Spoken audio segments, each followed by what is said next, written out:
Reflections and Comments. 1865 to 1895. By Edwin Lawrence Godkin. To Charles Eliot Norton, to whom the foundation of the nation was largely due, in grateful acknowledgement of a long friendship, peace, culture, and war, the comparative morality of nations, the comic paper. Question Mr. Froude as a lecturer, Mr. Horace Greeley the morals and manners of the kitchen, John Stuart Mill Panics the Odium Philologicum, Professor Huxley's lectures, circumstantial evidence, Tyndall and the theologians, the church and science, the church and good conduct, role of the universities. In politics, the Hopkins University, the South after the war, chromo-civilization, the short hairs, and the swallowtails, judges and witnesses, the debtor class, commencement, ammunition, organs, evidence about character, physical force in politics, court circles, living in Europe and going to it, Carlyle's political influence, the evolution of the summer resort, summer rest, the survival of types, Wimble's Reflections and Comments. 1865 to 1895. Peace. The horrors of war are just now making a deeper impression than ever on the popular mind, owing to the close contact with the battlefield and the hospital into which the railroad and the telegraph and the newspaper have brought the public of all civilized countries. Wars are fought out now, so to speak, under every man's and woman's eyes, and what is perhaps of nearly as much importance, the growth of commerce and manufactures, and the increased complication of the social machine, render the smallest arrangement of it anywhere a concern and trouble to all nations. The consequence is that the desire for peace was never so deep as it is now, and the eagerness of all good people to find out some other means of deciding international disputes than mutual killing never so intense. And yet the unconsciousness of the true nature and difficulties of the problem they are trying to solve, which is displayed by most of those who make the advocacy of peace their special work, is very discouraging. We are far from believing that the incessant and direct appeals to the public conscience on the subject of war are not likely in the long run to produce some effect, but it is very difficult to resist the conclusion that the efforts of the special advocates of peace have thus far helped to spread and strengthen the impression that there is no adequate substitute for the sword as an arbiter between nations, or, in other words, to harden the popular heart on the subject of military slaughter. It is certain that, during the last 50 years, the period in which peace societies have been at work, armies have been growing steadily larger, the means of destruction have been multiplying, and wars have been as frequent and as bloody as ever before, and what is worse, the popular heart goes into war as it has never done in past ages. The great reason why the more earnest enemies of war have not made more progress toward doing away with it has been that, from the very outset of their labors down to the present moment, they have devoted themselves mainly to depicting its horrors and to denouncing its cruelty. In other words, they almost invariably approach it from a side with which nations actually engaged in it are just as familiar as anybody, but which has for the moment assumed in their eyes a secondary importance. The peace advocates are constantly talking of the guilt of killing, while the combatants only think, and will only think, of the nobleness of dying.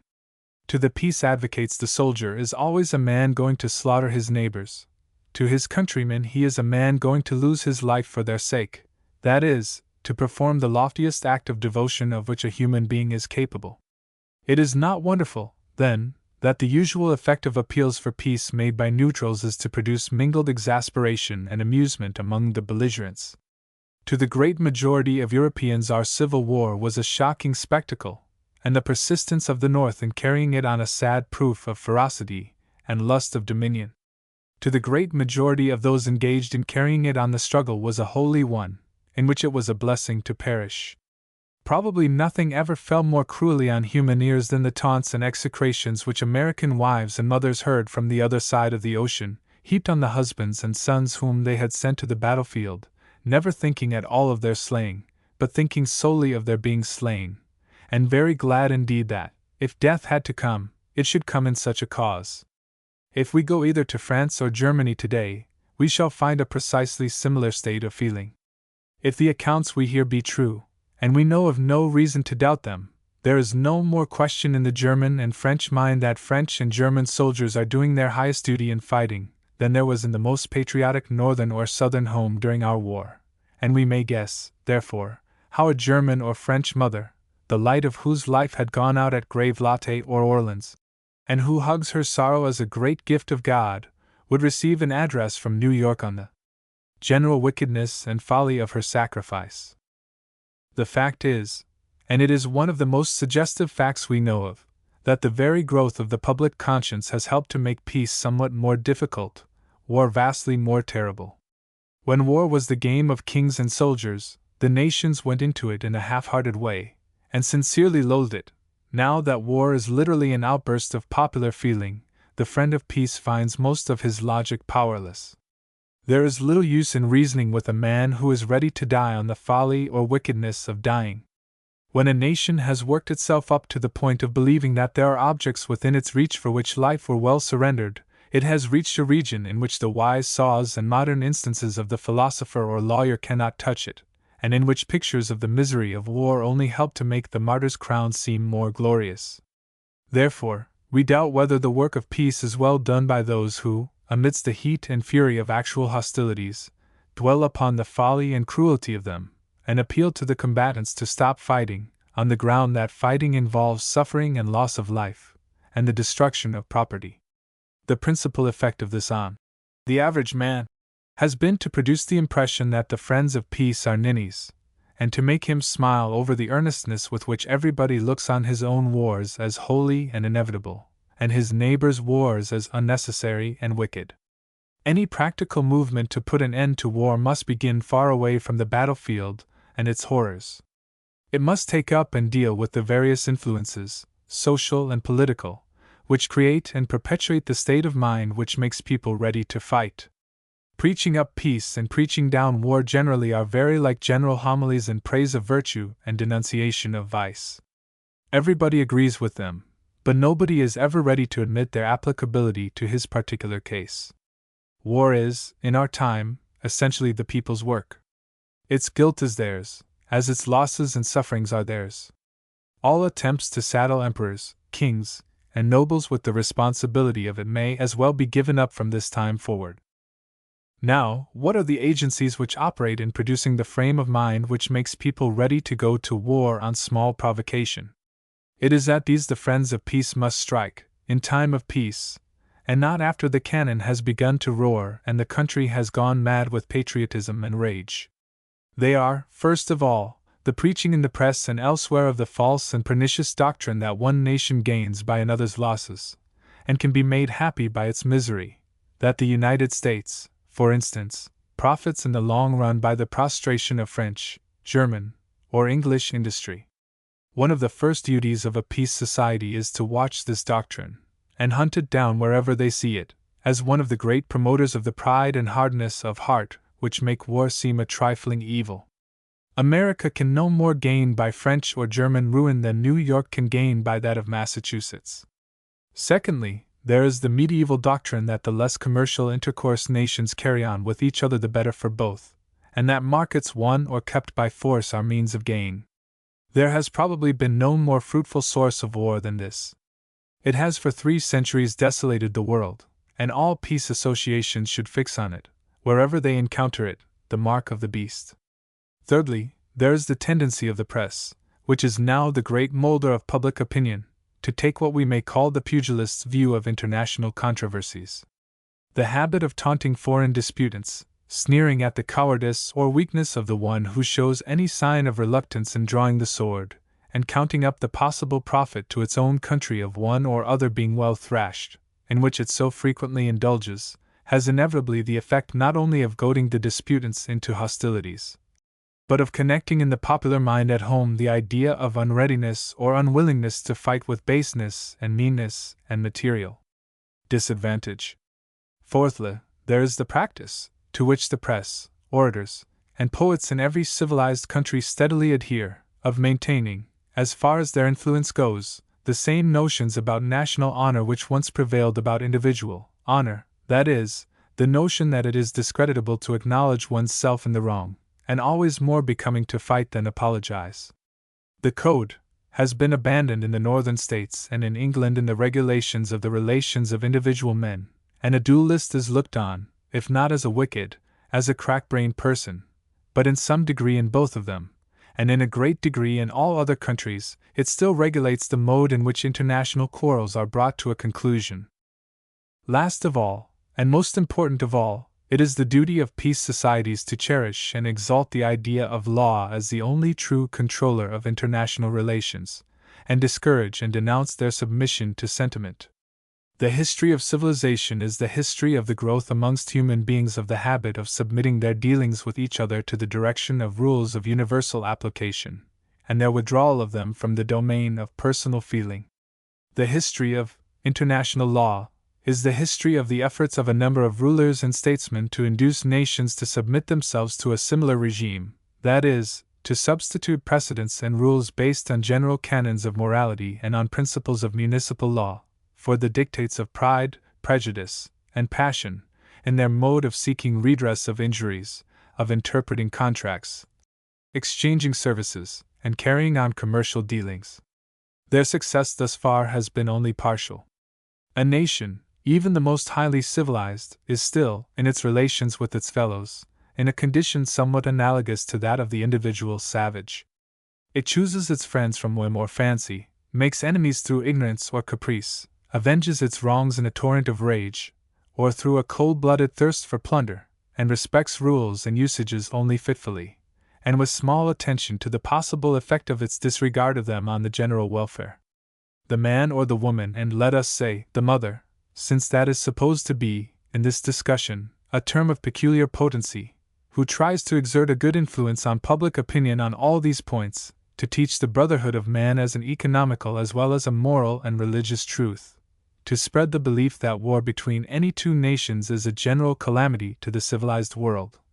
that it is as unchristian and inhuman to rouse national combativeness as to rouse individual combativeness,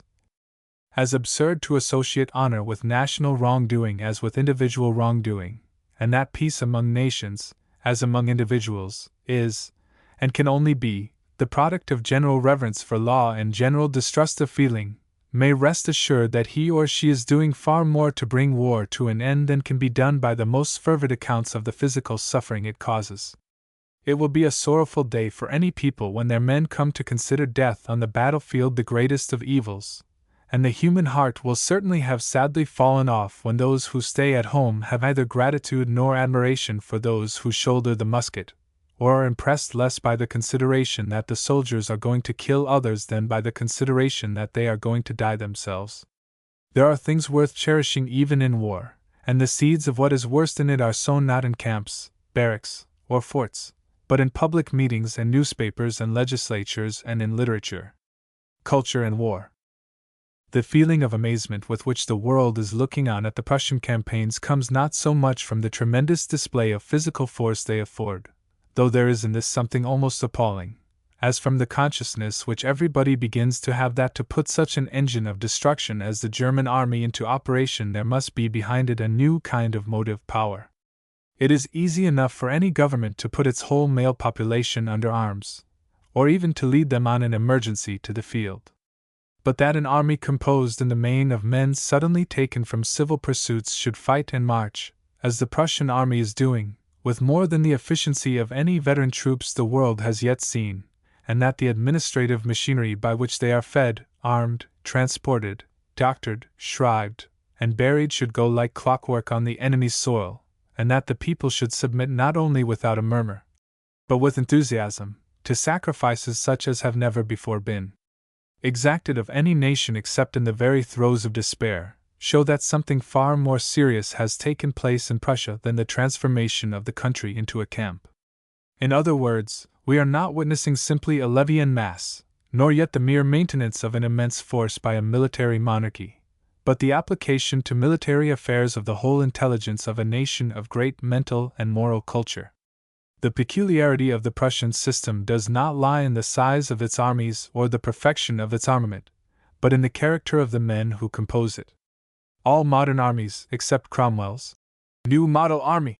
and that of the United States during the rebellion, have been composed almost entirely of ignorant peasants drilled into passive obedience to a small body of professional soldiers.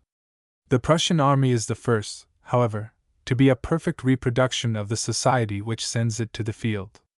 To form it, All Prussian men lay down their tools or pens or books, and shoulder muskets. Consequently, its excellences and defects are those of the community at large, and the community at large being cultivated in a remarkable degree, we get for the first time in history a real example of the devotion of mind and training, on a great scale, to the work of destruction. Of course, the quality of the private soldier has in all wars a good deal to do with making or marring the fortunes of commanders. But it is safe to say that no strategists have owed so much to the quality of their men as the Prussian strategists. Their perfect handling of the great masses which are now maneuvering in France has been made in large degree possible by the intelligence of the privates. This has been strikingly shown on 2 or 3 occasions by the facility with which whole regiments or brigades have been sacrificed in carrying a single position. With ordinary troops, only a certain amount can be deliberately and openly exacted of any one corps.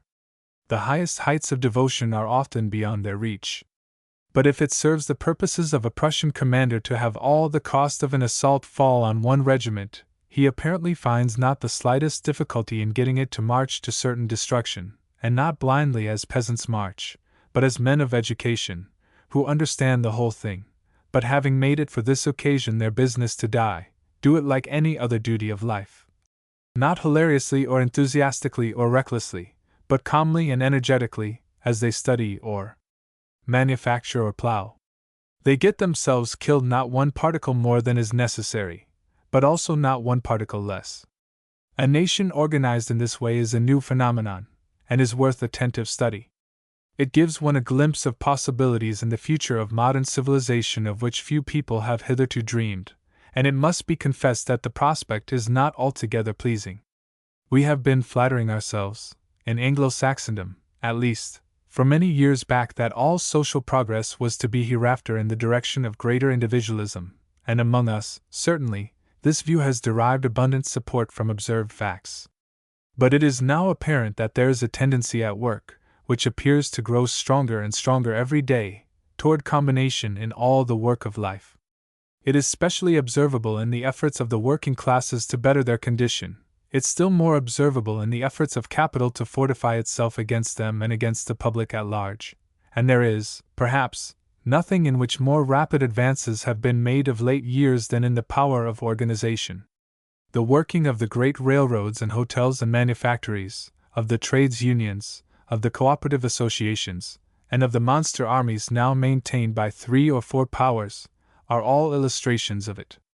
The growth of power is, of course, the result of the growth of intelligence, and it is in the ratio of the growth of intelligence. Prussia has got the start of all other countries by combining the whole nation in one vast organization for purposes of offense and defense. Hitherto nations have simply subscribed toward the maintenance of armies and concerned themselves little about their internal economy and administration, but the Prussians have converted themselves into an army, and have been enabled to do so solely by subjecting themselves to a long process of elaborate training, which has changed the national character. When reduced to the lowest point of humiliation after the Battle of Jena, they went to work and absolutely built up the nation afresh. We may not altogether like the result. To large numbers of people the Prussian type of character is not a pleasing one, nor Prussian society an object of unmixed admiration, and there is something horrible in a whole people's passing their best years learning how to kill. But we cannot get over the fact that the Prussian man is likely to furnish, consciously or unconsciously, the model to other civilized countries, until such time as some other nation has so successfully imitated him as to produce his like.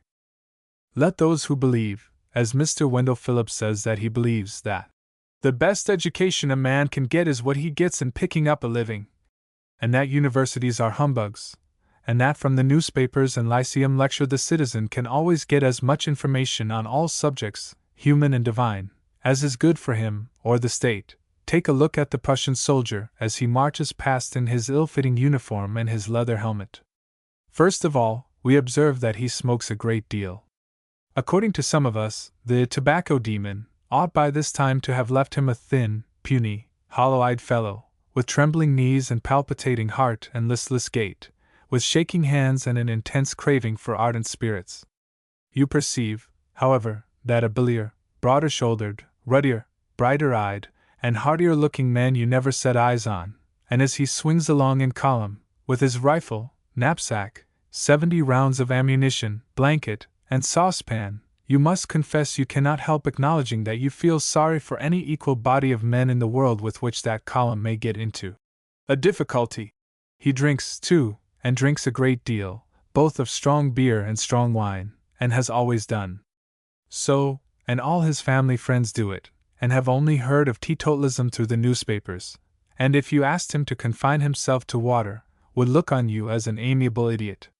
Nevertheless, you never see him drunk, nor does his beer produce on him that utterly bemuddling or brain-paralyzing effect which is so powerfully described by our friend Mr. James Parton as produced on him by lager beer, in that inquiry into the position of the coming man toward wine, some copies of which, we see, he is trying to distribute among the field officers. On the contrary, he is, on the whole, a very sober man, and very powerful thinker, and very remarkable scholar. There is no field of human knowledge which he has not been among the first to explore, no heights of speculation which he has not scaled, no problem of the world over which he is not fruitfully toiling. Moreover, his thoroughness is the envy of the students of all other countries, and his hatred of sham scholarship and slipshod generalization is intense. But what with the tobacco and the beer, and the scholarship and his university education, you might naturally infer that he must be a kid-glove soldier, and a little too nice and dreamy and speculative for the actual work of life. But you never were more mistaken. He is leaving behind him some of the finest manufactories and best-tilled fields in the world. Moreover, he is an admirable painter and, as all the world knows, an almost unequaled musician, or if you want proof of his genius for business, look at the speed and regularity with which he and his comrades have transported themselves to the Rhine, and see the perfection of all the arrangements of his regiment. And now, if you think his bad habits, his daily violations of your notions of propriety, have diminished his power of meeting death calmly, that noblest of products of culture, you have only to follow him up as far as Sedan and see whether he ever flinches, whether you have ever read or heard of a soldier out of whom more marching and fighting and dying, and not flighty, boisterous dying either, could be got. Now, we can very well understand why people should be unwilling to see the Prussian military system spread into other countries, or even be preserved where it is.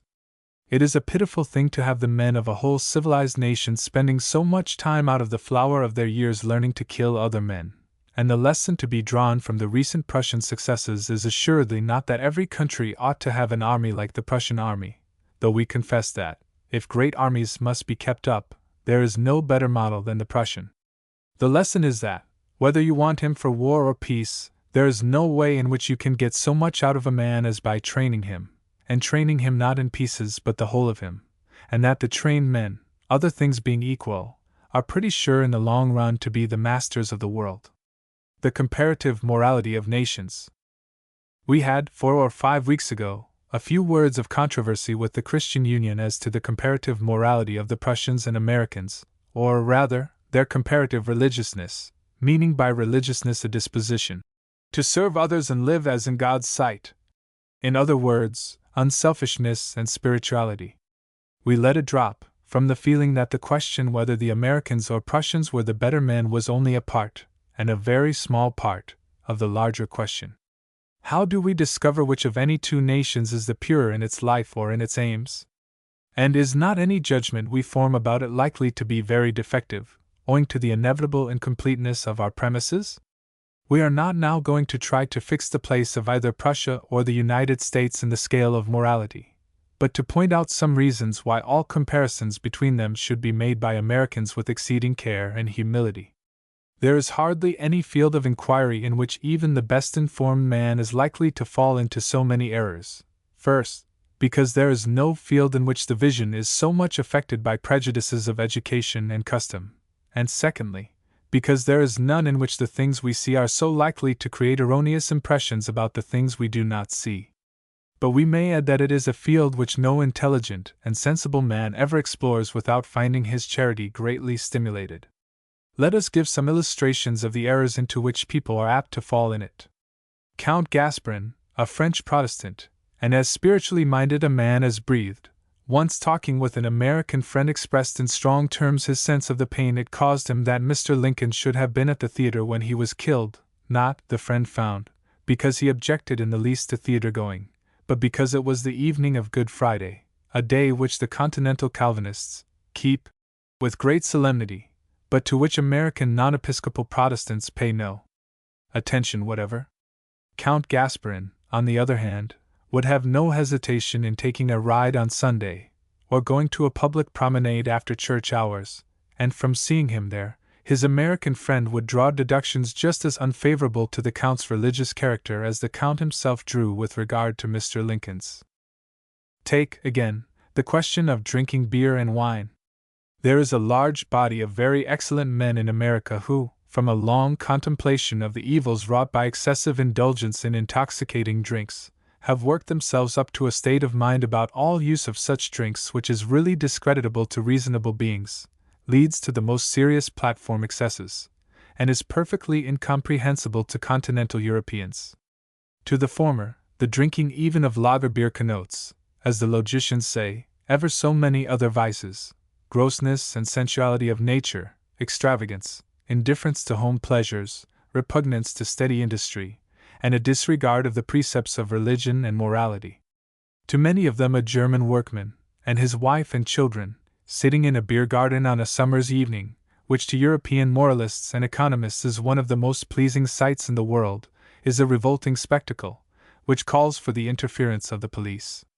Now, if you go to a beer garden in Berlin, you may, any Sunday afternoon, see doctors of divinity, none of your rationalists, but doctors of real divinity, to whom American theologians go to be taught, doing this very thing, and what is worse, smoking pipes. An American who applied to this the same course of reasoning which he would apply to a similar scene in America, would simply be guilty of outrageous folly. If he argued from it that the German doctor was selfish, or did not live as in the sight of God, the whole process would be a model of absurdity. Foreigners have drawn, on the other hand, from the American diligence in business,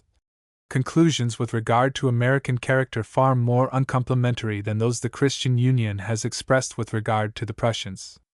There are not a few religious and moral and cultivated circles in Europe in which the suggestion that Americans, as a nation, were characterized by thoughtfulness for others and a sense of God's presence would be received with derisive laughter, owing to the application to the phenomena of American society of the process of reasoning on which, we fear, the Union relies. Down to the war, so candid and perspicacious a man as John Stuart Mill might have been included in this class. The earlier editions of his Elements of Political Economy contained a contemptuous statement that one sex in America was entirely given up to dollar hunting, and the other to breeding dollar hunters. In other words, he held that the American people were plunged in the grossest materialism, and he doubtless based this opinion on that intense application of the men to commercial and industrial pursuits which we see all around us, which no church finds fault with, but which, we know, bad as its effects are on art and literature, really coexists with great generosity, sympathy, public spirit, and ideality. Take, again, the matter of chastity, on which the Union touched. We grant at the outset that wherever you have classes, the women of the lower class suffer more or less from the men of the upper class, and anybody who says that seductions, accomplished through the effect on female vanity of the addresses of superiors in station, while almost unknown here, are very numerous in Europe, would find plenty of facts to support him. But, on the other hand, an attempt made to persuade a Frenchman that the familiar intercourse which the young people of both sexes in this country enjoy was generally pure, would fail in 99 cases out of 100. That it should be pure is opposed to all his experience of human nature, both male and female, and the result of your argument with him would be that he would conclude either that you were an extraordinarily simple person, or took him for one. On the other hand, we believe the German, who thinks nothing of drinking as much wine or beer as he cares for, draws from the conduct of the American young woman whom he sees abroad, and from what he reads in our papers about free love, Indiana divorces, abortion, and what not, conclusions with regard to American chastity very different from those of the Union. And if you sought to meet him in discussion, he would overwhelm you with facts and cases which, looked at apart from the general tenor of American life and manners, it would be very hard to dispose of. He would say, for instance, that we are not, perhaps, guilty of as many violations of the marriage vows as Europeans, but that we make it so light a vow that, instead of violating it, we get it abrogated, and then follow our will, and then he would come down on us with boarding house and hotel life, and other things of the same kind, which might make us despise him, but would make it a little difficult to get rid of him. There is probably no minor point of manners which does more to create unfavorable impressions of Europeans among the best class of Americans, morally the best, we mean, than the importance attached by the former to their eating and drinking, while there is nothing which does more to spread in Europe impressions unfavorable to American civilization than the indifference of Americans, and we may add, as regards the progressive portion of American society, cultivated indifference to the quality of their meals and the time of eating them. In no European country is moderate enjoyment of the pleasures of the table considered incompatible with high moral aims, or even a sincerely religious character. But a man to whom his dinner was of serious importance would find his position in an assembly of American reformers very precarious. The German or Frenchman or Englishman, indeed, treats a man's views of food, and his disposition or indisposition to eat it in company with his fellows as an indication of his place in civilization. Savages love to eat alone, and it has been observed in partially civilized communities relapsing into barbarism, that one of the first indications of their decline was the abandonment of regular meals on tables, and a tendency on the part of the individuals to retire to secret places with their victuals.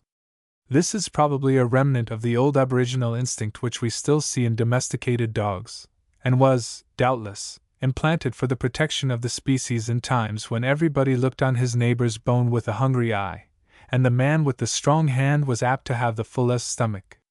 Accordingly, there is in Europe, and indeed everywhere, a tendency to regard the growth of a delicacy in eating, and close attention to the time and manner of serving meals and their cookery, and the use of them as promoters of social intercourse, as an indication of moral as well as material progress. To a large number of people here, on the other hand, the bolting of food, 10-minute dinners, for instance, and general unconsciousness of what is on the table, is a sign of preoccupation with serious things. It may be, but the German love of food is not necessarily a sign of grossness, and that overfed appearance, of which the Union spoke, is not necessarily a sign of inefficiency, any more than leanness or cadaverousness is a sign of efficiency.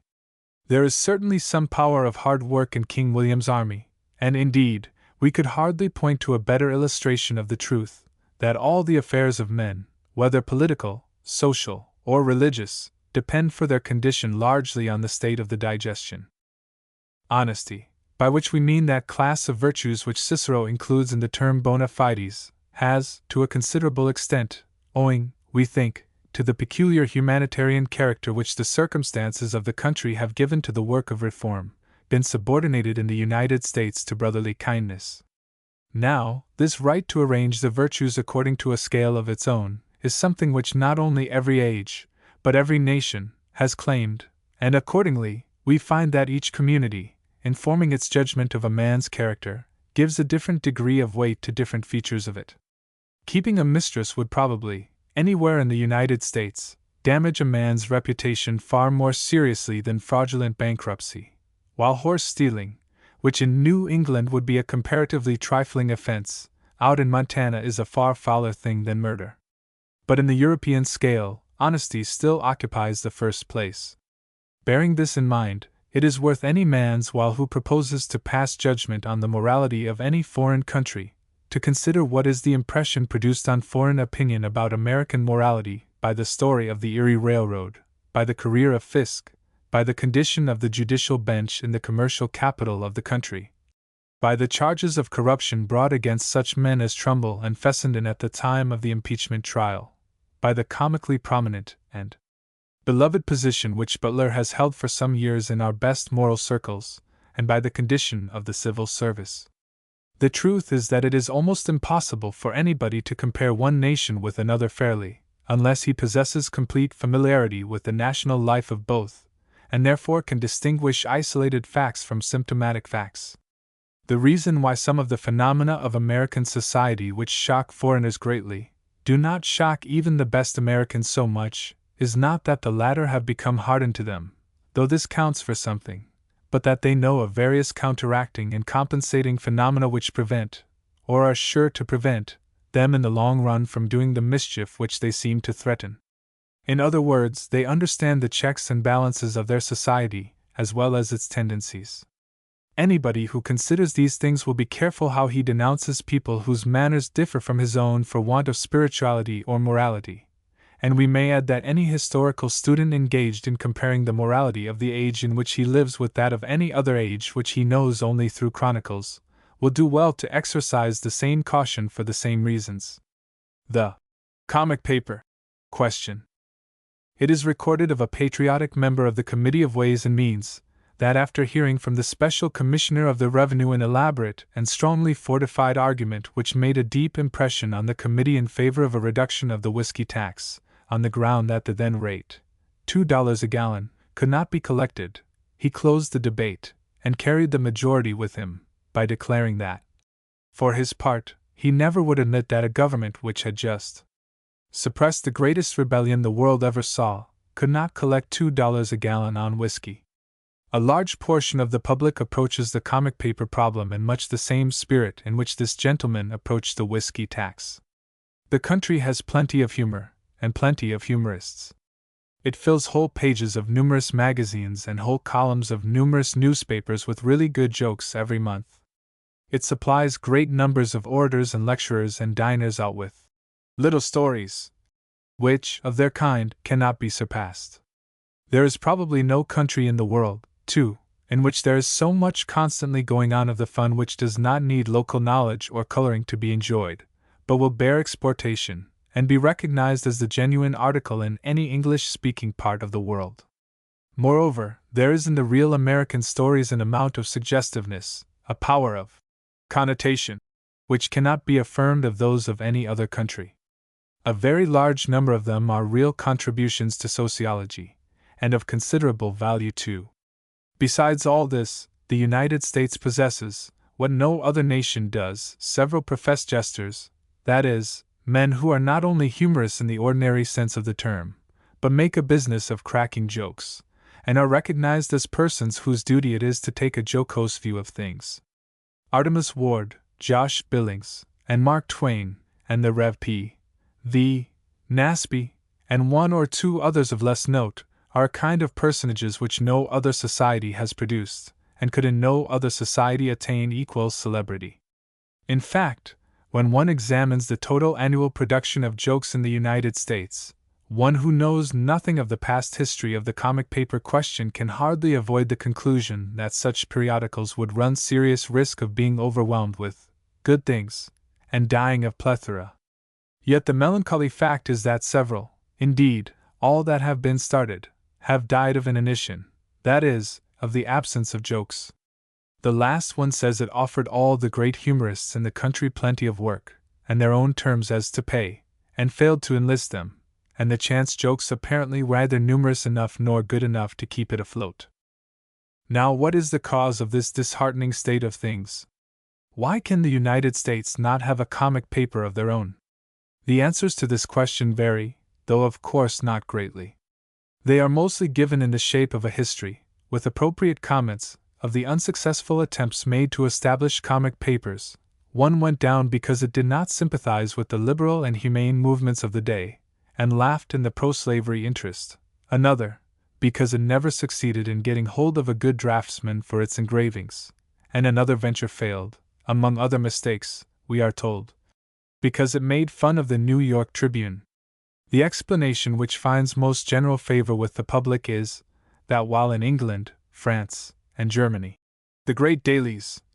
confine themselves to the serious treatment of the topics of the day, and thus leave room for the labors of Punch, or Clatteradatch, or Chivalry, in America all papers do their own joking, and if it seems desirable to take a comic view of anything or anybody, take it on the spot in their own columns. Hence any paper which starts on a comic basis alone meets with rivals in all its sober-minded contemporaries, and comes to grief. The difficulty it has to contend with is, In short, very like that which the professional laundress or baker has to contend with, owing to the fact that families are accustomed to do their own washing and bake their own bread. And indeed, it is not unlike that with which professional writers of all kinds have to contend, owing to the readiness of clergymen, lawyers, and professors to write, while doing something else. An ordinary daily paper supplies, besides its serious disquisitions, fun enough for one average household, sometimes in single jokes, and sometimes in the shape of sparkle, or spiciness, in grave articles. Often enough it is very poor stuff, but it amuses people, without turning their attention away from the sober work of life, which is the only way in which the vast body of Americans are willing to be amused. Newspaper comedians have here, what they would not have in London, a chance of letting off a joke once a day, and 6 or 7 jokes a week is more than any comic paper is willing or able to take from any one contributor, partly owing to the need of variety in a paper given wholly to humor, and partly owing to want of space. Anybody, therefore, who has humor for sale finds a readier market among the dailies or magazines, and a far wider circle of readers, than he would in any comic paper. The charge that our comic papers have generally opposed the friends of liberty and progress, that is the most intelligent and appreciative portion of the public, is quite true, but it does not go far to account for their failure. Punch has done this steadily ever since its establishment, without serious injury. No good cause has ever received much backing from it till it became the cause of the majority, or indeed has escaped being made the butt of its ridicule, and we confess we doubt whether the friends of progress, using the term in what we may call its technical sense, were ever a sufficiently large body, or had ever sufficient love of fun, to make their disfavor of any great consequence. Most people in the United States who are very earnestly enlisted in the service of a cause look on all ridicule as wicked, and regard with great suspicion anybody who indulges in it, whether he makes them the object of it or not. They bore with it, when turned against slavery, from 1 or 2 distinguished humorists, because its effectiveness was plain. But we doubt whether any man who had the knack of seeing the ludicrous side of things ever really won their confidence, partly owing to their own natural want of humor, and partly to their careful cultivation of a habit of solemnity of mind as the only thing that can make an advanced position really tenable, to say nothing of comfortable. The causes of all successes, as of all failures, in the literary world are of course various, and no doubt there is a good deal of truth in all that has been said in solution of the comic paper problem. American humorists of the best class can find something better or more lucrative to do than writing for a comic paper, while the poor American humorists, like the poor humorists of all countries, are coarse and vulgar, even where they are not stupid. But there is one striking difference between American society and those societies in which comic papers have succeeded, which not only goes a good way to explain their failure here, but puts a better face on some of their efforts, such as their onslaughts on the friends of progress, than they seem to wear at first sight. To furnish sufficient food for fun to keep a comic paper afloat, a country must supply a good many strong social contrasts for the professional joker to play upon, and must have a large amount of reverence for social distinctions and dignities for him to shock. 2/3 of the zest with which foreign comic papers are read is due to the fact that they caricature persons or social circles with which the mass of their readers are not thoroughly familiar, and whose habits and ways of looking at things they do not share or only partly share. A good deal of the fun in Punch, for instance, consists in making costermongers or campmen quarrel with the upper classes, in ridicule of James's attempts to imitate his master, of Brown's efforts to scrape acquaintance with the peer, of the absurd figure cut by the cad in the hunting field, and of the folly of the city clerk in trying to dress and behave like a guardsman. In short, the point of a great number of its best jokes is made by bringing different social strata into sharp comparison. The peculiarities of Irishmen and Scotchmen also furnish rich materials to the caricaturist. He never tires of illustrating the blunders and impudence of the one, and the hot patriotism and niggardliness of the other. The Irish Highlander, who denies, in a rich brogue, that any Irish are ever admitted into his regiment, and the canny burgher from Aberdeen, who, on his return home from a visit to London, says it's an awfu' dear place, that he hadna been TWA oars in the tune when bang went saxpence, are types which raise a laugh all over the United Kingdom, and all because, again, they furnish materials for ludicrous contrast which everybody is capable of appreciating. Neither the Irishman, Scotchman, nor Englishman, as such, can be made to yield much fun, if sketched alone. It is when ranged alongside of each other, and measured by the English middle-class standard of propriety, that they become entertaining. In a homogeneous society, like that of the United States, none of this material is to be found. The New Englander, to be sure, furnishes a type which differs from the Middle States man or the Southerner or Westerner, but none of them differs enough to make him worth caricaturing. His speech, his dress, his modes of acting and thinking so nearly resemble those of his neighbors in other parts of the country that after the comic writer or draftsman had done his best or his worst upon him, it would remain still a little doubtful where the joke came in. The Irishman, and especially the New York Irish voter, and his sister Bridget the cook, have during the past 10 years rendered more or less service as butts for caricaturists, but they are rapidly wearing out. They are not many-sided persons at best, and their characteristics have become associated in the American mind with so much that is uncomfortable and repulsive in domestic and political life, that it becomes increasingly difficult to get a native to laugh at them. It must be confessed, too, that the Irish in America have signally belied the poet's assertion. Colon non anima mutant que trans mere current. There is nothing more striking in their condition than the almost complete disappearance from their character, at least in its outward manifestations, of the vivacity, politeness, kindliness, comical blundering impetuosity, and double-sidedness, out of which the Irishmen of the stage and Joe Miller's Irishmen who made all the bulls were manufactured in the last century. Of the other nationalities we need hardly speak, as the English-speaking public knows little of them, although the German Jew is perhaps the most durable material the comic writer has ever worked on.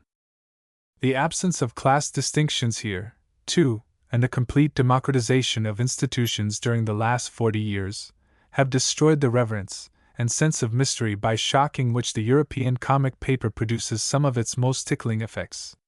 Gladstone and Disraeli figuring as pugilists in the ring, for instance, diverts the English public, because it gives a very smart blow to the public sense of fitness, and makes a strong impression of absurdity, these two men being to the English public real dignitaries, in the strict sense of the word, and under the strongest obligations to behave properly. But a representation of Grant and Sumner as pugilists would hardly make Americans laugh, because, though absurd, it would not be nearly so absurd, or run counter to any so sharply defined standard of official demeanor. The Lord Chief Justice playing croquet with a pretty girl owes nearly all its point, as a joke, to the popular awe of him and the mystery which surrounds his mode of life in popular eyes. A picture of Chief Justice Chase doing the same thing would hardly excite a smile, because everybody knows him, and has known him all his life, and can have access to him at any hour of the night or day. And then it must be borne in mind that Paris and London contain all the famous men of France and England, and anybody who jokes about them is sure of having the whole public for an audience, while the best New York joke falls flat in Boston or Philadelphia, and flatter still in Cincinnati or Chicago, owing to want of acquaintance with the materials of which it is composed. We might multiply these illustrations indefinitely, but we have probably said enough to show anyone that the field open to our comic writer is very much more restricted than that in which his European rival labors. He has, in short, to seek his jokes in character, while the European may draw largely upon manners, and it is doubtful whether character will ever supply materials for a really brilliant weekly comedian. Its points are not sufficiently salient. The American comic papers have evidently perceived the value of reverence and of violent contrast for the purposes of their profession, and this it is which leads them so constantly to select reformers and reform movements as their butts. The earnest man, intensely occupied with a cause, comes nearer to standing in the relation to the popular mind occupied in England by the aristocrat or statesman than anybody else in America. The politician is notorious for his familiarity with all comers, and the gentleman has become too insignificant a person to furnish materials for a contrast.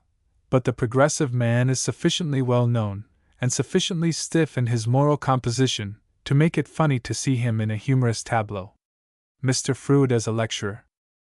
Mr. Froude announced that his object in coming to America was to enlighten the American public as to the true nature of Irish discontent, in such manner that American opinion, acting on Irish opinion, would reconcile the Irish to the English connection, and turn their attention to practical remedies for whatever was wrong in their condition, American opinion being now, in Irish eyes,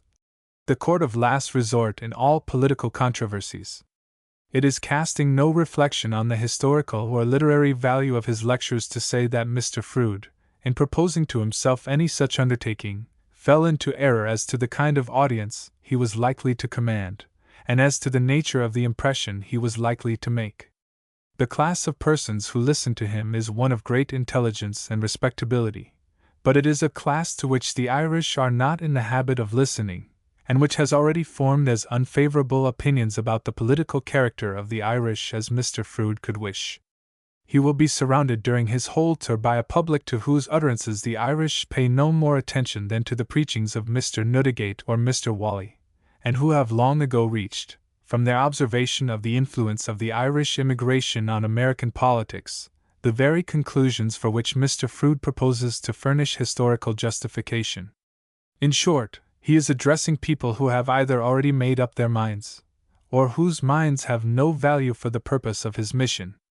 On the other hand, he will not reach at all the political class which panders to Irish hatred of England, and if he does reach it, he will produce no effect on it. Not one speech the less will be uttered, or article the less written, in encouragement of Fenianism in consequence of anything he may say. Indeed, the idea that the Bankses will be more careful in their congressional reports, or the Coxes or Mortons in their political harangues, either after or before election, in consequence of Mr. Froude's demonstration of the groundlessness of Fenian complaints, is one which to the men inside politics must be very amusing. We think, however, we can safely go a little further than this, and say that however much light he may throw on the troubled waters of Irish history, his deductions will not find a ready acceptance among thinking Americans. The men who will heartily agree with him in believing that the Irish have, on the whole, only received their due, are not, as a rule, fair exponents of the national temper or of the tendencies of the national mind. Those who listened on Friday night last to his picturesque account of the Elizabethan and Cromwellian attempts to pacify Ireland must have felt in their bones that, in spite of the cheers which greeted some of his own more eloquent and some of his bolder passages, and in particular his dauntless way of dealing with the Drogheda massacre, his political philosophy was not one which the average American could be got to carry home with him and ponder and embrace. Mr. Froude, it must in justice to him be said, by no means throws all the responsibility of Irish misery on Ireland. He deals out a considerable share of this responsibility to England, but then his mode of apportioning it is one which is completely opposed to most of the fundamental notions of American politics. For instance, his whole treatment of Irish history is permeated by an idea which, whatever marks it may have left on American practice in dealing with the Indians, has no place now in American political philosophy. We mean what is called in English politics the imperial idea. The idea, that is, that a strong, bold, and courageous race has a sort of natural right to invade the territory of weak, semi-civilized, and distracted races, and undertake the task of governing them by such methods as seem best, and at such cost of life as may be necessary. This idea is a necessary product of English history. It is not likely to disappear in England as long as she possesses such a school for soldiers and statesmen as is furnished by India. Indeed, she could not stay in India without some such theory to support her troops, but it is not one which will find a ready acceptance here.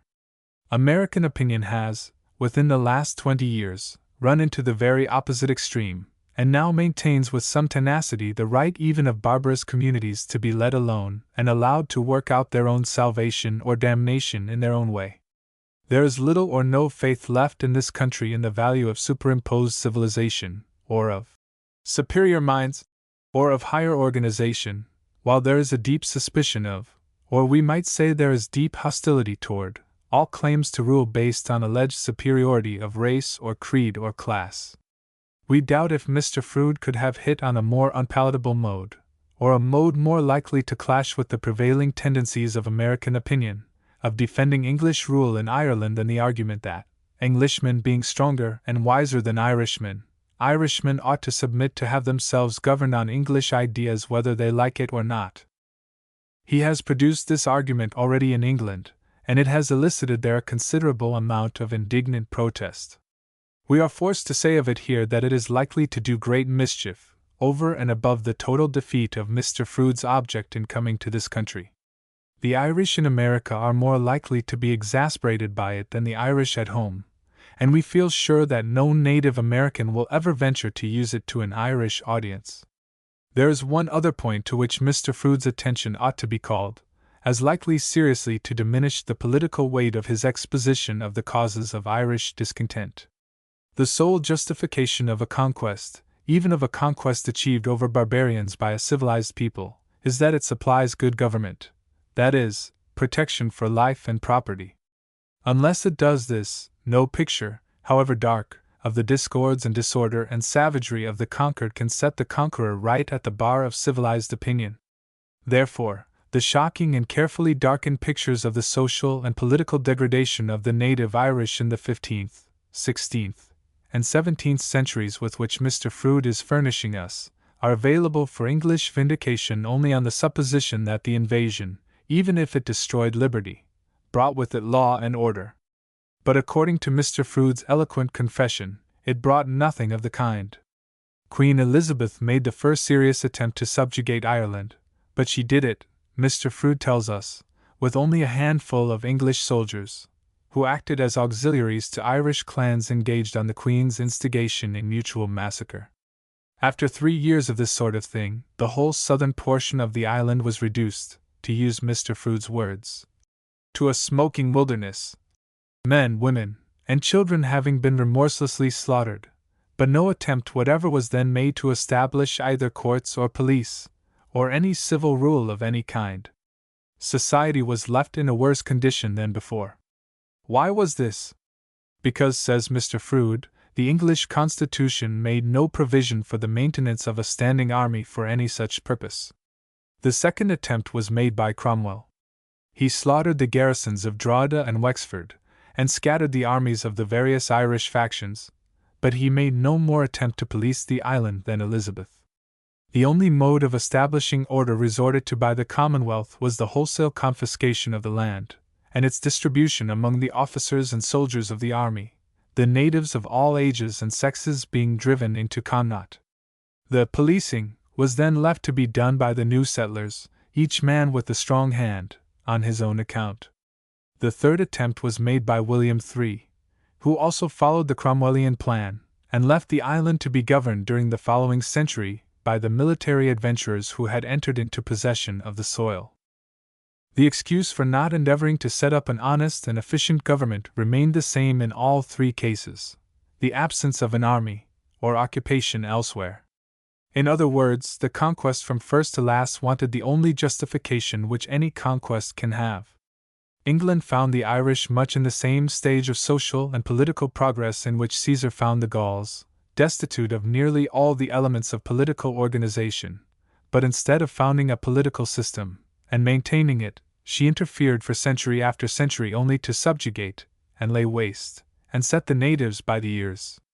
Mr. Froude's answer to this is, that if the Irish had been better men they could easily have driven the English out, which is perhaps a good reason for not bestowing much pity on the Irish,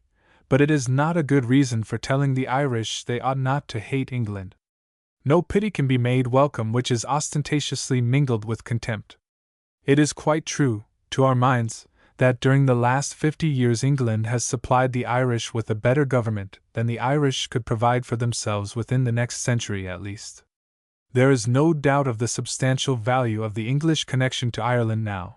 but there is just as little that in the past history of this connection there is reason enough for Irish suspicion and dislike. The tenacity of the Irish memory, too, is one of the great political defects and misfortunes of the race. Inability to forget past wrongs, in the light of present prosperity, is a sure sign of the absence of the political sense, and that the Irish are wanting in the political sense no candid man can deny. That they are really still, to a considerable extent, in the tribal stage of progress, there is little doubt. but they are surrounded by ideas, and institutions, and influences which make it useless to try to raise them out of that stage by the imperial method of government, or, in other words, by trying to persuade them that they have richly deserved all their misfortunes, and that the best thing they can do is to let a superior race mold their destinies. If it were possible for Englishmen to be a little more patient with their weaknesses, to yield a little more to the childish vanities and aspirations which form the nearest approach they have yet made to a feeling of nationality, and take upon themselves in word as well as in deed their share of the horrible burdens of Irish history, it would do more toward winning them Irish confidence than anything Americans are ever likely to say. Mr. Horace Greeley. There has been something almost tragic about the close of Mr. Greeley's career. After a life of, on the whole, remarkable success and prosperity, he fell finally under the weight of accumulated misfortunes. Nobody who heard him declare that he accepted the Cincinnati Convention and its consequences, but must be struck by the illustration of what is called the irony of fate, which nearly everything that occurred afterwards affords. His nomination, from whatever point of view we look at it, was undoubtedly a high honor. The manner in which it was received down to the Baltimore Convention was very flattering. Whether it was a proper thing to beat Grant, or not, that so large and so shrewd a body of his countrymen should have thought Mr. Greeley the man to do it was a great compliment. It found him, too, in possession of all the influence which the successful pursuit of his own calling could give a man, the most powerful editor in the Union, surrounded by friends and admirers, feared or courted by nearly everybody in public life, and in the full enjoyment of widespread popular confidence in his integrity. In 6 short months he was well nigh undone. He had endured a humiliating defeat, which seemed to him to indicate the loss of what was his dearest possession, the affection of the American people. He had lost the weight in public affairs which he had built up by 30 years of labor. He saw his property and, as he thought, that of his friends diminished by the attempt to give him a prize which he had in his own estimation fairly earned, and though last not least, he found his home invaded by death, and one of the strongest of the ties which bind a man to this earth broken. It would not be wonderful if, under these circumstances, the coldest and toughest of men should lie down and die. But Mr. Greeley was neither cold nor tough. He was keenly sensitive both to praise and blame. The applause of even paltry men gladdened him, and their censure stung him. Moreover, he had that intense longing for reputation as a man of action by which men of the closet are so often torn. In spite of all that his writing brought him in reputation, he writhed under the popular belief that he could do nothing but write, and he spent the flower of his years trying to convince the public that it was mistaken about him. It was to this we owed whatever was ostentatious in his devotion to farming, and in his interest in the manufacturing industry of the country. It was to this, too, that he owed his keen and lifelong desire for office, and in part at least, his activity in getting offices for other people. Office seekers have become in the United States so ridiculous and so contemptible a class that a man can hardly seek a place in the public service without incurring a certain amount of odium, and perhaps nothing did more damage to Mr. Greeley's reputation than his anxiety to be put in places of trust or dignity. And yet it is doubtful if many men seek office with more respectable motives than his. For pecuniary emolument he cared nothing, but he did pine all his life long for some conspicuous recognition of his capacity for the conduct of affairs, and he never got it. The men who have nominations to bestow either never had confidence enough in his judgment, or ability to offer him anything which he would have thought worthy of his expectations when there was the least chance of their choice receiving a popular ratification. They disliked him, as politicians are apt to dislike an editor in the political arena, as a man who, in having a newspaper at his back, is sure not to play their game fairly. The consequence was that he was constantly irritated by finding how purely professional his influence was, or, in other words, what a mortifying disproportion existed between his editorial and his personal power. The first revelation the public had of the bitterness of his disappointment on this score was caused by the publication of the famous Seward letter, and the surprise it caused was perhaps the highest compliment Mr. Greeley ever received. It showed with what success he had prevented his private griefs from affecting his public action, and people are always ready to forgive ambition as an infirmity of noble minds, even when they do not feel disposed to reward it. Unfortunately for Mr. Greeley, however, he never could persuade himself that the public was of the same mind as the politicians regarding his personal capacity.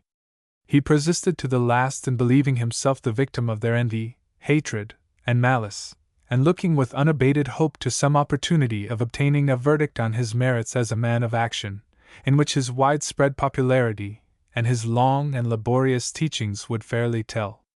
The result of the Cincinnati Convention, which his friends and emissaries from this city went out to prepare, but which perhaps neither he nor they in the beginning ventured to hope for, seemed to promise him at last the crown and consummation of a life's longings, and he received it with almost childlike joy. The election was, therefore, a crushing blow. It was not, perhaps, the failure to get the presidency that was hardest to bear, for this might have been accompanied by such a declaration of his fitness for the presidency as would have sweetened the remainder of his years. It was the contemptuous greatness of his opponent's majority which was killing. It dissipated the illusion of half a lifetime on the one point on which illusions are dearest, a man's exact place in the estimation of his countrymen.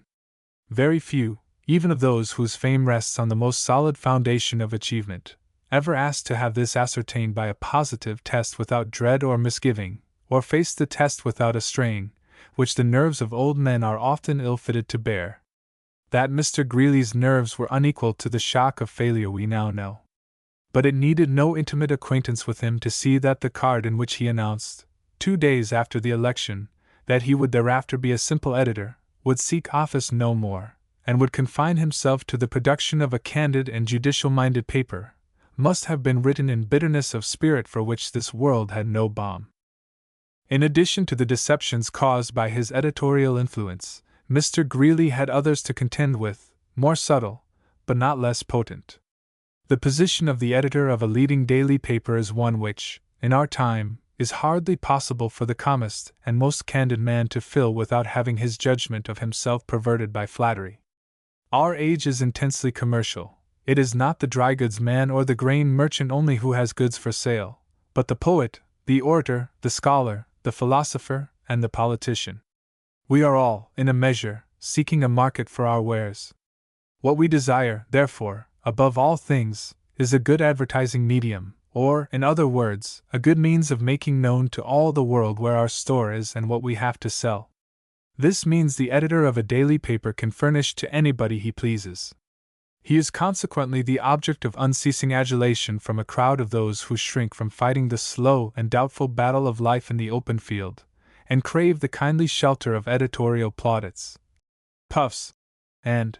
mentions. He finds this adulation offered freely, and by all classes and conditions, without the least reference to his character or talents or antecedents. What wonder if it turns the heads of unworthy men, and begets in them some of the vices of despots, their unscrupulousness, their cruelty, and their impudence? What wonder, too, if it should have thrown off his balance a man like Mr. Greeley, whose head was not strong, whose education was imperfect, and whose self-confidence had been fortified by a brave and successful struggle with adversity. Of his many private virtues, of his kind-heartedness, his generosity, his sympathy with all forms of suffering and anxiety, we do not need to speak. His career, too, has little in it to point any moral that is not already trite and familiar. The only lesson we can gather from it with any clearness is the uncertainty of this world, and all that it contains, and the folly of seeking the presidency. Nobody can hope to follow in his footsteps. He began life as a kind of editor of which he was one of the last specimens, and which will shortly be totally extinct, the editor who fought as the man-at-arms of the party. This kind of work Mr. Greeley did with extraordinary earnestness and vehemence and success, so much success that a modern newspaper finally grew up around him, in spite of him, almost to his surprise, and often to his embarrassment.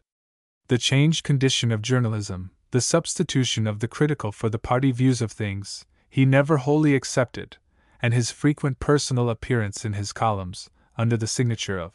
H.G., hurling defiance at his enemies or exposing their baseness, showed how stifling he found the changed atmosphere. He was fast falling behind his age when he died. New men, and new issues and new processes, which he either did not understand at all or only understood imperfectly, crowded upon him. If the dazzling prize of the presidency had not been held before his eyes, we should probably have witnessed his gradual but certain retirement into well-won repose. Those who opposed him most earnestly must now regret sincerely that in his last hours he should have known the bitterness of believing, what was really not true, that the labors of his life, which were largely devoted to good causes, had not met the appreciation they merited at the hands of his countrymen. It is for his own sake, as well as that of the public, greatly to be regretted that he should not have lived until the smoke of the late conflict had cleared away. The morals and manners of the kitchen.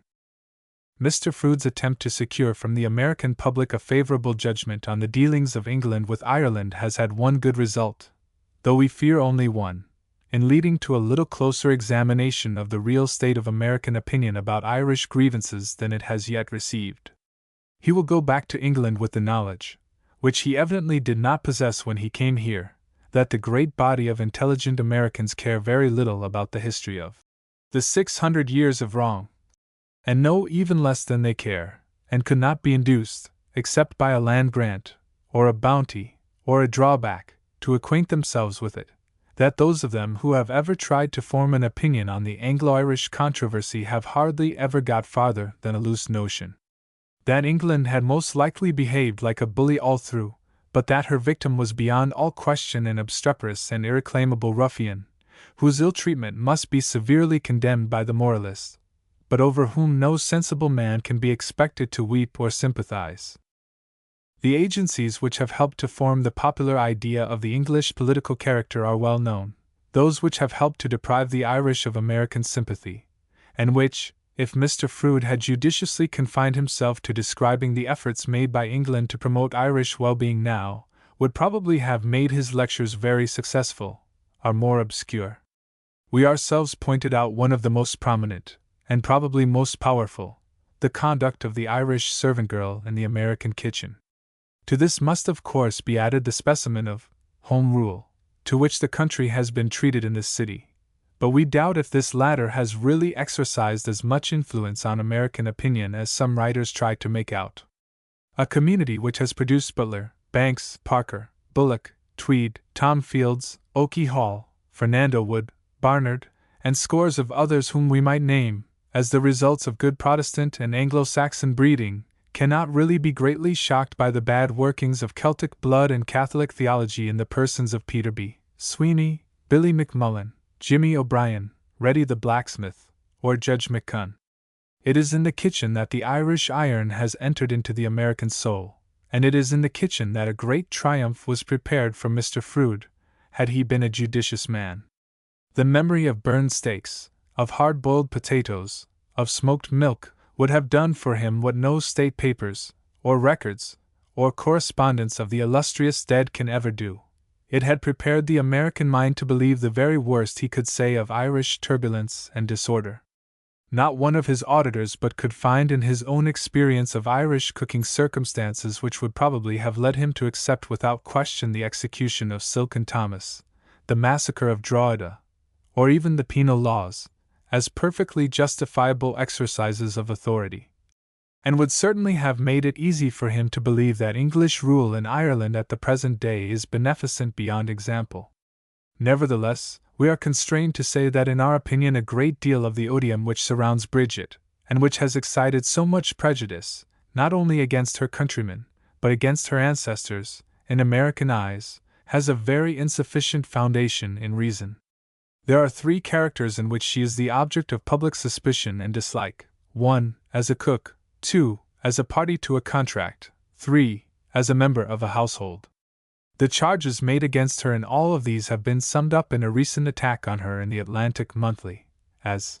a lack of every quality which makes service endurable to the employer, or a wholesome life for the servant. And the same article charges her with proving herself, in obedience, fidelity, care, and accuracy, the inferior of every kind of servant known to modern society. Of course, there is hardly a family in the country which has not had, in its own experience, illustrations of the extravagance of these charges. There is probably nobody who has long kept servants, who has not had Irish servants who were obedient, faithful, careful, and even accurate in a remarkable degree. But then it must be admitted that this indictment is a tolerably fair rendering, if not of the actual facts of the case, at least of the impression the facts have left on the mind of the average employer. This impression, however, needs correction, as a few not very recondite considerations will show. As a cook, Bridget is an admitted failure.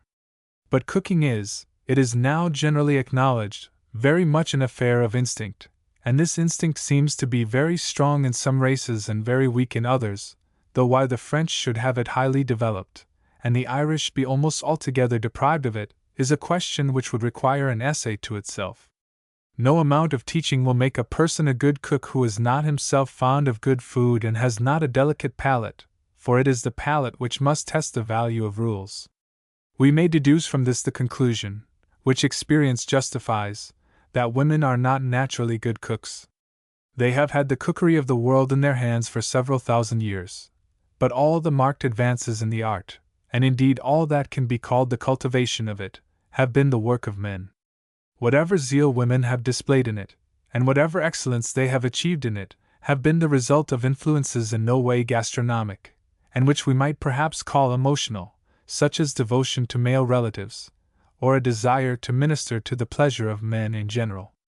Few or no women cook a dinner in an artistic spirit, and their success in doing it is nearly always the result of affection or loyalty, which is of course tantamount to saying that female cookery as a whole is, and always has been, comparatively poor. As a proof of this, we may mention the fact, for fact we think it is, that the art of cooking among women has declined at any given time or place. In the northern states of the Union, for instance, pari passu, with the growth of female independence. That is, as the habit or love of ministering to men's tastes has become weaker, the interest in cookery has fallen off. There are no such cooks among Native American women now as there were 50 years ago, and passages in foreign cookery books which assume the existence among women of strong interest in their husbands' and brothers' likings, and strong desire to gratify them, furnish food for merriment in American households. Bridget, therefore, can plead, first of all, the general incapacity of women as cooks, and secondly, the general falling off in the art under the influence of the new ideas. It may be that she ought to cultivate assiduously or with enthusiasm a calling which all the other women of the country ostentatiously despise, but she would be more than human if she did so. She imitates American women as closely as she can, and cannot live on the same soil without imbibing their ideas, and unhappily, as in all cases of imitation, vices are more easily and earlier caught than virtues. She can make, too, an economical defense of the most powerful kind to the attacks on her in this line, and it is this, that whether her cooking be bad or good, she offers it without deception or subterfuge, at a fair rate, and without compulsion, that nobody who does not like her dishes need eat them, and that her defects of taste or training can only be fairly made a cause of hatred and abuse when she does work badly, which somebody else is waiting to do better, if she would get out of the way. She has undertaken the task of cooking for the American nation, not of her own motion, but simply and solely because the American nation could find nobody else to do it. She does not, therefore, occupy the position of a broken-down or incompetent artist, but of a volunteer at a fire, or a passerby when you are lying in the ditch with your leg broken. The plain truth of the matter is, that the whole native population of the United States has almost suddenly, and with one accord, refused to perform for hire any of the services usually called menial or indoor. The men have found other more productive fields of industry, and the women, under the influence of the prevailing theory of life, have resolved to accept any employment at any wages sooner than do other people's housework. The result has been a demand for trained servants which the whole European continent could not supply if it would, and which has proved so intense that it has drawn the peasantry out of the fields en masse from the one European country in which the peasantry was sufficiently poor to be tempted, and spoke or understood the American language. No such phenomenon has ever been witnessed before. No country before has ever refused to do its own chores, and called in an army of foreigners for the purpose. To complain bitterly of their want of skill is therefore, under the circumstances, almost puerile, from an economical point of view, while, To anyone who looks at the matter as a moralist, it is hard to see why Bridget, doing the work badly in the kitchen, is any more a contemptible object than the American sewing girl killing herself in a garret at $3 a week, out of devotion to the principle of equality. As a party to a contract, Bridget's defects are very strongly marked. Her sense of the obligation of contracts is feeble. The reason why this particular vice excites so much odium in her case is that the inconveniences of her breaches of contract are greater than those of almost any other member of the community. They touch us in our most intimate social relations, and cause us an amount of mental anguish out of all proportion to their real importance. But her spirit about contracts is really that of the entire community in which she lives. Her way of looking at her employer is, we sincerely believe, about the way of looking at him common among all employees. The only real restraint on laborers of any class among us nowadays is the difficulty of finding another place. Whenever it becomes as easy for clerks, draftsmen, mechanics, and the like to suit themselves, as it is for cooks or housemaids, we find them as faithless. Native mechanics and seamstresses are just as perfidious as Bridget, but incur less obloquy, because their faithlessness causes less annoyance. But they have no more regard in making their plans for the interest or wishes of their employer than she has, and they all take the modern view of the matter. What makes her so fond of change is that she lives in a singularly restless society, in which everybody is engaged in a continual struggle to better himself, her master, in 9 cases out of 10, setting her an example of dislike to steady industry and slow gains. Moreover, domestic service is a kind of employment which, if not sweetened by personal affection, is extraordinarily full of wear and tear. In it there is no real end to the day, and in small households, the pursuit and oversight, and often the nagging, of the employer, or, in other words, the presence of an exacting, semi-hostile, and slightly contemptuous person is constant. This and confinement in a half-dark kitchen produce that nervous crisis which sends male mechanics and other male laborers, engaged in monotonous callings, off on a spree. In Bridget's case it works itself off by a change of place, with a few days of squalid repose among her own people, in a tenement house. As regards her general bearing as a member of a household, she has to contend with 3 great difficulties: ignorance of civilized domestic life, for which she is no more to blame than Russian moujiks; difference of race and creed on the part of her employer, and this is one which the servants of no other country have to contend with; and lastly, the strong contempt for domestic service felt and manifested by all that portion of the American population with which she comes in contact, and to which it is her great ambition to assimilate herself. Those who have ever tried the experiment of late years of employing a native American as a servant have, we believe, before it was over, generally come to look on Bridget as the personification of repose, if not of comfort, and those who have to call on native Americans, even occasionally, for services of a quasi-personal character, such as those of expressmen, hotel clerks, plumbers, we believe are anxious to make their intercourse with these gentlemen as brief as possible. Most expressmen are natives, and are freemen of intelligence and capacity, but they carry your trunk into your hall with the air of convicts doing forced labor for a tyrannical jailer. If the spirit in which they discharge their duties, and they are specimens of a large class, were to make its way into our kitchens, society would go to pieces. In short, Bridget is the legitimate product of our economical, political, and moral condition. We have called her, in our extremity, to do duties for which she is not trained, and having got her here have surrounded her with influences and ideas which American society has busied itself for 50 years in fostering and spreading, and which, taking hold of persons in her stage of development, work mental and moral ruin. The things which American life and manners preach to her are not patience, sober-mindedness, faithfulness, diligence, and honesty, and eagerness for physical enjoyment. Whenever the sound of the new gospel which is to win the natives back to the ancient and noble ways is heard in the land, it is fair to expect that it will not find her ears wholly closed, and that when the altar of duty is again set up by her employers, she will lay on it attractive beefsteaks, potatoes done to a turn, make libations of delicious soup, and will display remarkable fertility in sweets, and an extreme fondness for washing, and learn to grow old in one family. John Stuart Mill. Mr. Mill was, in many respects, one of the most singular men ever produced by English society.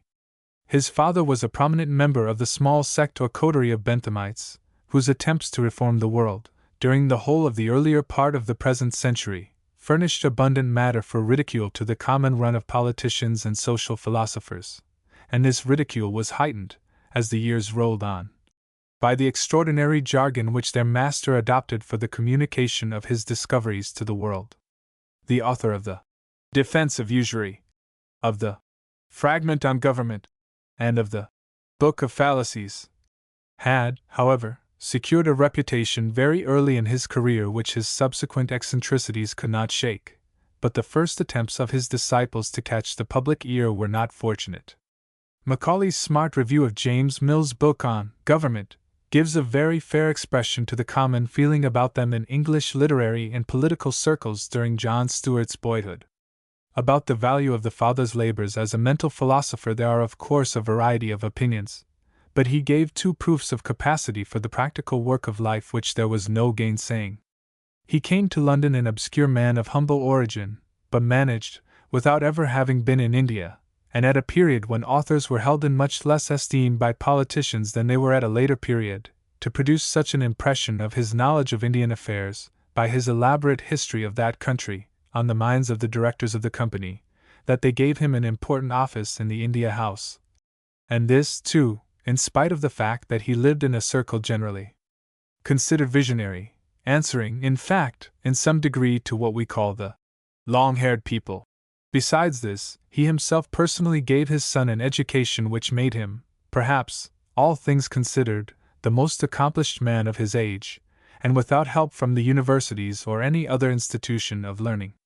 The son grew up with a profound reverence for his father as a scholar and thinker, and rarely lost an opportunity of expressing it, though, curiously enough, he began very early to look on Bentham, the head of the school, with a critical eye.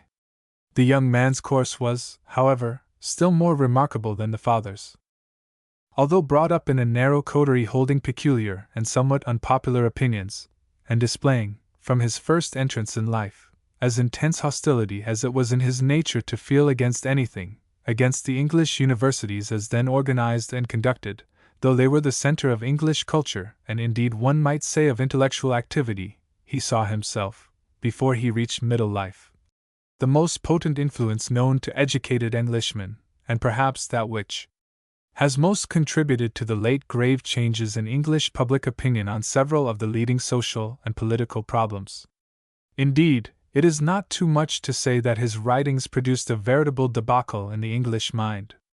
The younger generation were a good deal stirred by Carlyle, but Carlyle, after all, only woke people up, and made them look out of the window to see what was the matter, after which most of them went to bed again and slept comfortably.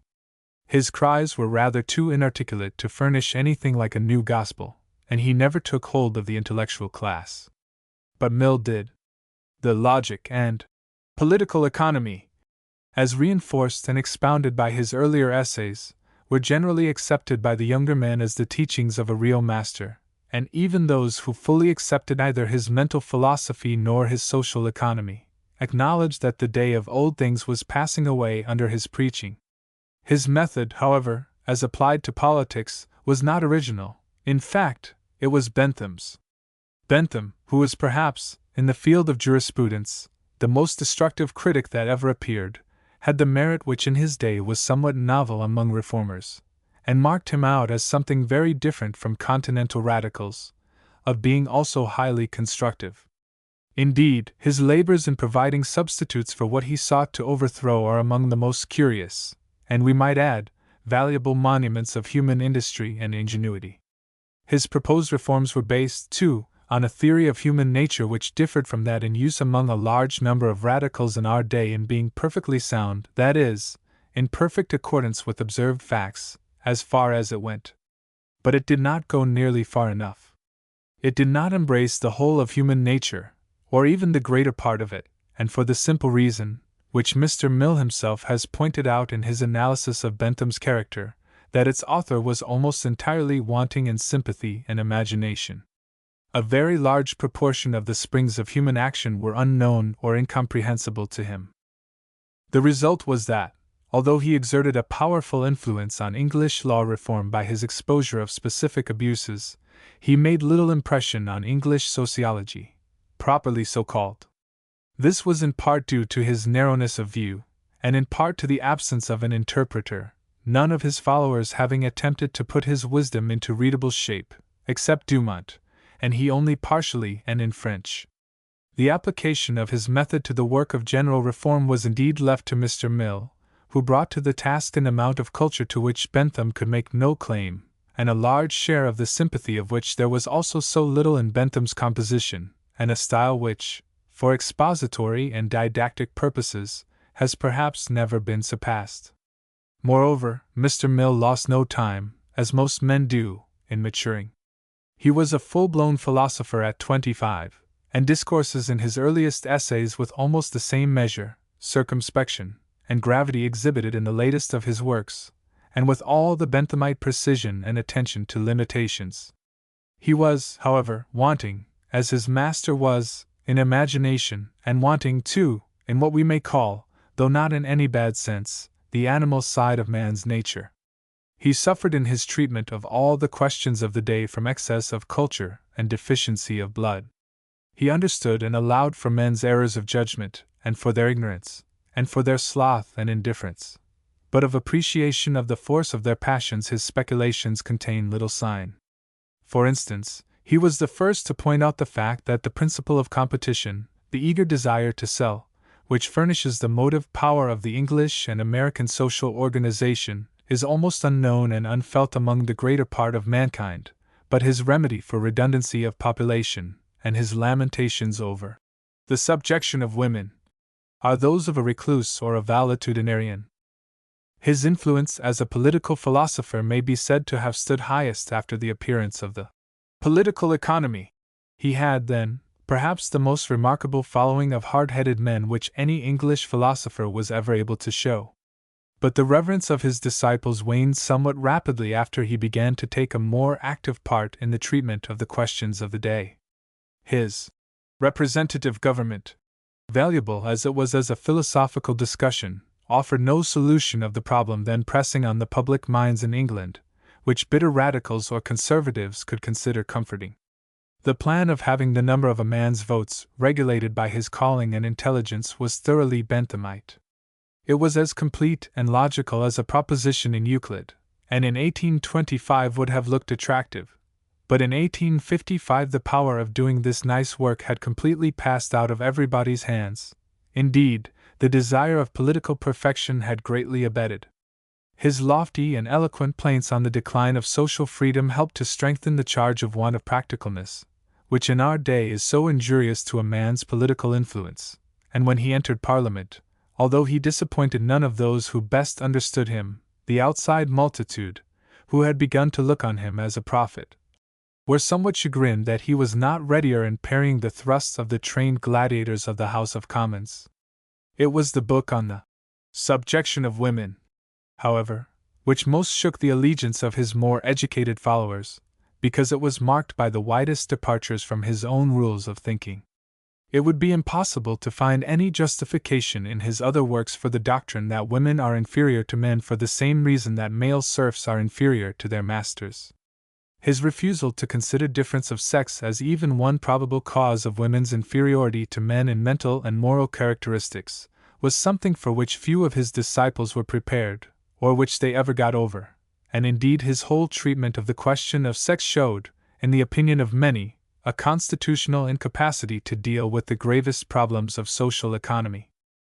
The standing of Mr. Mill as a mental philosopher appears to be very differently estimated by late critics and opponents and by himself, whether we consider the extent of his influence, or the relations of his doctrines to his nation and time, and there is a most singular inversion in these estimates of what we should naturally expect from friend and foe, an estimate of Mill's position and influence by his opponents, which, compared to his own, seems greatly exaggerated. For example, Dr. McCosh, a thoroughgoing opponent, regards Mill's influence as the most active and effective philosophical force now alive in Great Britain, the strongest current of philosophic thought even at Oxford, and M. Taine, who some years ago discovered at Oxford that the British nation was not wanting in general ideas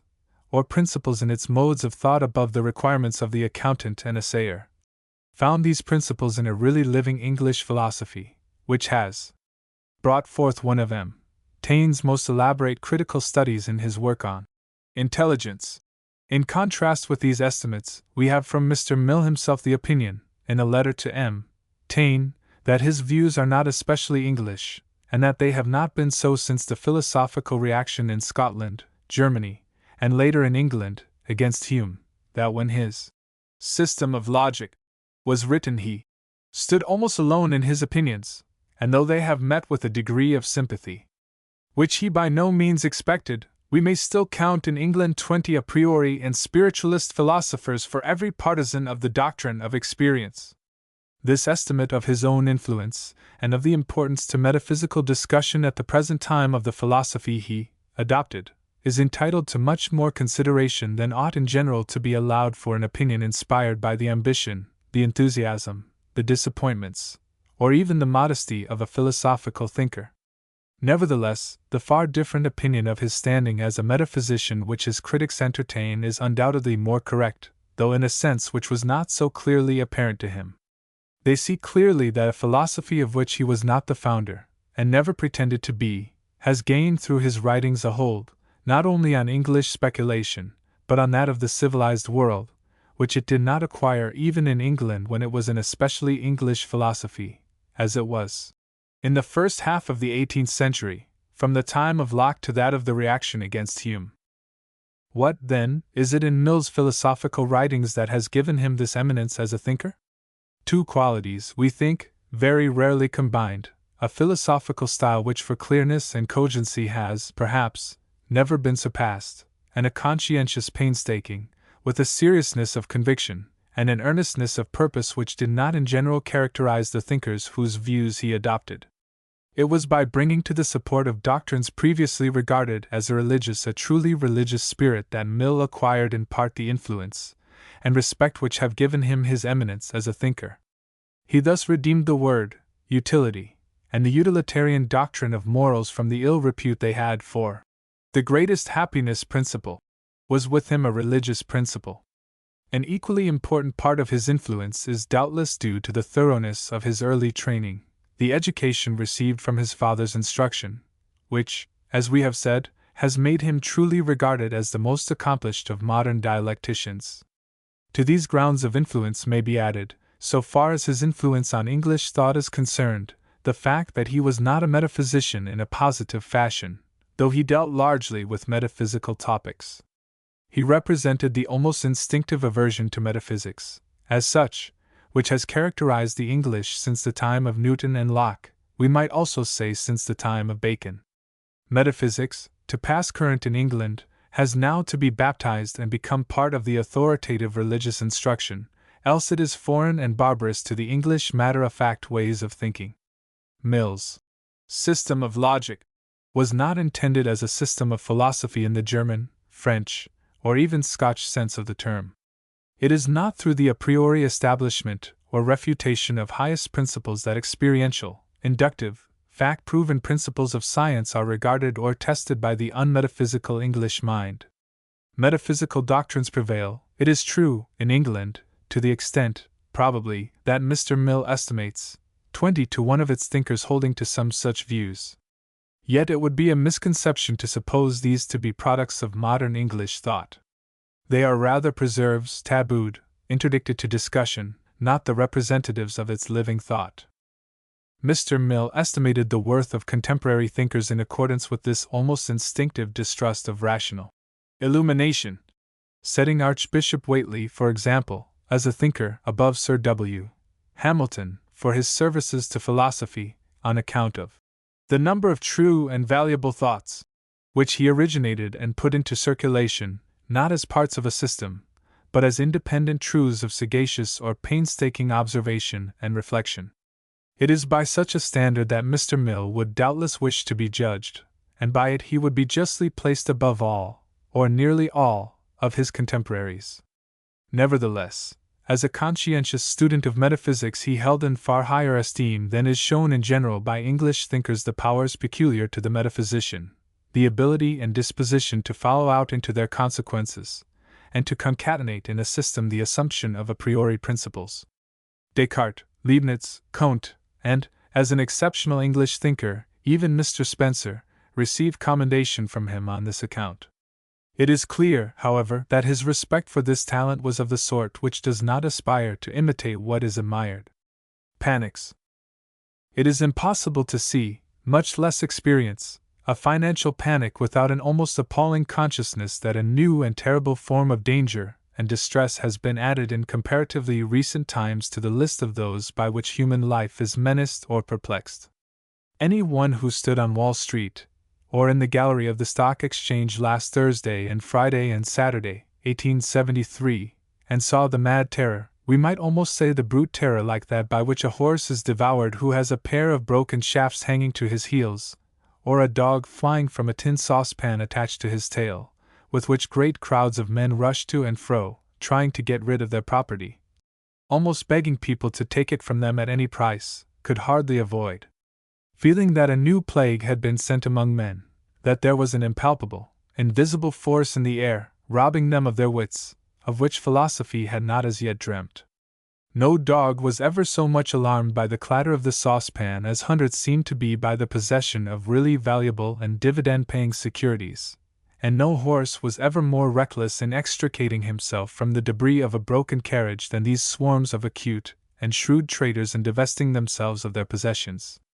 Hundreds must really, to judge by their conduct, have been so confused by terror and anxiety as to be unable to decide whether they desired to have or not to have, to be poor or rich.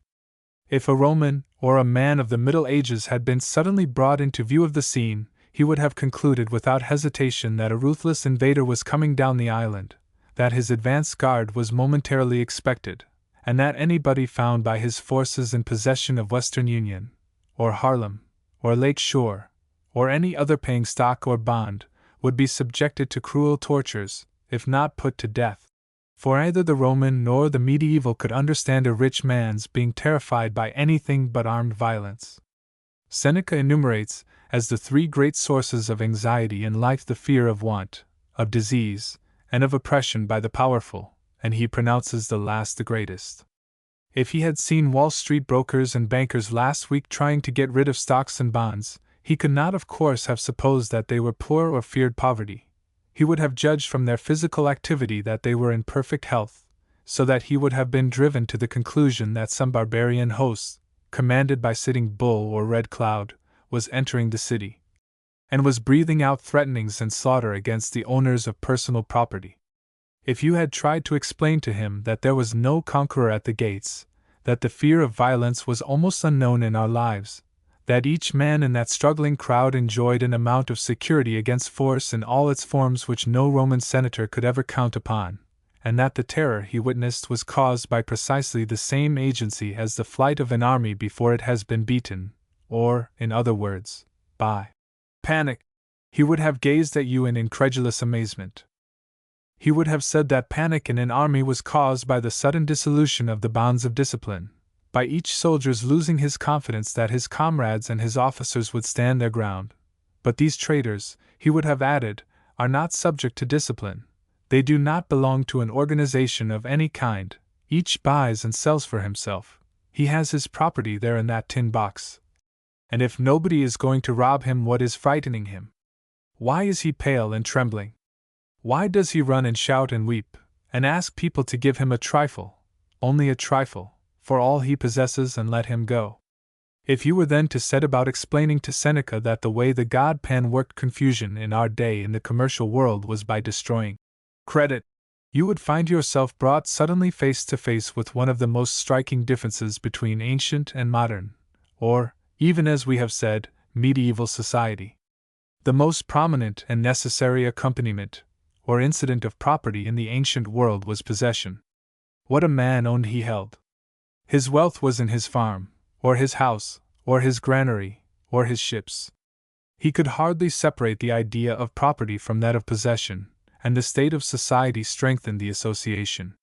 The frugal man hoarded, and when he was terrified he buried his money, a practice to which we owe the preservation of the greater portion of the old coins now in our collections.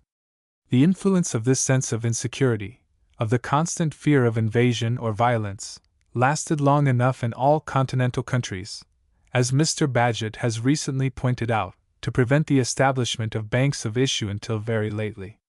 The prospect of war was so constantly in men's minds that no bank could make arrangements for the run which would surely follow the outbreak of hostilities, and in view of this contingency, nobody would be willing to hold paper promises to pay in lieu of gold and silver.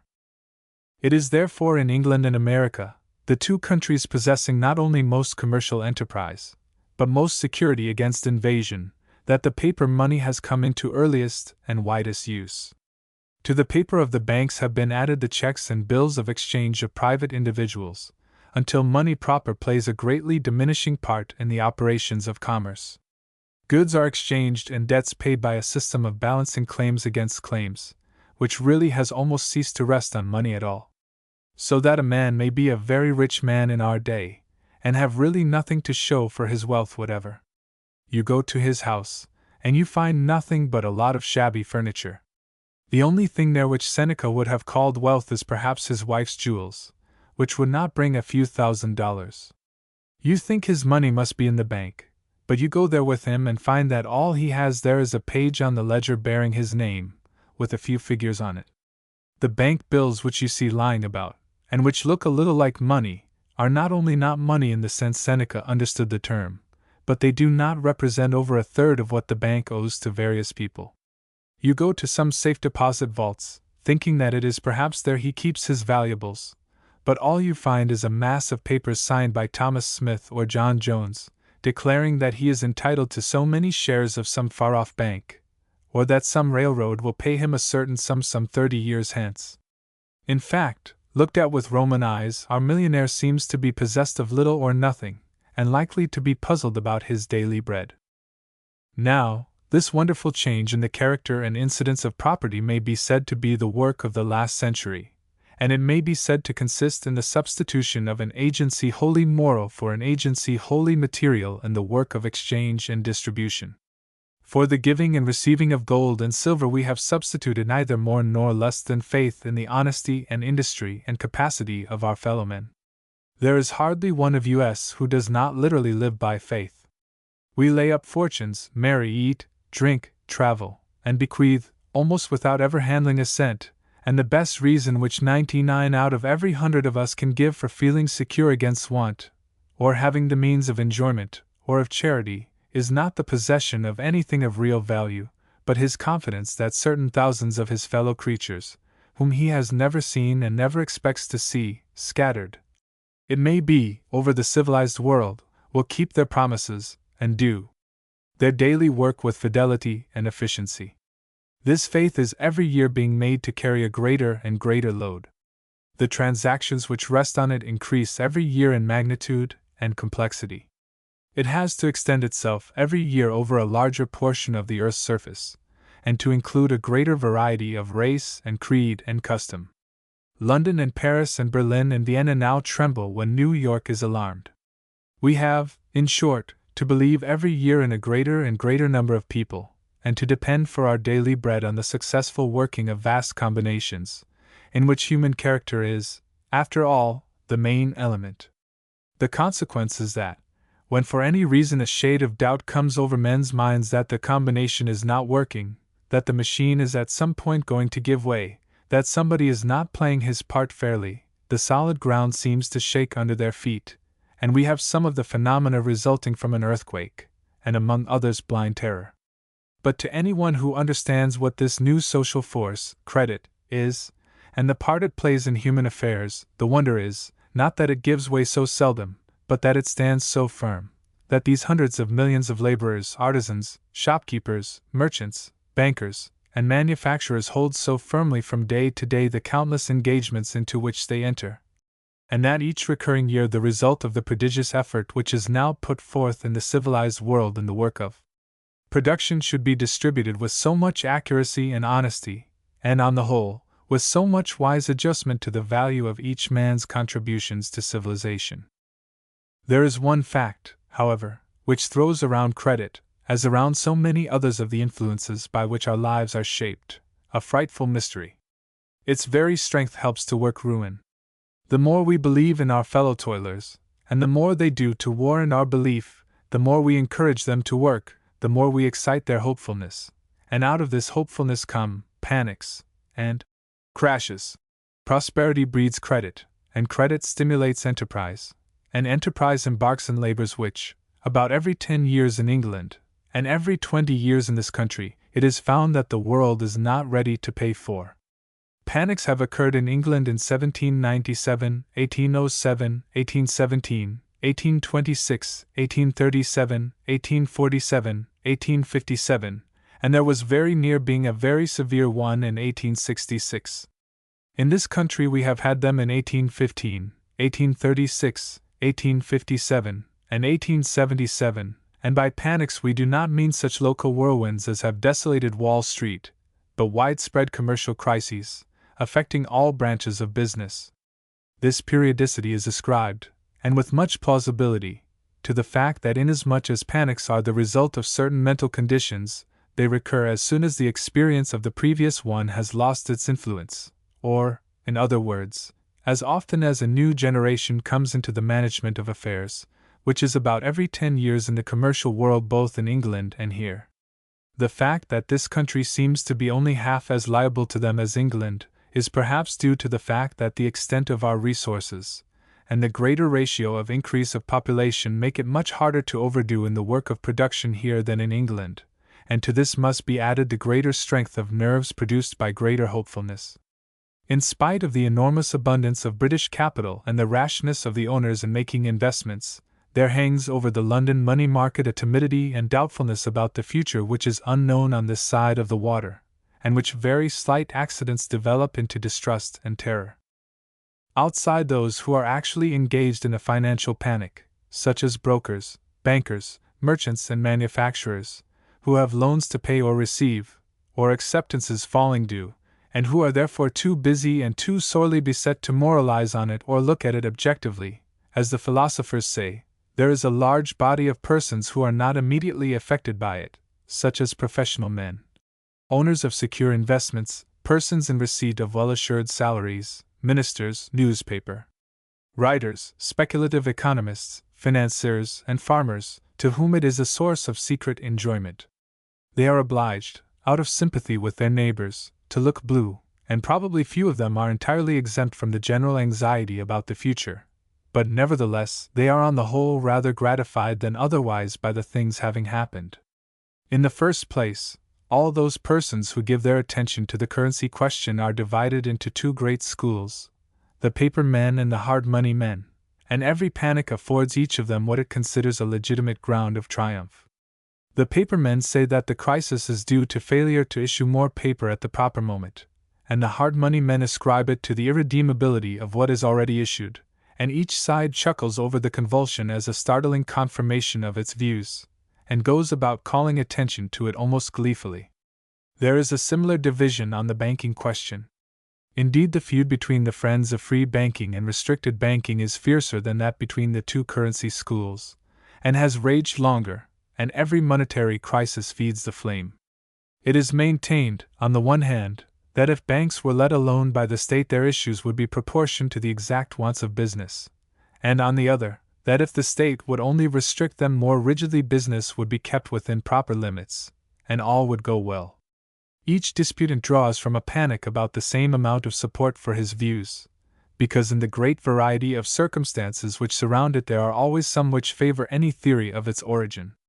In one thing, however, both sets of observers are apt to agree thoroughly, and that is in believing the thing will not blow over, and that we are going to feel it for a long time. They have long foreseen it, and have only been surprised that it did not come sooner, and they lower their voices to a hoarse whisper while telling you this. But there is no class of observers which extracts so much solid comfort from a panic as that large body of social philosophers who are hostile to luxury, and believe that the world is going to the dogs through self-indulgence. It may even be said that 2/3 of the community, or indeed all except the very few, hold this opinion with a greater or less degree of strength. The farmers hold it strongly with regard to the city people, the artisans with regard to merchants, bankers, brokers, and manufacturers, and among the latter nearly every man is inclined to it with regard to persons of more means than himself. Moreover, it would probably astonish us if we knew how large was the number of those who fancy that their more well-to-do neighbors, if they do not belong to the category of millionaires, are living beyond their means. Every man whose own means are small, or even moderate, finds himself rather hard put to it to make both ends meet, and is constantly harassed by desires which he is unable to gratify. When he sees others gratifying them, his self-love drives him often unconsciously into ascribing it to recklessness and improvidence. Very close people, too, who have a constitutional repugnance to spending money freely for any purpose, and especially for purposes of personal enjoyment, can hardly persuade themselves that other persons who do so spend it honestly. And then behind these come the large army of lovers of simplicity and frugality on moral and religious grounds, who believe that material luxury contains a snare for the soul, and that true happiness and real virtue are not to be found in gilded saloons. They write to the newspapers denouncing the reluctance of young people to marry on small incomes, and urging girls to begin life as their mothers began it, and despise the silly chatter of those who think luxurious surroundings more important than the union of hearts. The occurrence of a panic fills the breasts of all these with various degrees of rejoicing. They always take a very dark view of it, and laugh contemptuously at those who consider it a Wall Street flurry, or ascribe it to any vice in the currency or in the banking system. Extravagant living they believe to be at the bottom of it, and like the hard money men, they are only surprised that it has not come sooner, and they believe most firmly that it is going to effect a sort of social revolution, and bring the world more nearly to their own ideal of what it ought to be. The amount of rottenness which they expect it to reveal is always enormous, and they look forward to the exposure and the general coming down of their guilty neighbors to the hard pan with the keenest relish. They have long, for instance, been unable to imagine where the multitude of people who live in brownstone houses get the money to keep them. There was something wrong about it, they felt satisfied, though they could not tell what, and when the panic comes they half fancy that the murder will out, and that there will be a great migration of fraudulent bankrupts from Fifth Avenue and its neighborhood into tenement houses on the East and North Rivers. How Mrs. Smith, too, dressed as she did, and where Smith got the money to take her to Sharon every summer, and how Jones managed to entertain as he was doing, have often been puzzling problems, which the crash in the money market is at last going to solve. It is also highly gratifying to those who consider yachting a senseless amusement to reflect that the panic will probably diminish the number of yachts, and they even flatter themselves that it may stop yachting in future, and reduce the general style of living among rich young men. We shall now, they say, have fewer fast horses, and less champagne, and less gaudy furniture, and more honest, hard work, and plain, wholesome food. They accordingly rejoice in the panic as a means adopted by Providence to bring a gluttonous and ungodly generation to its senses, and lead it back to that state of things which is known as Republican simplicity. The curious thing about this expectation is that it has survived innumerable disappointments without apparently losing any of its vigor. It was strong after 1837, and strong after 1857, and stronger than ever after 1861. The war was surely, people said, to bring back the golden age, when all the men were prudent, sober, and industrious, and all the women simple, modest, and home-keeping. The war did nothing of the kind. In fact, it left us more extravagant and lavish and self-indulgent than ever. Yet the ancient and tough belief in the purifying influence of a stringent money market still lasts, and is at this moment cropping out in the moral department of 1,000 newspapers. The belief belongs to what may be called the cataclysmal theory of progress, which improves the world by sudden starts, and clings so fondly to liquor laws, and has profound faith in specific remedies for moral and political diseases. What commercial panics and great national misfortunes do not do, particular bits of legislation are sure to do. You put something in the Constitution, or forbid something, or lose a battle, or have a shrinkage of values, or have a cholera season, and forthwith the community turns over a new leaf, and becomes moral, economical, and sober-minded. We doubt whether this theory will ever die out, however much philosophers may preach against it, or however often facts may refute it, because it gratifies, or promises to gratify, one of the deepest longings of the human heart, the desire which each man feels to have a great deal of history crowded into his own little day. None of us can bear to quit the scene without witnessing the solution of the problems by which his own life has been vexed or over which he has long labored. Indeed, a great many men would find it impossible to work with any zeal to bring about results which would probably not be witnessed until they had been centuries in the tomb. We accordingly find that the most eager reformers are apt to be those who look for the triumph of virtue by the close of the current year. Of all dreams of eager reformers, however, there is probably none more substantial than that which looks for a restoration of that vague thing called simplicity of manners. Simplicity and economy are, of course, relative terms. The luxurious gentleman in the 14th century lived in a way which the well-to-do artisan in our own time would not tolerate. And when we undertake to carry people back to ancient ways of living, we find that there is hardly a point short of barbarism at which we can consistently stop. A country in which money is easily made and abounds will be one in which money will always be freely spent, and in which personal comfort and even display will occupy men's and women's thoughts a great deal. We can no more prevent this than we can prevent the growth of wealth itself, and our duty is, instead of wasting our breath in denouncing extravagance, or hailing panics as purging fires, to do what in us lies to give rich people more taste, more conscience, more sense of responsibility for curable ills, and a keener relish of the higher forms of pleasure. Extravagance, or, in other words, the waste of money on sensual enjoyment, the production of hideous furniture or jewelry, or of barbarous display, has to be checked not by the preaching of poor people, but by the rich man's own superiority to these things, and his own repugnance for them.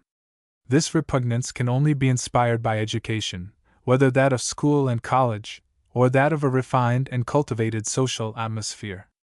Much would be done in this direction if public opinion exacted of the owners of large fortunes that they should give their sons the best education the country affords,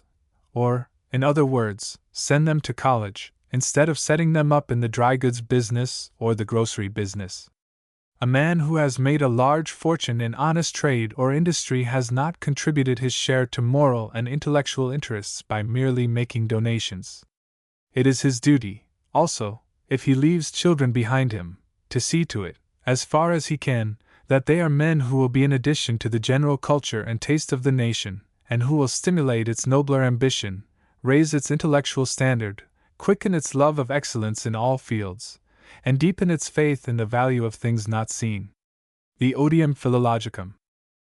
Our readers and those of the Galaxy are familiar with the controversy between Dr. Fitzedward Hall and Mr. Grant White, November, 1873. When one comes to inquire what it was all about, and why Mr. White was led to consider Dr. Hall a Yahoo of literature, and a man born without a sense of decency, one finds himself engaged in an investigation of great difficulty, but of considerable interest. The controversy between these two gentlemen by no means brings up the problem for the first time. That verbal criticism, such as Mr. White has been producing for some time back, is sure to end, sooner or later, in one or more savage quarrels, is one of the most familiar facts of the literary life of our day. Indeed, so far as our observation has gone, the rule has no exceptions. Whenever we see a gentleman, no matter how great his accomplishments or sweet his temper, announcing that he is about to write articles or deliver lectures on words and their uses, or on the English of everyday life, or on familiar faults of conversation, or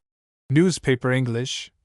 or any cognate theme, we feel all but certain that we shall soon see him engaged in an encounter with another laborer in the same field, in which all dignity will be laid aside, and in which, figuratively speaking, clothes, hair, and features will suffer terribly, and out of which, unless he is very lucky, he will issue with the gravest imputations resting on his character in every relation of life. Now, why is it that attempts to get one's fellow men to talk correctly, to frame their sentences in accordance with good usage, and take their words from the best authors, have this tendency to arouse some of the worst passions of our nature, and predispose even eminent philologists, men of dainty language, and soft manners, and lofty aims, to assail each other in the rough vernacular of the fish market and the forecastle. A careless observer will be apt to say that it is an ordinary result of disputation, that when men differ or argue on any subject they are apt to get angry and indulge in personalities. But this is not true. Lawyers, for instance, live by controversy, and their controversies touch interests of the gravest and most delicate character, such as fortune and reputation, and yet the spectacle of two lawyers abusing each other in cold blood, in print, is almost unknown. Currency and banking are, at certain seasons, subjects of absorbing interest, and for the last 70 years, the discussions over them have been numerous and voluminous almost beyond example, and yet we remember no case in which a bullionist called a paper money man bad names, or in which a friend of free banking accused a restrictionist of defrauding the poor or defacing tombstones. Politics, too, home and foreign, is a fertile source of difference of opinion, and yet gross abuse, on paper, of each other by political disputants, discussing abstract questions having no present relation to power or pay, are very rare indeed.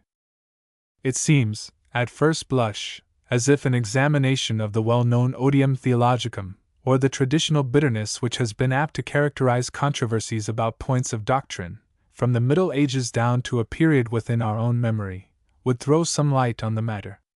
But a little consideration will show that there are special causes for the rancor of theologians for which word criticism has no parallel. The odium theologicum was the natural and inevitable result of the general belief that the holding of certain opinions was necessary to salvation, and that the formation of opinions could be wholly regulated by the will. This belief, pushed to its extreme limits and embodied in legislation, led to the burning of heretics in nearly all Christian countries. When B's failure to adopt A's conclusions was regarded as a sign of depravity of nature which would lead to B's damnation, nothing was more natural than that when they came into collision in pamphlets or sermons they should have attributed to each other the worst motives. A man who was deliberately getting himself ready for perdition was not a person to whom anybody owed courtesy or consideration, or whose arguments, being probably supplied by Satan, deserved respectful examination. We accordingly find that as the list of essential opinions has become shortened, and as doubts as to men's responsibility for their opinions have made their way from the world into the church, theological controversy has lost its acrimony and indeed has almost ceased. No theologian of high standing or character now permits himself to show bad temper in a doctrinal or hermeneutical discussion, and a large and increasing proportion of theologians acknowledge that the road to heaven is so hard for us all that the less quarreling and jostling there is in it, the better for everybody. Nor does the odium scientificum, of which we have now happily but occasional manifestations, furnish us with any suggestions. Controversy between scientific men begins to be bitter and frequent, as the field of investigation grows wider and the investigation itself grows deeper. But then this is easily accounted for. All scientific men of the first rank are engaged in original research, that is, in attempts to discover laws and phenomena previously unknown. The workers in all departments are very numerous, and are scattered over various countries, and as one discovery, however slight, is very apt to help in some degree in the making of another, scientific men are constantly exposed to having their claims to originality contested, either as regards priority in point of time or as regards completeness. Consequently, they may be said to stand in delicate relations to each other, and are more than usually sensitive about the recognition of their achievements by their brethren, a state of things which, while it cultivates a very nice sense of honor, leads occasionally to encounters in which free will seems for the moment to get the better of law. The differences of the scientific world, too, are complicated by the theological bearing of a good deal of scientific discovery and discussion, and many a scientific man finds himself either compelled to defend himself against theologians, or to aid theologians in bringing an erring brother to reason. The true source of the odium philologicum is, we think, to be found in the fact that a man's speech is apt to be, or to be considered, an indication of the manner in which he has been bred, and of the character of the company he keeps. Criticism of his mode of using words, or his pronunciation, or the manner in which he compounds his sentences, almost inevitably takes the character of an attack on his birth, parentage, education, and social position, or, In other words, on everything which he feels most sensitive about or holds most dear. If you say that his pronunciation is bad, or that his language is slangy or ill-chosen, you insinuate that when he lived at home with his papa and mama he was surrounded by bad models, or, in plain English, that his parents were vulgar or ignorant people. When you say that he writes bad grammar, or is guilty of glaring solecisms, or displays want of etymological knowledge, you insinuate that his education was neglected, or that he has not associated with correct speakers. Usually, too, you do all this in the most provoking way by selecting passages from his writings on which he probably prided himself, and separating them totally from the thought of which he was full when he produced them, and then examining them mechanically, as if they were algebraic signs, which he used without knowing what they meant, or where they would bring him out. Nobody stands this process very long with equanimity, because nobody can be subjected to it without being presented to the public somewhat in the light of an ignorant, careless, and pretentious donkey. Nor will it do to cite your examples from deceased authors.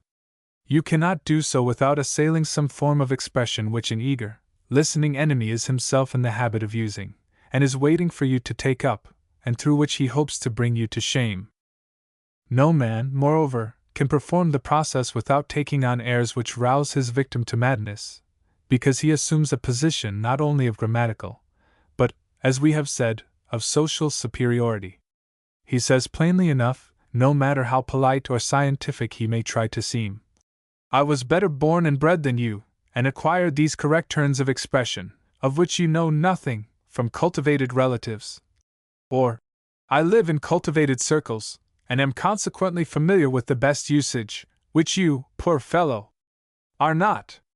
I am therefore able to decide this matter without argument or citations, and your best course is to take my corrections in silence or with thankfulness." It is easy to understand how all interest in orthography, etymology, syntax, and prosody speedily disappears in a controversy of this sort, and how the disputants begin to burn with mutual dislike, and how each longs to inflict pain and anguish on his opponent, and make him, no matter by what means, an object of popular pity and contempt, and make his parts of speech odious and ridiculous. The influence of all good men ought to be directed either to repressing verbal criticism, or restricting indulgence in it to the family circle or to schools and colleges. Professor Huxley's Lectures. Biologists like Professor Huxley have, as popular lecturers, the advantage over scientific men in other fields, of occupying themselves with what is to 99 men and women out of 100 the most momentous of all problems, the manner in which life on this globe began, and in which men and other animals came to be what they are. The doctrine of evolution as a solution of these problems, or of one of them, derives additional interest from the fact that in many minds it runs counter to ideas which a very large proportion of the population above the age of 30 imbibed with the earliest and most impressive portion of their education. Down to 1850 the bulk of intelligent men and women believed that the world, and all that is therein, originated in the precise manner described in the first chapter of Genesis, and about 6,000 years ago. Most of the adaptations, or attempts at adaptation, of what is called the Mosaic account of the creation, of the chronological theories of the geologists and evolutionists by theologians and biblical scholars have been made within that period, and it may be safely said that it is only within 10 or 15 years that any clear knowledge of the conflict between science and religion has reached that portion of the people who take a lively or, indeed, any interest in religious matters. It would not, in fact, be rash to say that little or nothing is known about this conflict to this hour among the great body of Methodists or Catholics, or the evangelical portion of other denominations, and that their religious outlook is little, if at all, affected by it. One would never detect, for instance, in Mr. Moody's preaching, any indication that he had ever heard of any such conflict, or that the doctrines of the Orthodox Protestant Church had undergone any sensible modification within 100 years. Professor Huxley and men like him, therefore, make their appearance now not simply as manipulators of a most interesting subject, but as disturbers of beliefs which are widely spread, deeply rooted, and surrounded by the tenderest and most sacred associations of human existence. That under such circumstances he has met with so little opposition is, on the whole, rather surprising. As far as our observation has gone, no strong hostility whatever to himself or his teachings has been shown, except in 1 or 2 instances, by either the clergy or the religious press. Indeed, ministers formed a very prominent and attentive portion of his audience at the recent lectures at Chickering Hall.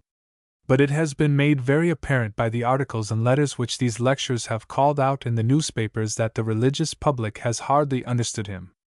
The collision between the theologians and the scientific men has been very slight among us, and indeed, the waves of the controversy hardly reached this country until the storm had passed away in Europe, so that it is difficult for Americans to appreciate the combative tone of Mr. Huxley's oratory. Of this difficulty, the effect of his substitution of Milton for Moses as the historian of the creation, on the night of his first lecture, has furnished an amusing illustration. The audience, or at least that portion of it which was gifted with any sense of humor, saw the joke and laughed over it heartily. It was simply a telling rhetorical device, intended to point a sarcasm directed against the biblical commentators who have been trying to extract the doctrines of evolution from the first chapter of Genesis. But many of the newspapers all over the country took it up seriously, and the professor must, if he saw them, have enjoyed mightily the various letters and articles which have endeavored in solemn earnest to show that Milton was not justly entitled to the rank of a scientific expositor, and that it was a cowardly thing in the lecturer to attack Moses over Milton's shoulders. Whenever Professor Huxley enters on the defense of his science, as distinguished from the exposition of it, there are traces in his language of the gaudium certiminis which has found expression in so many hard-fought fields in his own country, and which has made him perhaps the most formidable antagonist, in so far as dialectics go, that the transcendental philosophers have ever encountered. He is, par excellence, a fighting man, but certainly his pugnacity diminishes neither his worth nor his capacity. In many of the comments which his lectures have called out in the newspapers one meets every now and then with a curious failure to comprehend the position which an average non-scientific man occupies in such a conflict as is now going on over the doctrines of evolution. Professor Huxley was very careful not to repeat the error which delivered Professor Tyndall into the hands of the enemy at Belfast. He expressed no opinion as to the nature of the causal force which called the world into existence. He did not profess to know anything about the sources of life. He consequently did not once place himself on the level of the theologian or the unscientific spectator. What he undertook to do and did was to present to the audience some specimens of the evidence by which evolutionists have been led to the conclusion that their theory is correct. Now, the mistake which a good many newspaper writers, some of them ministers, have made in passing judgment on the lectures lies in their supposing that this evidence must be weak and incomplete because they have not been convinced. There is probably no more widely diffused fallacy, or one which works more mischief in all walks of life, than the notion that it is only those whose business it is to persuade who need to be trained in the art of proof, and that those who are to be persuaded need no process of preparation at all. The fact is that skill in reasoning is as necessary on the one side as the other. He cannot be fully and rightly convinced who does not himself know how to convince, and no man is competent to judge in the last resort of the force of an argument who is not on something like an equality of knowledge and dialectical skill with the person using it. This is true in all fields of discussion. It is preeminently true in scientific fields. Of course, therefore, the real public of the scientific man, the public which settles finally whether he has made out his case, is a small one. Outside of it there is another and larger one on which his reasoning may act with irresistible force. But just as the fact that it does so act does not prove that his hypothesis is true, so also the fact that it has failed to convince proves nothing against its soundness. In other words, a man's occupying the position of a listener does not necessarily clothe him with the attributes of a judge, and there may be as much folly and impertinence in his going about saying, "I do not agree with Huxley. He has not satisfied me. He will have to produce more proof than that before I believe in evolution," as in going about saying, "I know as much about evolution as Huxley and could give as good a lecture on it as he any day." And yet a good many people are guilty of the one who would blush at the mere thought of the other. Another fertile source of confusion in this and similar controversies is the habit which transcendentalists, theological and other, have of using the term truth in two different senses, the scientific sense and the religious or spiritual sense. The scientific man only uses it in one. Truth to him is something capable of demonstration by someone of the canons of induction. He knows nothing of any truth which cannot be proved. The religious man, on the other hand, and especially the minister, has been bred in the application of the term to facts of an entirely different order, that is, to emotions produced by certain beliefs which he cannot justify by any arguments, and about which to him no argument is necessary. These are the spiritual truths, which are said to be perceptible often to the simple-minded and unlearned, though hidden from the wise and prudent. Now there is no decently educated religious man who does not perceive the distinction between these two kinds of truths, and few who do not think they keep this distinction in mind when passing upon the great problems of the origin and growth of the universe. But, as a matter of fact, we see the distinction ignored every day. People go to scientific lectures and read scientific books with their heads filled with spiritual truths, which have come they know not whence, and which give them infinite comfort in all the trying passages of life, and in view of this comfort must, they think, connect them by invisible lines of communication with the great secret of the universe, toward which philosophers try to make their way by visible lines. When, then, they find that the scientific man's induction makes no impression on this other truth, and that he cannot dislodge any theory of the growth or government of the world which has become firmly embedded in it, they are apt to conclude that there is something faulty in his methods, or rash and presumptuous in his conclusions.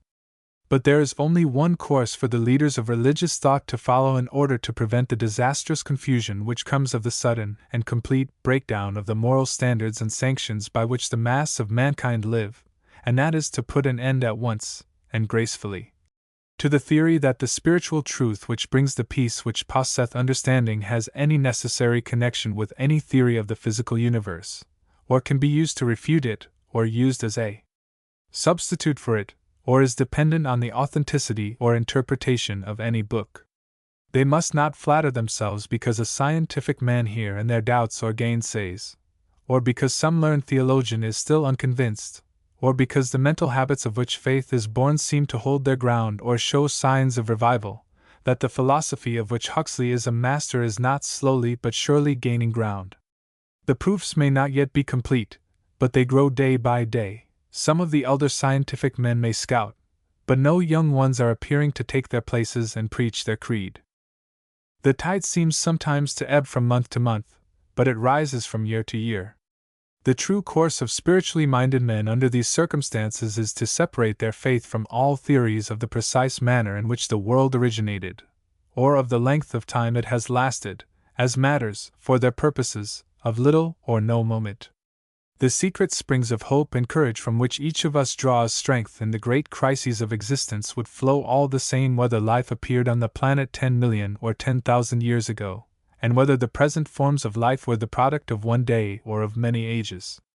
And we doubt very much whether anyone has ever listened in a candid and dispassionate frame of mind to the evolutionist's history of the globe without finding that it had deepened for him the mystery of the universe, and magnified the power which stands behind it.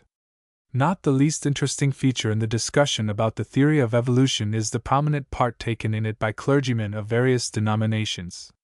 There is hardly one of them who, since Huxley's lectures, has not preached a sermon bearing on the matter in some way, and several have made it the topic of special articles or lectures.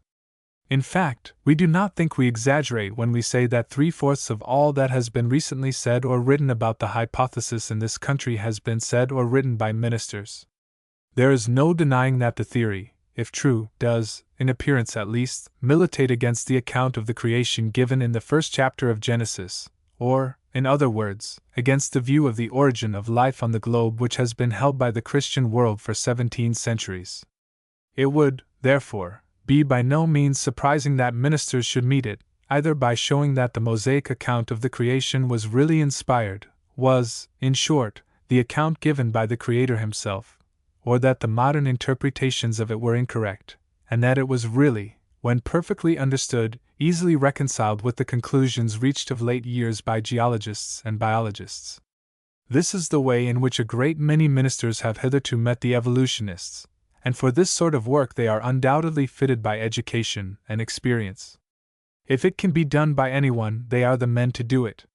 If it be maintained that the biblical account is literally true, they are more familiar than any other class of men with the evidence and arguments accumulated by the Church in favor of the inspiration of the Scriptures. Or if, on the other hand, it be desired to reconcile the Bible with evolution, they are more familiar than any other class of men with the exegetical process by which this reconciliation can be effected. They are specially trained in ecclesiastical history and tradition, in Greek and Hebrew religious literature, and in the methods of interpretation which have been for ages in use among theologians. Of late, however, they have shown a decided inclination to abandon the purely ecclesiastical approach to the controversy altogether, and this is especially remarkable in the discussion now pending over Huxley. They do not seek to defend the biblical account of the creation, or to reconcile it with the theory of the evolutionists. Far from it, they have come down, in most of the recent cases, into the scientific arena, and are meeting the men of science with their own weapons. They tell Huxley and Darwin and Tyndall that their evidence is imperfect, and their reasoning from it faulty. Noticing their activity in this new field, and the marked contrast which this activity presents to the modesty or indifference of the other professions, the lawyers and doctors, for instance, who on general grounds have fully as much reason to be interested in evolution as the ministers, and have hitherto been at least as well fitted to discuss it, we asked ourselves whether it was possible that, without our knowledge, any change had of late years been made in the curriculum of the divinity schools or theological seminaries with the view of fitting ministers to take a prominent part in the solution of the increasingly important and startling problems raised by physical science. In order to satisfy ourselves, we lately turned over the catalogues of all the principal divinity schools in the country, to see if any chairs of natural science had been established, or if candidates for the ministry had to undergo any compulsory instruction in geology or physics, or the higher mathematics, or biology, or paleontology, or astronomy, or had to become versed in the methods of scientific investigation in the laboratory or in the dissecting room, or were subjected to any unusually severe discipline in the use of the inductive process. Not much to our surprise, we found nothing of the kind. We found that, to all appearance, not even the smallest smattering of natural science in any of its branches is considered necessary to a minister's education. No astronomy, no chemistry, no biology, no geology, no higher mathematics, no comparative anatomy, and nothing severe in logic.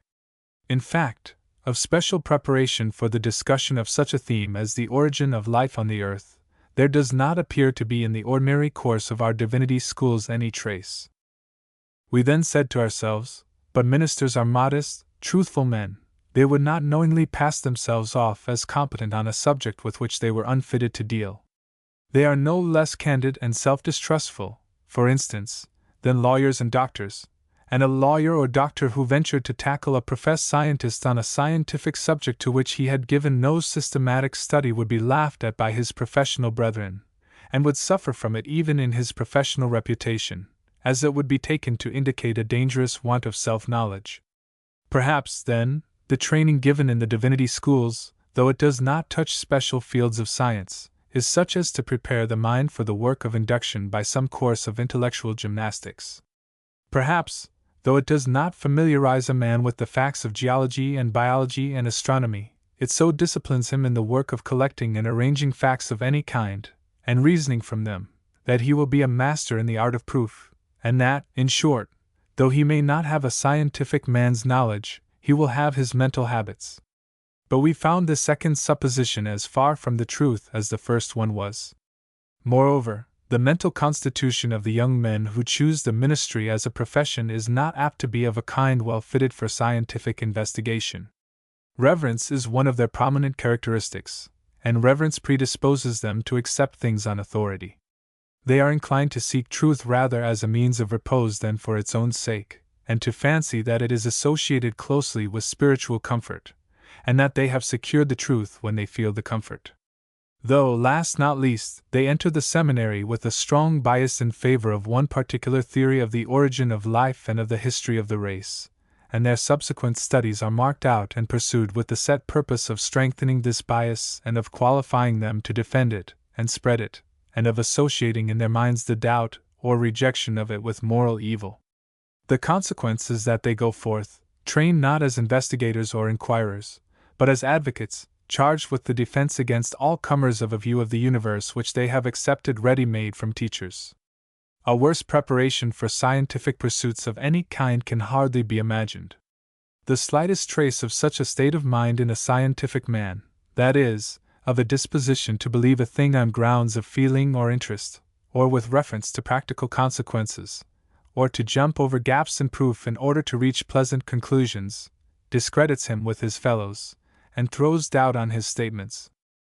We are not condemning this state of mind for all purposes. Indeed, we think the widespread prevalence of the philosophic way of looking at things would be in many respects a great misfortune for the race, and we acknowledge that a rigidly trained philosopher would be unfit for most of a minister's functions. But we have only to describe a minister's education in order to show his exceeding unreadiness for contentions such as some of his brethren are carrying on with geologists and physicists and biologists. In fact, there is no educated calling whose members are not, on the whole, better equipped for fighting in scientific fields over the hypothesis of evolution. Our surprise at seeing lawyers and doctors engaged in it would be very much less justifiable, for a portion at least of the training received in these professions is of a scientific cast, and concerns the selection and classification of facts, while a clergyman's is almost wholly devoted to the study of the opinions and sayings of other men. In truth, theology, properly so called, is a collection of opinions. Nor do these objections to a clergyman's mingling in scientific disputes arise out of his belief about the origin and government of the world per se, because one does not think of making them to trained religious philosophers, for instance, to Principal Dawson or Mr. St. George Mivart. Some may think or say that the religious prepossessions of these gentlemen lessen the weight of their opinions on a certain class of scientific questions, but no one would question their right to share in scientific discussions. Circumstantial evidence.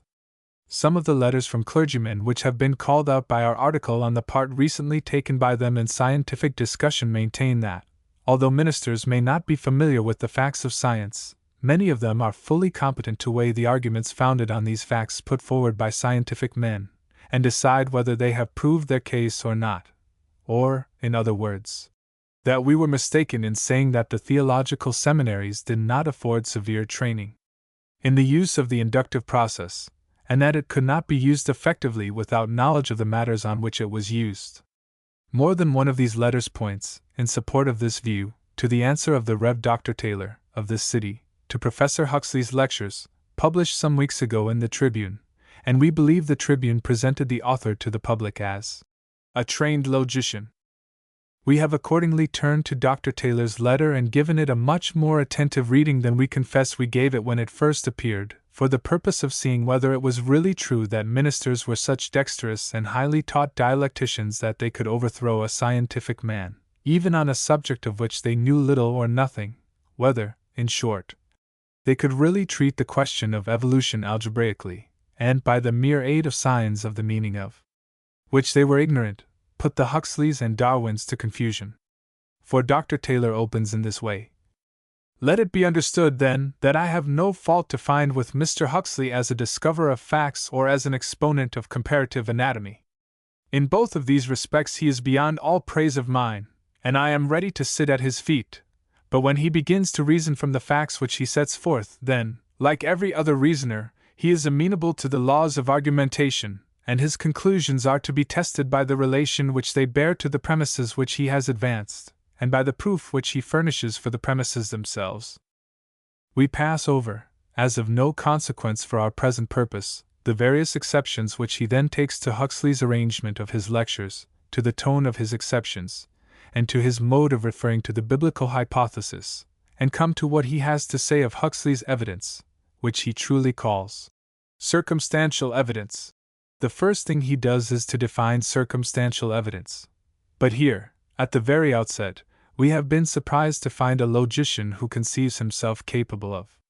overhauling the argumentation of the masters of science, going to a lawyer to get a statement of the principles which regulate the value of circumstantial evidence. This is a matter which lay logicians usually have at their fingers' ends, and we have never known one yet who would not be puzzled by a suggestion that he should do as Dr. Taylor did, go to a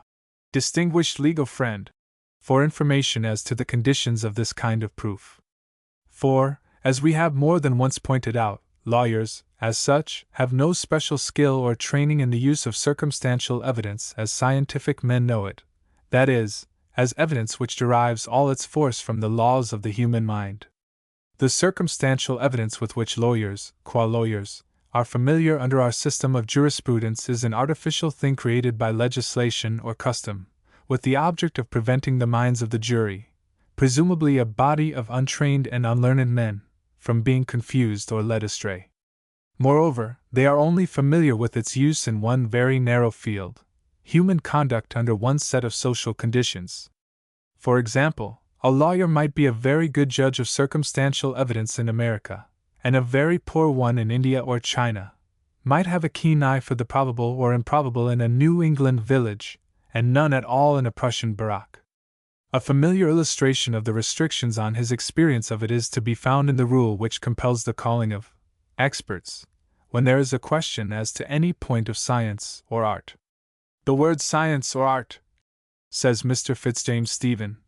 include all subjects on which a course of special study or experience is necessary to the formation of an opinion,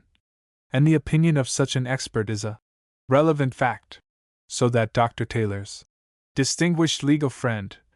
if a good lawyer, would not, in spite of his proficiency in circumstantial evidence, undertake to dispute with Professor Huxley about the relation of the Anchitherium, Hipparion, and horse, and if Dr. Taylor offered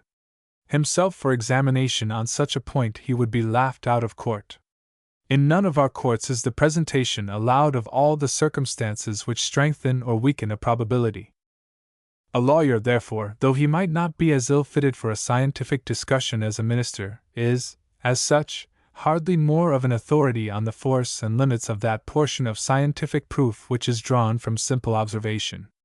Dr. Taylor's consulting one as a final authority as to the very nature of the argument on which he was himself about to sit in judgment is at the outset a suspicious incident. The definition of circumstantial evidence which he got from his legal friend was this: the process of proof by circumstantial evidence consists in reasoning from such facts as are known or proved, and thence establishing such as are conjectured to exist. The process is fatally vicious, first, if any material circumstance from which we seek to deduce the conclusion depends itself on conjecture, and second, if the known facts are not such as to exclude to a reasonable degree of certainty every other hypothesis. Now, tried by these two tests, says Dr. Taylor, the professor's argument was a failure. Taking this definition as it stands, however, we think it will not be difficult to show that Dr. Taylor is not competent to apply the tests, or to say whether the professor's argument is a failure or not. It is hardly necessary to say that all the evidence in our possession or attainable, with regard to the history of the earth and of animal and vegetable life on its surface, is circumstantial evidence. The sciences of geology, paleontology, and to a certain extent biology are sciences of observation, and but few of their conclusions can be reached or tested by experimentation. They are the result of a collection of facts, observed in various places, at various times, and by various persons, and variously related to other facts, and the collection of these facts, and the arrangement of them, and the formation of a judgment as to their value both positive and relative, form the greater portion of the work of a scientific man in these fields. Professor Huxley's argument, which Dr. Taylor disposes of so summarily, consists of a series of inferences from facts so collected and arranged. They are the things, known or proved, on which, as his legal friend truly says, the reasoning in the process of proof by circumstantial evidence must rest. Now, Dr. Taylor, by his own confession, is no authority in either geology, biology, or paleontology. He has neither collected, observed, nor experimented in these fields. He does not know how many facts have been discovered in them, or what bearing they have on other facts in other fields. Therefore, he is entirely unable to say whether Huxley is arguing from things known or proved, or not. Moreover, he does not, for similar reasons, know whether Huxley's process has been fatally vitiated by the dependence of any material circumstance on conjecture, or by the insufficiency of the known facts, to exclude every other hypothesis. For, first, he does not know what is in geological, biological, or paleontological induction a material circumstance. Nor does any man know except by prolonged study and observation, and second, he does not know whether the known or proved facts are sufficient to exclude every other hypothesis, because he either knows what facts are known nor what is the probative force of such as are known. We can, however, make Dr. Taylor's position still clearer by a homely illustration. A wild Indian will, owing to prolonged observation and great acuteness of the senses, tell by a simple inspection of grass or leaf-covered ground, on which a scholar will perceive nothing unusual whatever, that a man has recently passed over it. He will tell whether he was walking or running, whether he carried a burden, whether he was young or old, and how long ago and what hour of the day he went by. He reaches all his conclusions by circumstantial evidence of precisely the same character as that used by the geologist, though he knows nothing about the formal logic or the process of induction. Now, what Dr. Taylor would have us believe is that he can come out of his study and pass judgment on the Indian's reasoning without being able to see one of the known facts on which the reasoning rests, or appreciate in any degree which of them is material to the conclusion and which is not, or even to conjecture whether, taken together, they exclude the hypothesis that it was not a man but a cow or a dog which passed over the ground, and not today but yesterday that the marks were made. Dr. Taylor further on makes a display of this inability to appreciate the logical value of scientific facts by asking, "Where is the evidence, scientific or other, that there was evolution? We see these fossils, those of the horse. Huxley says they are as they are because the higher evolved itself out of the lower. We say they are as they are because God created them in series." To recur to the former illustration, it is as if the Indian should show Dr. Taylor the marks on which he relied in his induction, and the doctor should calmly reply, "I see the marks. You say they were made by a man's foot in walking. I, who have never given any attention to the subject, and have never been in the woods before, say they were made by the rain." The fact is that if there were any weight whatever in this kind of talk, if no equality of knowledge were necessary between two disputants, it would enable an ignorant field hand to sweep away in one sentence the whole science of geology and paleontology, and even astronomy, and to dispose of every conclusion on any subject drawn from a skilled and experienced balancing of probabilities, or nice mathematical calculation, by simply saying that he was not satisfied with the proofs. Dr. Taylor's reasons for believing that the appearance of fossil horses with a diminishing number of toes is caused by the creation at separate periods of a 4-, a 3-, a 2-, and a 1-toed horse are, he says, personal, philosophical, historical, and he opposes them with the utmost apparent sincerity to Huxley's assertion that there can be no scientific evidence of such creation. The personal reason for believing in successive creations of sets of horses with a varying number of toes can, of course, only be the reason so often urged in ballroom disputation, that "I feel it must be so." The philosophic reason can only be the one with which those who have frequented the Society of Metaphysicians are very familiar, namely, a deduction from some eminent speculator's opinion about the nature of the Supreme Being, the conclusion being apparently that if the Creator wished to diminish the number of a horse's toes, it would not do for him to let one drop into disuse and so gradually disappear, but he would have to make a new horse, on a new design. What Dr. Taylor means by the historical reason, we can only conjecture from his saying that it is of the same order as his historical reason for believing that the Bible is the Word of God. The historical reason for this, we presume, is that there are various literary and traditional proofs that the Old Testament was held to be the Word of God by the Jewish nation at a very early period, and was by them transmitted as such to the modern Christian world, and that many of the prophecies contained in it have received partial or a complete fulfillment. But how by a process of this kind, partly literary and partly conjectural, and attended by great difficulties at every step, he would reach a fact of prehistoric times of so much gravity as creation in series, we think it would puzzle Dr. Taylor to explain. Indeed, the mere production in a controversy of this nature of these vague fancies, half pious, half poetical, conjured up in most cases as a help to mental peace, by a leading minister in the character of a logician, is a very remarkable proof of the extent of those defects in clerical education to which we recently called attention. Tyndale and the Theologians. The recent address delivered by Professor Tyndale before the British Association at Belfast, in which he confessed that he prolonged the vision backward across the boundary of experimental evidence, and discerned in matter the promise and potency of every quality and form of life, produced one by no means very surprising result. Dr. Watts, a professor of theology in the Presbyterian College in that city, was led by it to offer to read before the biological section of the association a paper containing a plan of his own for the establishment of peace and cooperation between science and religion. The paper was, as might have been expected, declined. The author then read it before a large body of religious people, who apparently liked it, and they passed him a vote of thanks. The whole religious world, indeed, is greatly excited against both Tyndale and Huxley for their performances on this occasion, and papers by no means in sympathy with the religious world, the Pall Mall Gazette, for instance, are very severe on them for having recourse to a style of oratory and disquisition more appropriate to the chapel than the lecture room, or, in other words, for using the meetings of the association for a sort of propagandism not much superior in method to that of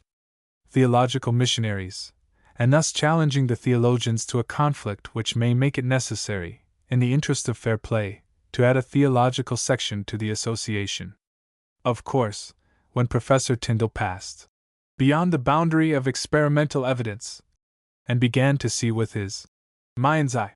instead of with the microscope and telescope, he got into a region in which the theologian is not only more at home than he, but which theology claims as its exclusive domain, and in which ministers look on physicists as intruders. But then Dr. Watts's plea for peace and cooperation between science and religion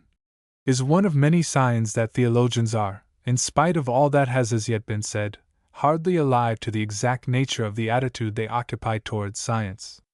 They evidently look upon scientific men as they look on a hostile school of theologians, as the Princeton men look on the Yale men, for instance, or the New looked on the old school Presbyterians, or the Calvinists on the Arminians, that is, as persons having a common standard of orthodoxy, but differing somewhat in their method of applying it, and who may, therefore,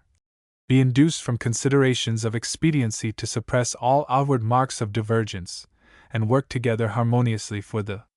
common end. All schools of theology seek the glory of God and salvation of souls, and this being the case, differences on points of doctrine do seem trifling and capable of being put aside. It is this way of regarding the matter which has led Dr. Watts to propose an alliance between religion and science, and which produces the arguments one sometimes sees in defense of Christianity against positivism, drawn from a consideration of the services which Christianity has rendered to the race, and of the gloomy and desolate condition in which its disappearance would leave the world. Tyndale and Huxley do not, however, occupy the position of religious prophets or fathers. They preside over no church or other organization. They have no power or authority to draft any creed or articles which will bind anybody else, or which would have any claims on anybody's reverence or adhesion.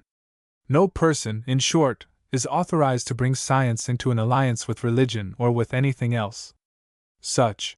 peace and cooperation as Dr. Watts proposed would be peace and cooperation between him and Professor Tyndale, or between the theologians and the British Association, but peace and cooperation between science and religion is a term which carries absurdity on its face. Science is simply a body of facts which lead people familiar with them to infer the existence of certain laws. How can it, therefore, be either at peace or war with anybody, or cooperate with anybody?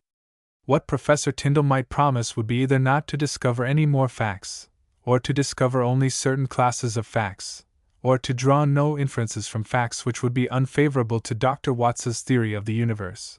But the only result of this would be that Tyndale would lose his place as a scientific man, and others would go on discovering the facts and drawing the inferences. In like manner, the supposition that Christianity can be defended against positivism on grounds of expediency implies a singular conception of the mental operations of those persons who are affected by positivist theories, and indeed, we might add, of the thinking world generally.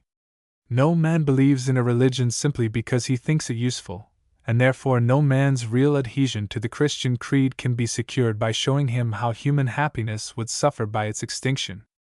This argument, if it had any weight at all, would only induce persons either to pretend to be Christians when they were not, or to refrain from assailing Christianity, or to avoid all inquiries which might possibly lead to skeptical conclusions.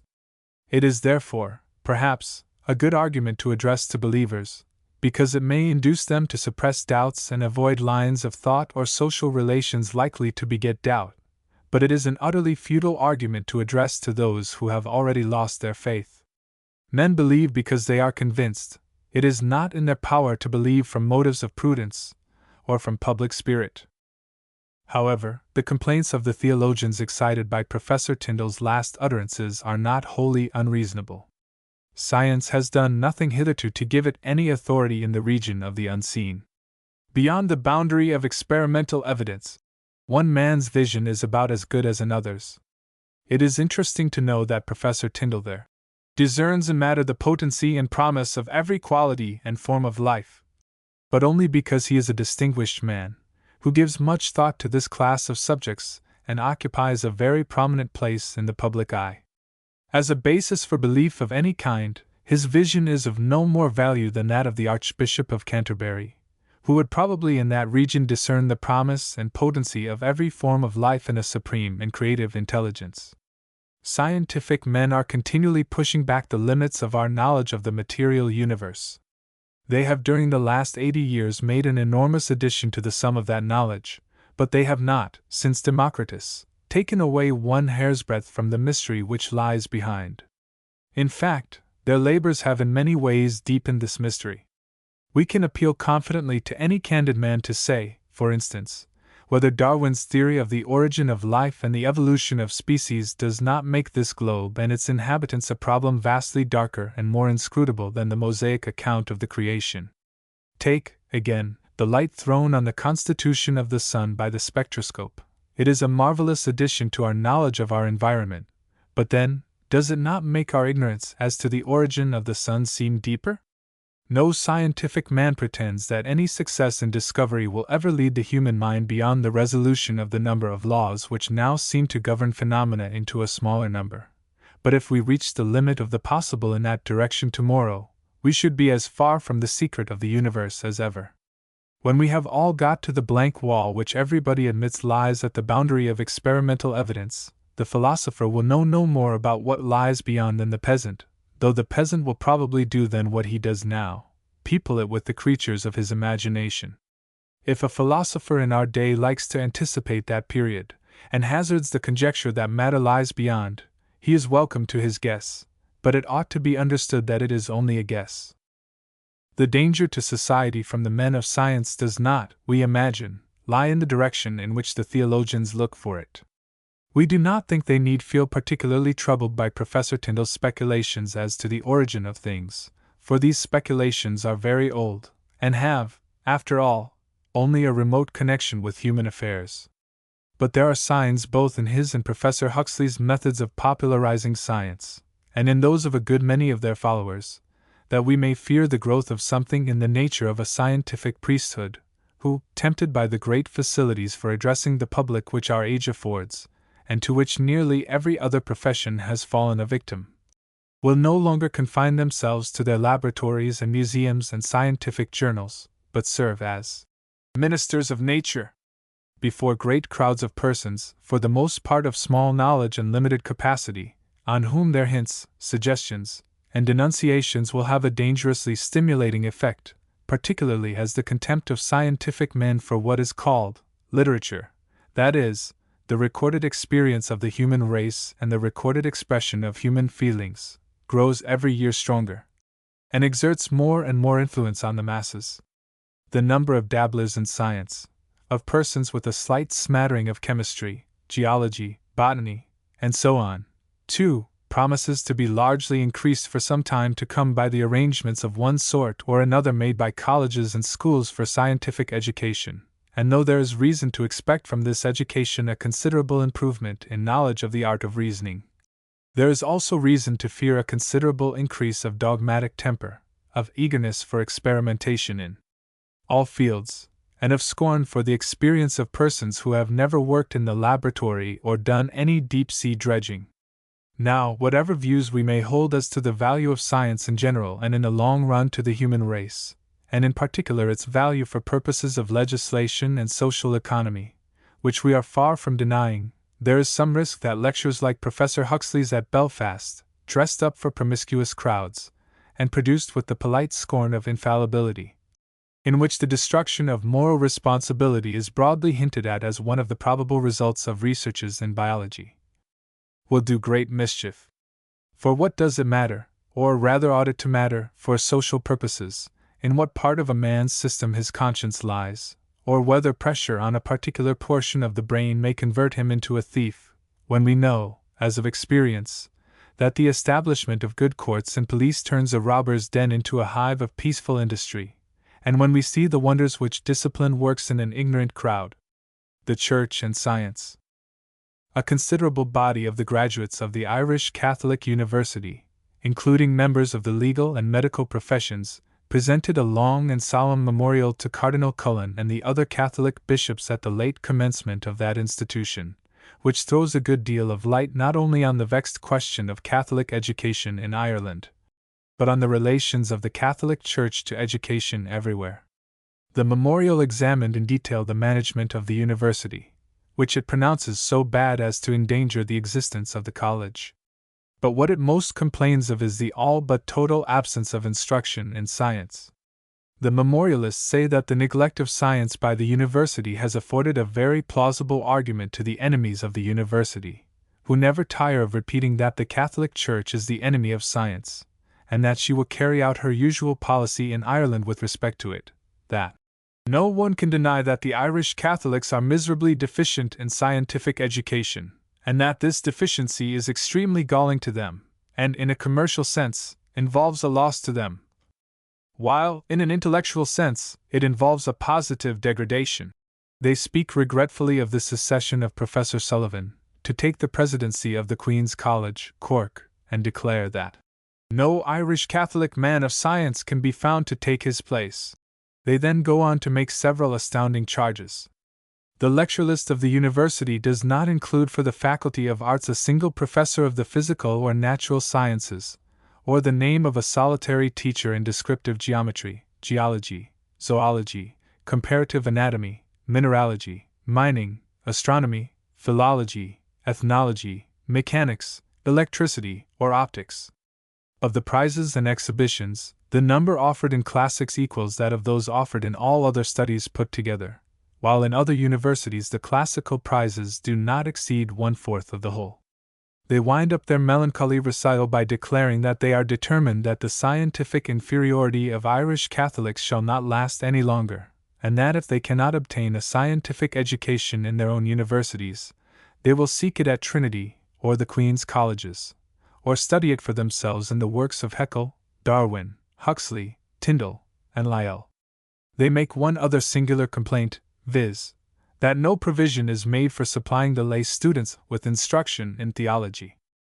It ought to be said in defense of the cardinal and the bishops, though the memorialists probably could not venture to say it, that the Church hardly pretends that the university is an efficient or complete instrument of education. It has been in existence, it is true, 20 years, but the main object of its promoters during this period has apparently been to harass or frighten the government by means of it into granting them an endowment, or giving them control of the Queen's Colleges. Had they succeeded in this, they would doubtless before now have made a show of readiness to afford something in the nature of scientific instruction, because, as the memorialists remark, there is no denying that the physical and natural sciences have become the chief studies of the age. But the memorialists must be either very simple-minded or very ignorant Catholics, if they suppose that any endowment or any pressure from public opinion would ever induce the Catholic hierarchy to undertake to turn out students who would make a respectable figure among the scientific graduates of other universities, or even hold their own among the common run of amateur readers of Huxley and Darwin and Tyndall. There is no excuse for any misunderstanding as regards the policy of the Church on this point. She has never given the slightest encouragement or sanction to the idea which so many Protestant divines have of late years embraced, that theology is a progressive science, capable of continued development in the light of newly discovered facts, and of gradual adaptation to the changing phases of our knowledge of the physical universe. She has hundreds of times given out as absolute truth a certain theory of the origin of man and of the globe he lives on, and she cannot either abandon it or encourage any study or habit of mind which would naturally or probably lead to doubt of the correctness of this theory, or of the Church's authority in enunciating it. In fact, the Pope, who is now an infallible judge in all matters of faith and discipline, has, within the last 5 years, in the famous Syllabus of Modern Follies, pronounced damnable and erroneous nearly all the methods and opinions by which Irish or any other Catholics could escape the deficiency in scientific knowledge which they say they find so injurious and so degrading. It is safe to say, therefore, that a Catholic cannot receive an education which would fit him to acquire distinction among scientific men in our day, without either incurring everlasting damnation or running the risk of it. Beside a danger of this kind, of course, as any priest will tell him, commercial loss and social inferiority are small matters.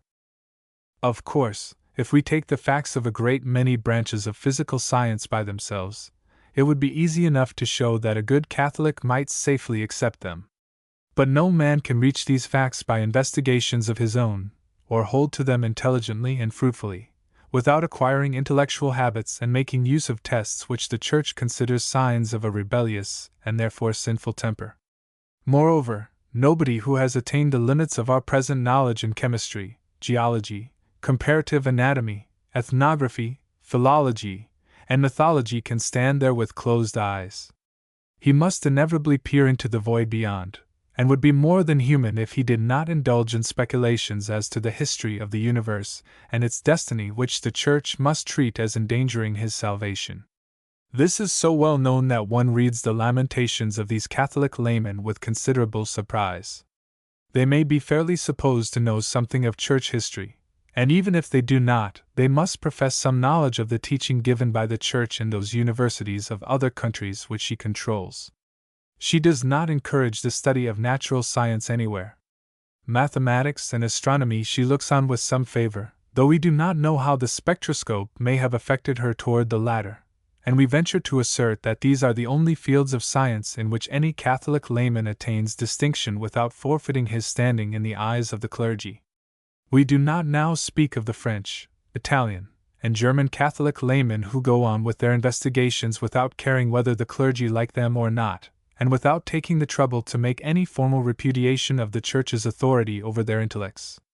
We simply say there are no pious Catholic scientific men of any note, and never will be if the Catholic clergy can help it, and the lamentations of Catholics over the fact are logically absurd. The legislation which Prussia is now putting into force on the subject of clerical education is founded on a candid recognition of the Church's position on this matter. Prince Bismarck is well aware that in no seminary or college controlled by priests is there any chance that a young man will receive the best instruction of the day on the subjects in which the modern world is most interested, and by which the affairs of the state are most influenced. He has, therefore, wisely decided that it is the duty of the state to see that men who still exert as much power over popular thought as priests do, and are to receive state pay as popular instructors, shall also receive the best obtainable secular education before being subjected to purely professional training in the theological seminaries. The desperation of the fight made against him by the clergy is due to their well-grounded belief that in order to get a young man in our time to swallow a fair amount of Catholic theology, he must be caught early and kept close. The warfare which is raging in Prussia is one which has broken out in every country in which the government has formal relations with the Church. The appearance of a mutinous spirit among the Irish laity, and this not on political but scientific subjects, shows that the poison has sunk very deep and is very virulent, for the Irish laity have been until now the foremost Catholics in the world in silence and submissiveness, and there is nothing in ecclesiastical history which can equal in absurdity a request, addressed to Cardinal Cullen, that he would supply them with the kind of teaching which other men get from Tyndall and Huxley. With ecclesiastical insubordination arising out of differences on matters of doctrine or discipline, such as that manifested by the Old Catholics, it is comparatively easy to deal. Schismatics can be excommunicated by an authority which they have themselves venerated, and from an organization in which they loved to live and would fain have died. But over wanderers into the fields of science the Church loses all hold. Her weapons are the jest of the museum and the laboratory, and her lore the babbling of the ignorant or blind. The Church and good conduct. The Episcopal Church, at the late Triennial Convention, took up and determined to make a more vigorous effort to deal with the problem presented by the irreligion of the poor and the dishonesty of church members. It is an unfortunate, and, at first sight, somewhat puzzling circumstance, that so many of the culprits in the late cases of fraud and defalcation should have been professing Christians, and in some cases persons of unusual ecclesiastical activity, and that this activity should apparently have furnished no check whatever to the moral dissent. It is proposed to meet the difficulty by more preaching, more prayer, and greater use of lay assistance in church work. There is nothing very new, however, about the difficulty. There is hardly a year in which it is not deplored at meetings of church organizations, and in which solemn promises are not made to devise some mode of keeping church members up to their professions, and gathering more of the church-less working classes into the fold. But somehow there is not much visible progress to be recorded. The church scandals multiply in spite of pastors and people, and the workingmen decline to show themselves at places of worship, although the number of places of worship and of church members steadily increases. We are sorry not to notice in any of the discussions on the subject a more frank and searching examination of the reason why religion does not act more powerfully as a rule of conduct. Until such an examination is made, and its certain results boldly faced by church reformers, the Church cannot become any more of a help to right living than it is now, be this little or much. The first thing which such an examination would reveal is a thing which is in everybody's mind and on everybody's tongue in private, but which is apt to be evaded or only slightly alluded to at ecclesiastical synods and conventions. We mean the loss of faith in the dogmatic part of Christianity. People do not believe in the fall, the atonement, the resurrection, and a future state of reward and punishment at all, or do not believe in them with the certainty and vividness which are needed to make faith a constant influence on man's daily life. They do not believe they will be damned for sin with the assurance they once did, and they are consequently indifferent to most of what is said to them of the need of repentance. They do not believe the story of Christ's life and the theory of his character and attributes given in the New Testament, or they regard them as merely a picturesque background to his moral teachings, about which a Christian may avoid coming to any positive conclusion. No man who keeps himself familiar with the intellectual and scientific movements of the day, however devout a Christian he may be, likes to question himself as to his beliefs about these matters, or would like to have to define accurately where his faith ended and his doubts began. If he is assailed in discussion by a skeptic and his combativeness roused, he will probably proclaim himself an implicit and literal acceptor of the gospel narratives. But he will not be able to maintain this mental attitude alone in his own room. The effort that has been made by Unitarians and others to meet this difficulty by making Christ's influence and authority rest on his moral teachings and example, without the support of a divine nature or mission or sacrifice, has failed. The Christian Church cannot be held together as a great social force by his teaching or example as a moral philosopher. A church organized on this theory speedily becomes a lecture association or a philanthropic club, of about as much aid to conduct as Freemasonry. Christ's sermons need the touch of supernatural authority to make them impressive enough for the work of social regeneration, and his life was too uneventful, and the society in which he lived too simple, to give his example real power over the imagination of a modern man who regards him simply as a social reformer. This decline of faith in Christian dogma and history has not, however, produced by any means a decline in religious sentiment, but it has deprived religion of a good deal of its power as a means of moral discipline. Moral discipline is acquired mainly by the practice of doing what one does not like to do, under the influence of mastering fear or hope. The conquest of oneself, of which Christian moralists speak so much, is simply the acquisition of the power of doing easily things to which one's natural inclinations are opposed, and in this work the mass of mankind are powerfully aided, indeed, we may say, have to be aided, by the prospect of reward or punishment. The wonderful results which are achieved in the army, by military authority, in inspiring coarse and common natures with a spirit of the loftiest devotion, are simply due to the steady application by day and by night of a punishing and rewarding authority. The loss of this, or its great enfeeblement, undoubtedly has deprived the Church of a large portion of its means of discipline, and reduced it more nearly to the role of a stimulator and gratifier of certain tender emotions. It contains a large body of persons whose religious life consists simply of a succession of sensations not far removed from one's enjoyment of music and poetry, and another large body, to whom it furnishes refuge and consolation of a vague and ill-defined sort in times of sorrow and disappointment. To these persons the church prayers and hymns are not trumpet calls to the battlefield, but soothing melodies, which give additional zest to home comforts and luxuries, and make the sharper demands of a life of the highest integrity less unbearable. Nay, the case is rather worse than this. We have little doubt that this sentimental religion, as we may call it, in many cases deceives a man as to his own moral condition, and hides from him the true character and direction of the road he is traveling, and furnishes his conscience with a false bottom.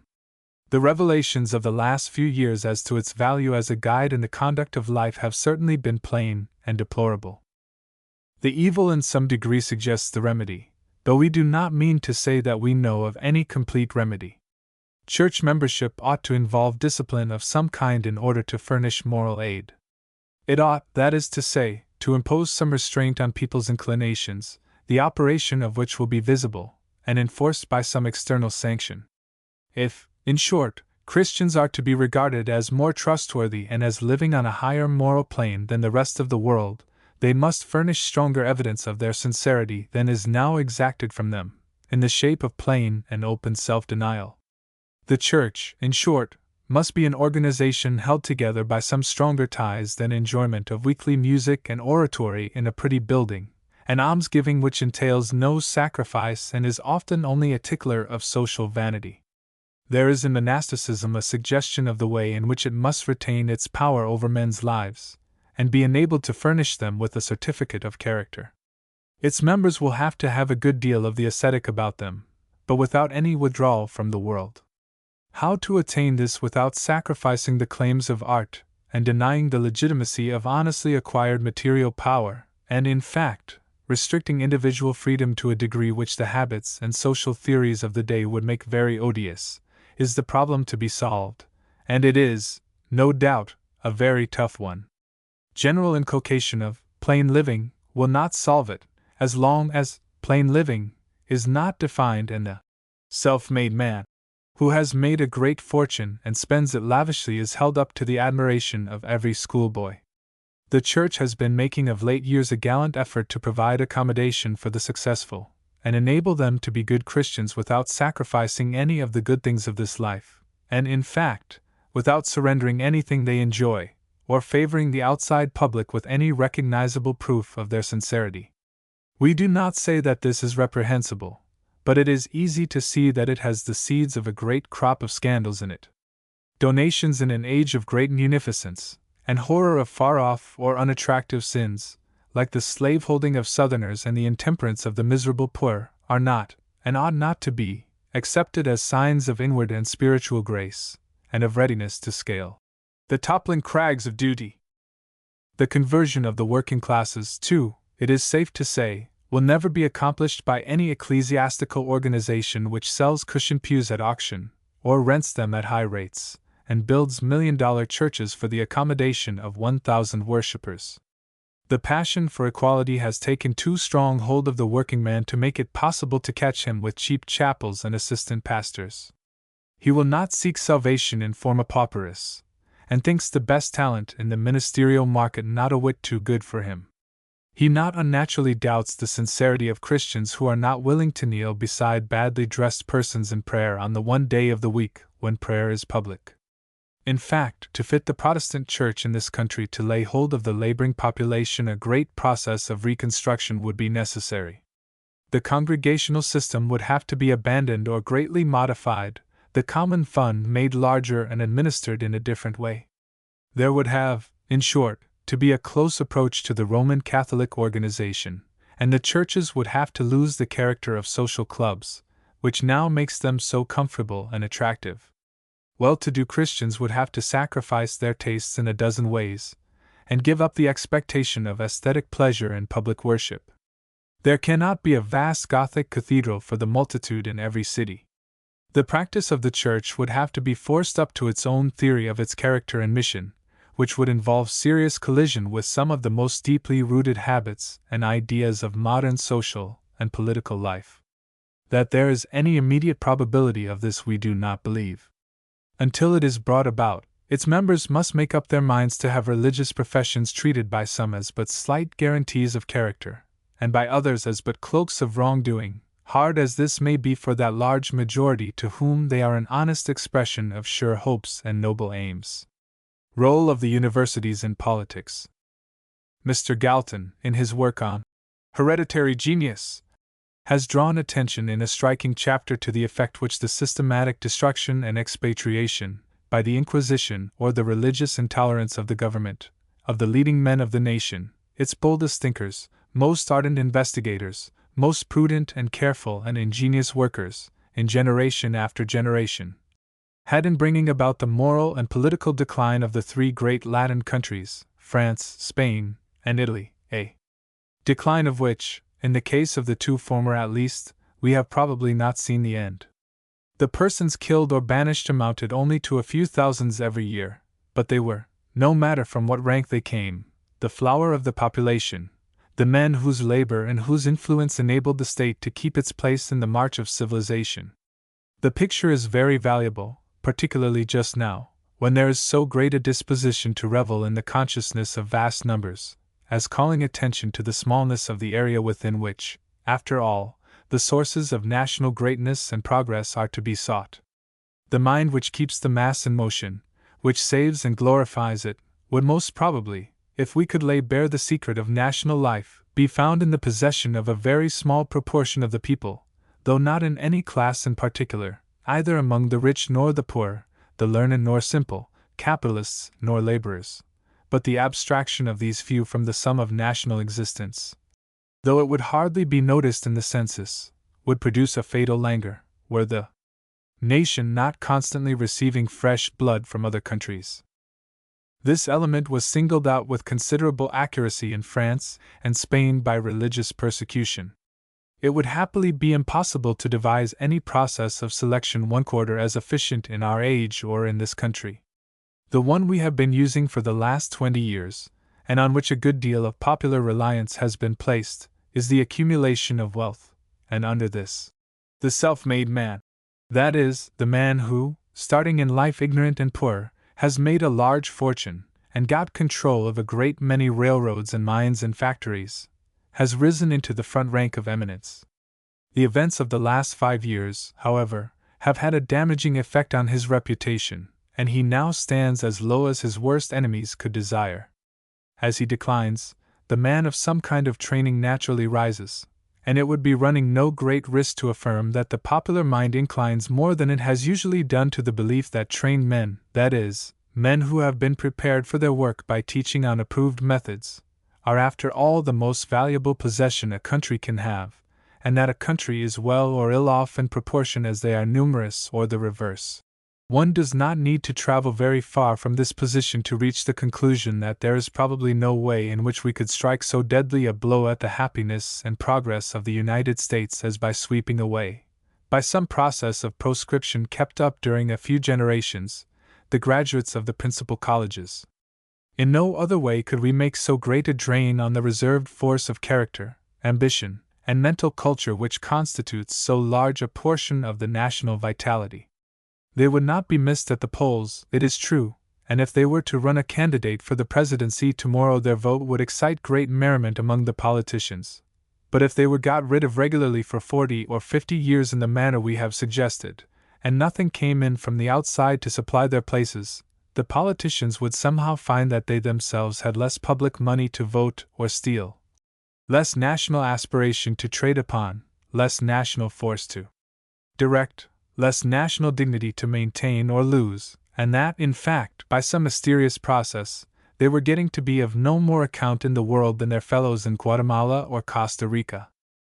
There will come to the colleges of the United States during the next 50 years a larger and larger number of men who either strongly desire training for themselves or are the sons of men who are deeply sensible of its advantages, and therefore are at the head of families which possess and appreciate the traditions of high civilization, and would like to live in them and contribute their share to perpetuating them. And they will not come from any one portion of the country. There are, unhappily, universities in all parts of the Union, but there is hardly a doubt that as the means of communication are improved and cheapened, and as the real nature and value of the university education become better understood, the tendency to use the small local institutions passing by this name as what they really are, high schools, and resort to the half-dozen colleges which can honestly call themselves universities, will increase. The demands which modern culture, owing to the advance of science and research in every field, now makes on a university, in the shape of professors, books, apparatus, are so great that only the largest and wealthiest institutions can pretend to meet them, and in fact there is something very like false pretense in the promise to do so held out to poor students by many of the smaller colleges.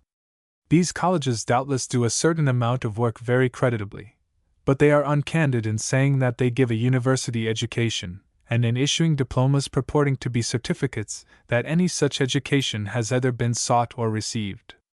The idea of maintaining a university for the sake of the local glory of it is a form of folly which ought not to be associated with education in any stage.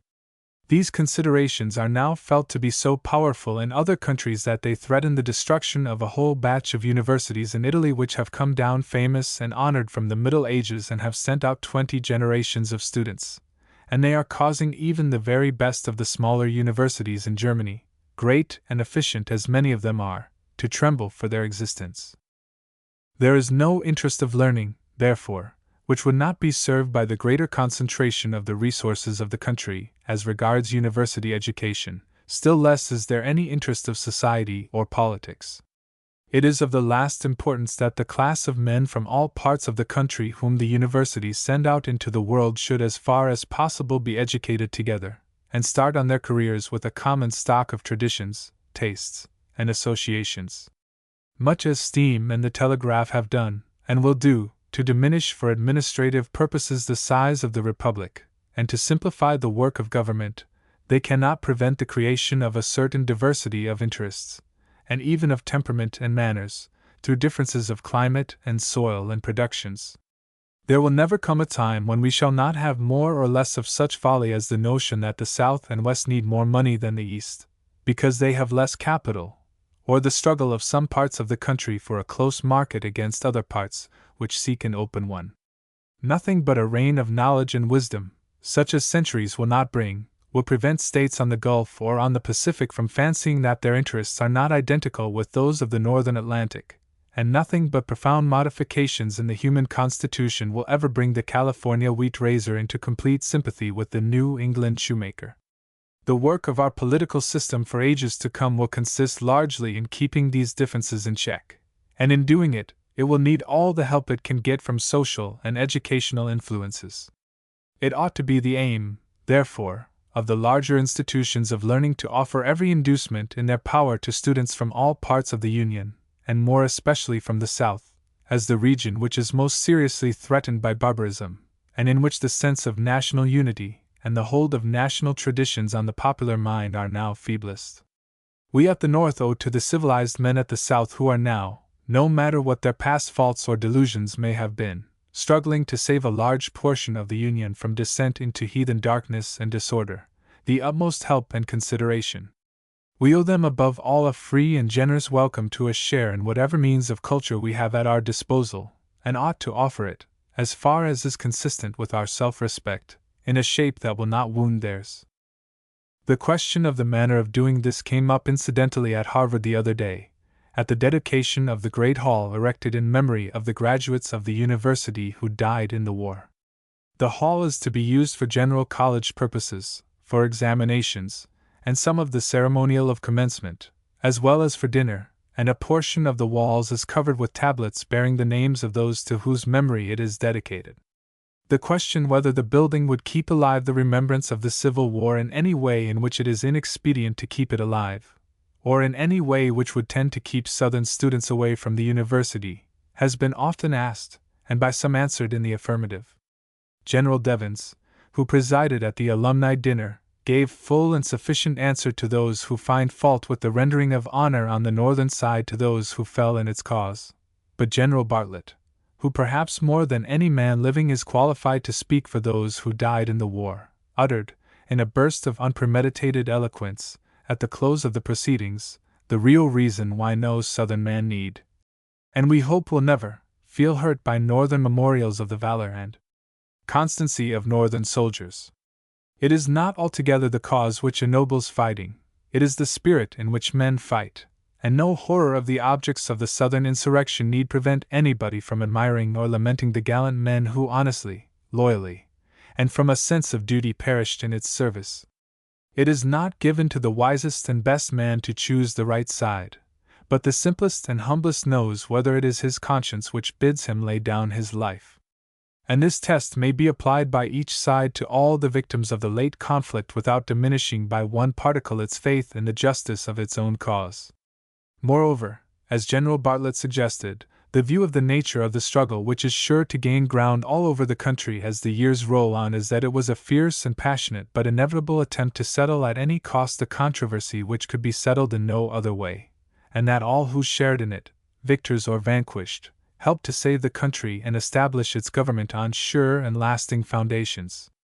This feeling cannot grow without bringing forcibly to mind the fact that the country was saved through the war that virtue might increase, that freedom might spread and endure, and that knowledge might rule, and not that politicians might have a treasury to plunder and marble halls to exchange their vituperation in, thus uniting the best elements of Northern and Southern society by the bonds of honest indignation as well as of noble hopes. The Hopkins University. The Baltimore American, discussing the plan of the Hopkins University in that city, says, "The nation suggests to the Board of Trustees a university that would leave Latin, Greek, mathematics, and the elements of natural science out of its curriculum. This is so great a mistake that we are at a loss to understand how it could have been made. The nation has never suggested anything of the kind. The university which the nation has expressed the hope the trustees would found is simply a university with such a high standard for admission on all subjects that the professors would be saved the necessity of teaching the rudiments of either Latin, Greek, mathematics, or natural science, or, in other words, that the country would be saved considerable waste of skilled labor. The reason why we have ventured to expect this of the Hopkins trustees is that they enjoy the all but unprecedented advantage of being left in possession of a very large bequest, with complete liberty, within very wide limits, as to the disposition of it. In other words, they are to found a university with it, but as to the kind of university they may exercise their discretion. That this is a very exceptional position everybody familiar with the history of American colleges knows. All the older colleges are bound to the state, or to certain religious denominations, by laws or usages or precedents which impose a certain tolerably fixed character either on the subjects, or on the mode of teaching them, or on both. They have traditions to uphold, or denominational interests to care for, or political prejudices to satisfy. The newer ones, on the other hand, are apt to have incurred a bondage even worse still, in having to carry out the wishes of a founder who, in 99 cases out of 100, had only a faint notion of the nature and needs of a university, and in endowing one sought rather to erect a monument to his memory than to found a seat of learning. In so far as he was interested in the curriculum, he probably desired that it should be such as would satisfy some want which he himself felt, or thought he felt, in early life, or should diffuse some social or religious or political crotchet on which his fancy had secretly fed during his years of active exertion, and on the success of which he came to think, in the latter part of his life, that the best interests of the community were dependent. The number of these honorably ambitious but ill-informed and somewhat eccentric testators increases every year, as the country grows in wealth and the habit of giving to public objects gains in strength. The consequence is that we are threatened with the spectacle during the coming century of a great waste of money by well-meaning persons in the establishment all over the country of institutions calling themselves universities. which are either so feebly equipped as rather to hinder than help the cause of education, or so completely committed by their organization to the propagation of certain social or religious theories as to deserve the appellation of mission stations rather than of colleges. Education is now an art of exceeding delicacy and complexity. To master it, so as to have a trustworthy opinion as to the relative value of studies and as to the best mode of pursuing them, and as to the organization of institutions devoted to the work of instruction, a man needs both learning and experience. The giving him money to employ in his special work, therefore, without leaving him discretion as to the manner in which he shall use it, is to prepare almost certainly for its waste in more than one direction. To make the most of the resources of the country for educational purposes, it is necessary above all things that they should be placed at the disposal of those who have made education a special study, and who are free, as we understand the Hopkins trustees to be, from any special bias or bond, and are ready or willing to look at the subject from every side. Their liberty, of course, brings with it great responsibility, all the greater for the reasons we have been enumerating. Now, as to the use which they should make of this liberty, the Baltimore American fears that if they found a university of the class sketched by us some weeks ago, the people of Maryland would be greatly disappointed. There would not be over 50 students, and there would be a great outcry against the investment of $3.5 millions for the benefit of so small a number. Whether the people of Maryland will be disappointed or not depends on the amount of consideration they give the matter. If they are satisfied that the foundation of such a university as is now talked of is the best use that can be made of the money, they will not be disappointed, and there will be no outcry at all. Being an intelligent people, they will on reflection see that the value of a university by no means depends solely on the proportion borne by the number of its students to the amount of its revenues, because, judged in this way, that is, as instruments of direct popular benefit, all the universities in the country might be pronounced failures. The bulk of the community derives no direct benefit from them at all. Harvard, for instance, has an endowment of about $5 million, we believe, and the total number of the students is only 1,200, while the population of the state of Massachusetts is 1,500,000, so that, even supposing all the students to come from Massachusetts, which they do not, less than one person in every 1,000 profits by the university. The same story might be told of Yale, or any other college. Considered as what are called popular institutions, that is, institutions from which everybody can or does derive some calculable, palpable benefit, the universities of this and every other country are useless, and there ought on this theory to be a prodigious outcry against them, and they ought, on the principle of equality, if allowed to exist at all, to be allowed to exist only on condition that they will give a degree, or at least offer an education, to every male citizen of sound mind. But nobody takes this view of them. The poorest and most ignorant hod-carrier would not hold, if asked, that because he cannot go to college there ought to be no colleges.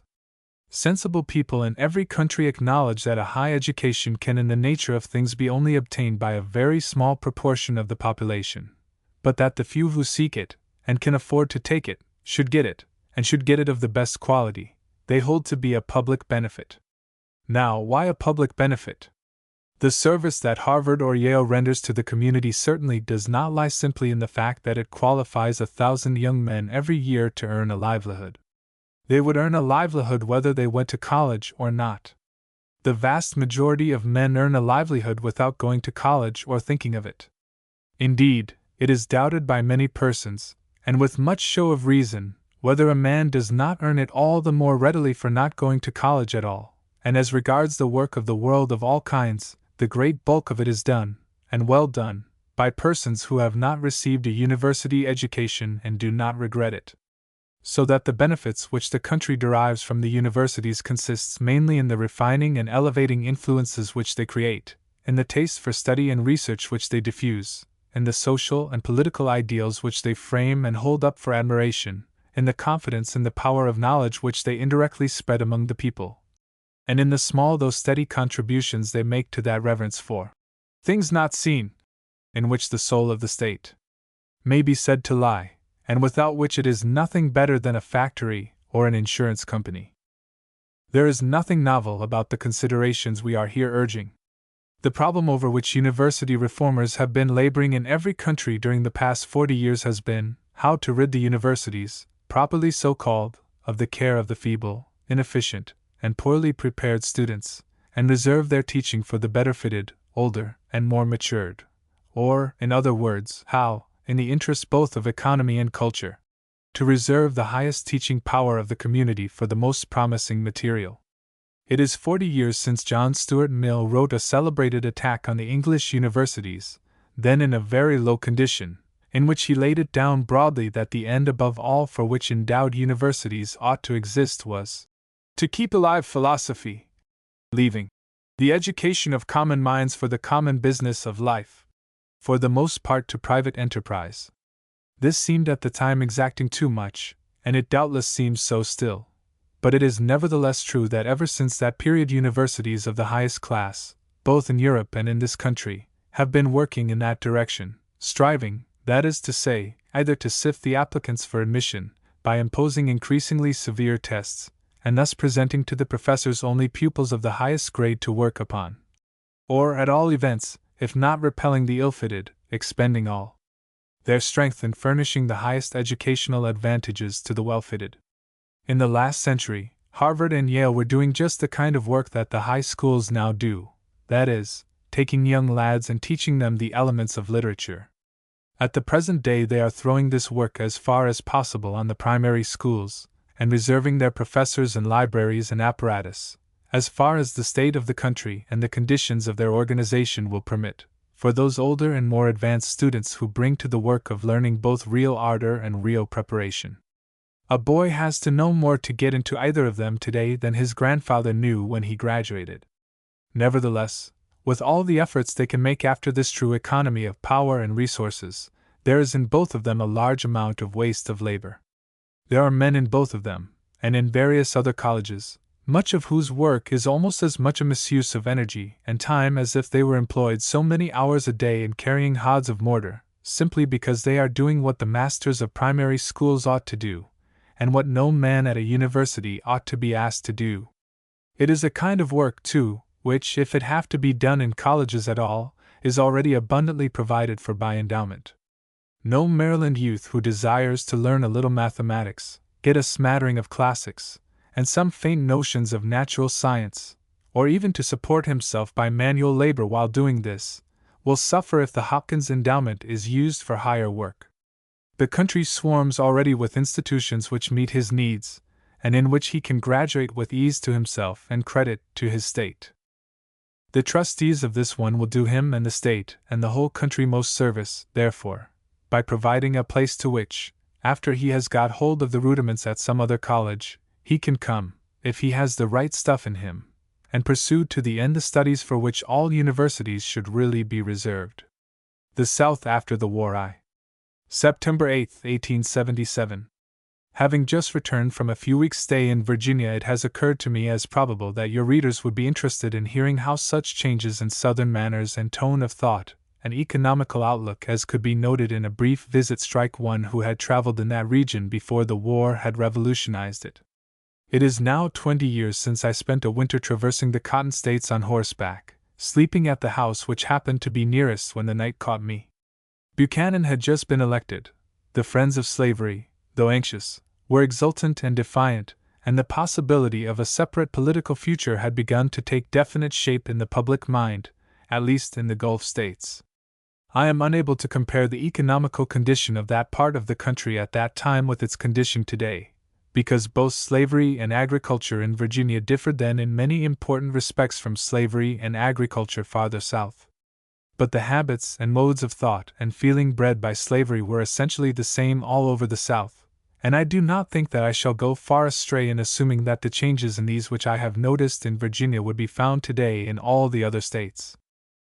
The first which struck me, and it was a most agreeable one, was what I may call the emancipation which conversation and social intercourse with Northerners had undergone. In 1857 the tone of nearly everybody with whom I came in contact, however veiled by politeness, was in some degree irritable and defiant. My host and I were never long before the evening fire without my finding that he was impatient to talk about slavery, that he suspected me of disliking it, and yet that he wished to have me understand that he did not care, and that nobody at the South cared 2 cents what I thought about it, and that it was a little impertinent in me, who knew so little of the Negro, to have any opinion about it at all. I was obliged, too, to confess inwardly that there was a good deal of justification for his bad temper. There was I, a curious stranger, roving through his country and eating at his board, and all the while secretly or openly criticizing or condemning his relations with his laborers and servants, and in fact, the whole scheme of his domestic life. I was not a pleasant companion, and nothing could make me one, and no matter on what themes our talk ran, it was colored by our opinions on the institution. He looked at nearly everything in politics and society from what might be called the slaveholder's point of view, and suspected me, on the other hand, of disguising reprobation of the South and its institutions in any praise of the North or of France or England which I might utter. So that there was a certain acridity, and a sense of strong and deep limitations and reserves in our discussions, somewhat like those which are felt in the talk of a pious evangelical Protestant with a pious Catholic. In Virginia of today I was conscious of a curious change in the atmosphere, as if the windows of a close room had been suddenly opened. I found that I was in a country where all things were debatable, and where I had not to be on the lookout for susceptibilities. The Negro, too, about whom I used to have to be so careful, with whom I used to make it a point of honor not to talk privately or apart from his master when I was staying on a plantation, was wandering about loose, as it were, and nobody seemed to care anything about him any more than about any poor man. I found every Southerner I spoke to as ready to discuss him as to discuss sheep or oxen, to let you have your own views about him just as you had them about sheep or oxen. Moreover, I found instead of the stereotyped orthodox view of his place and capacity which prevailed in 1857, a great variety of opinions about him, mostly depreciatory, it is true, but still varying in degree as well as in kind. It is difficult to give anyone who has never had any experience of the old slave society an idea of the difference this makes in a stranger's position at the South. In short, as one Southerner expressed it to me on my mentioning the change, "Yes, sir, we have been brought into intellectual and moral relations with the rest of the civilized world. All subjects are now open at the South in conversation." Is this true? It will probably be asked, with regard to the late war. Can you talk freely about that? Not exactly. But then the limitations on your discourse on this point are not peculiar to the South. They are such as would be put upon the discourse of two parties to a bloody contest in any civilized country among well-bred men or women. The events of the war you can discuss freely, but you are hardly at liberty to denounce Southern soldiers or officers, or accuse them of rebellion, or to assume that they fought for base or wicked motives. Moreover, in a certain sense, all Southerners are still unrepentant rebels. Doubtless, in view of the result, they will acknowledge that the war was a gigantic mistake. But I found that if I sought for an admission that, if it was all to do over again, they would not fight, I was touching on a very tender point, and I was gently but firmly repelled. The reason is plain enough. In confessing this, they would, they think, be confessing that their sons and brothers and fathers had perished miserably in a causeless struggle on which they ought never to have entered, and this, of course, would look like a slur on their memory, and their memory is still, after the lapse of 12 years, very sacred and very dear. I doubt if many people at the North have an adequate notion of the intensity of the emotions with which Southerners look back on the war, and I mean tender and not revengeful or malignant emotions. The losses of the battlefield were deeply felt at the North, in many households down to the very roots of life, but on the whole they fell on a large and prosperous population, on a community which in the very thick of the fray seemed to be rolling up wealth, which reveled as it fought, and came out of the battle triumphant, exultant, and powerful. At the South they swept through a scanty population with the most searching destructiveness, and when all was over they had to be wept over in ruined homes and in the midst of a society which was wrecked from top to bottom, and in which all relatives and friends had sunk together to common perdition. There has been no other such cataclysm in history. Great states have been conquered before now, but conquest did not mean a sudden and desolating social revolution, so that to a Southerner the loss of relatives on the battlefield or in the hospital is associated with the loss of everything else. A gentleman told me of his going, at the close of the war, into a little church in South Carolina on Sunday, and finding it filled with women, who were all in black, and who cried during the singing. It reminded one of the scene in the cathedral at Leyden, when the people got together to chant a Te Deum on hearing that the besieging army was gone. But, the music suddenly dying out, the air was filled with the sounds of sobbing. The Leideners, however, were weak and half-starved people, weeping over a great deliverance. These South Carolinians were weeping before endless bereavement and hopeless poverty. I doubt much if any community in the modern world was ever so ruthlessly brought face to face with what is sternest and hardest in human life, and those of them who have looked at it without flinching have something which any of us may envy them. But then I think it would be a mistake to suppose that Southerners came out of the war simply sorrowful. At the close, and for some time afterward, they undoubtedly felt fiercely and bitterly, and hated while they wept, and this was the primal difficulty of Reconstruction. Frequently in conversation I heard some violent speech or act occurring soon after the war mentioned with the parenthetical explanation, "You know, I felt very bitterly at that time." But then, I have always heard it from persons who are today good-tempered, conciliatory, and hopeful, and desirous of cultivating good relations with Northerners, from which the inference, which so many Northern politicians find it so hard to swallow, is easy, viz., that time produces on Southerners its usual effects. What Mr. Boutwell and Mr. Blaine would have us believe is that Southerners are a peculiar breed of men, on whom time produces no effect whatever, and who feel about things that happened 20 years ago just as they feel about things which happened a month ago.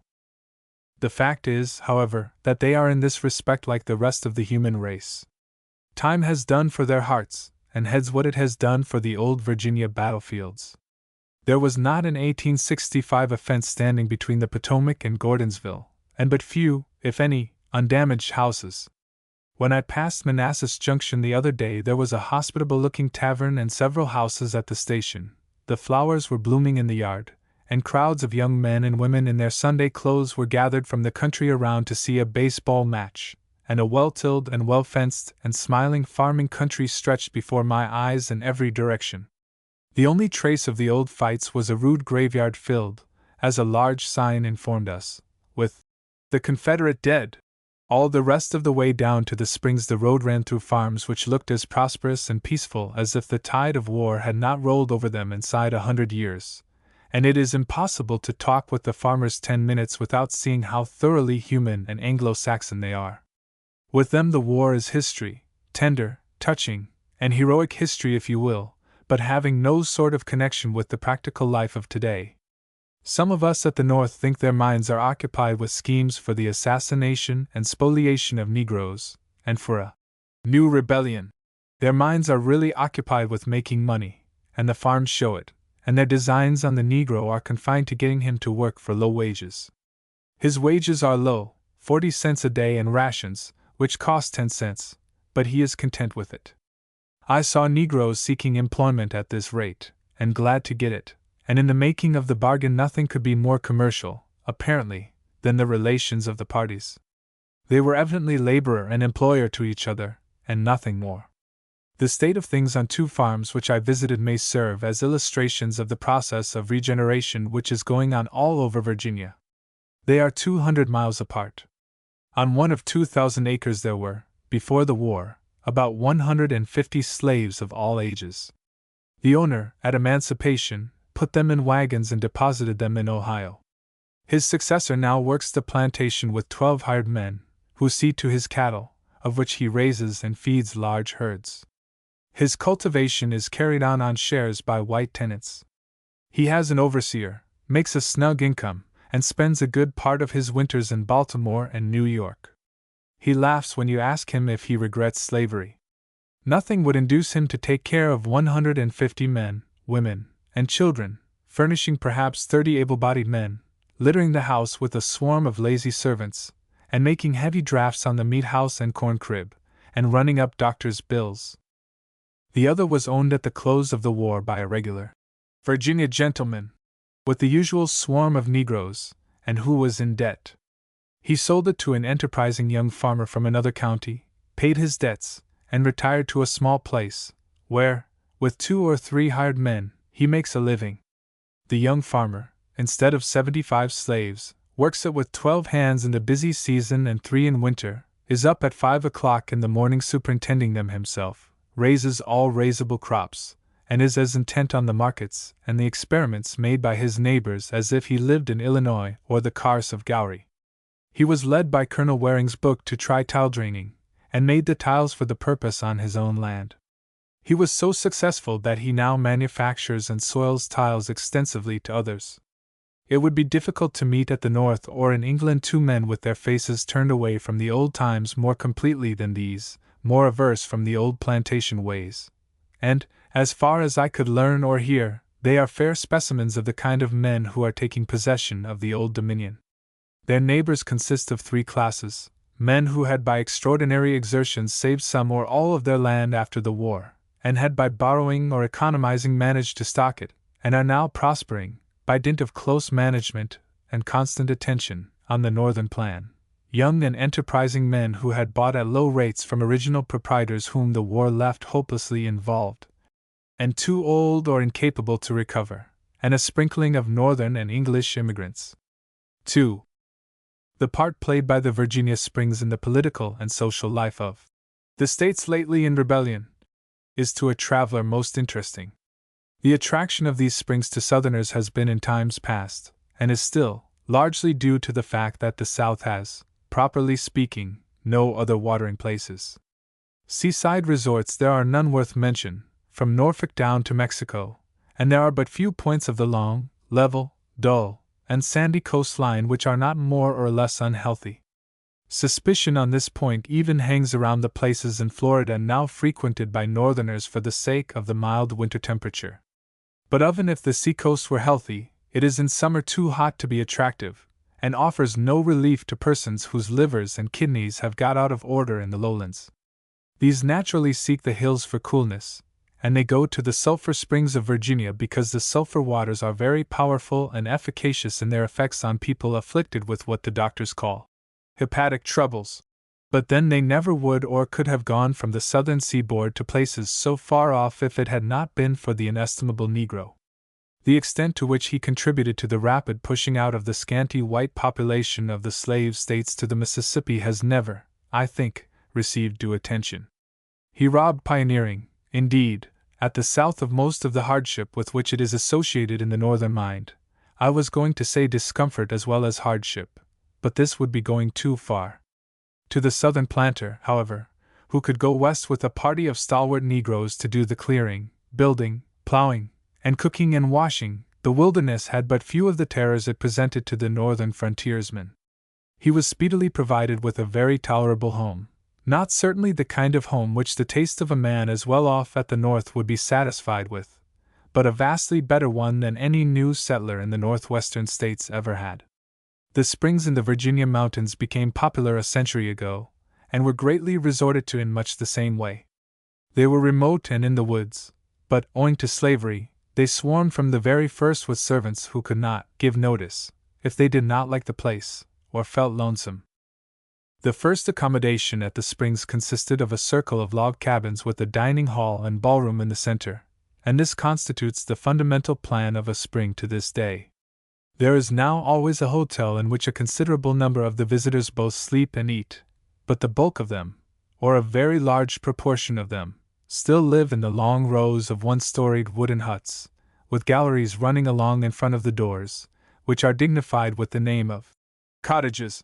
but are in reality simply the log cabin in the next stage of evolution, and the hotel has taken the place of the original dining and ballrooms to which all resorted.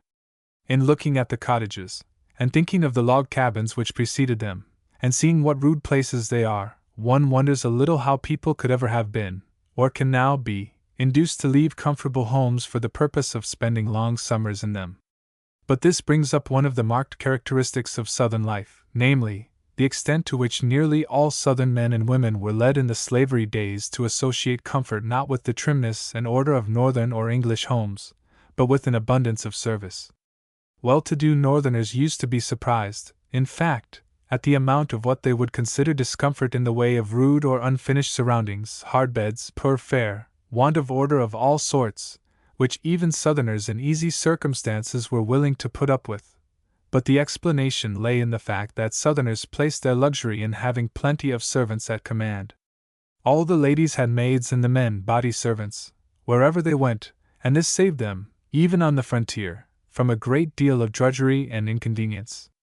Even a log cabin is not a bad place to lodge in if you have a valet, who cannot leave you, to dress you, and brush your boots and your clothes, and light your fire, and bring you ice water and juleps and cocktails,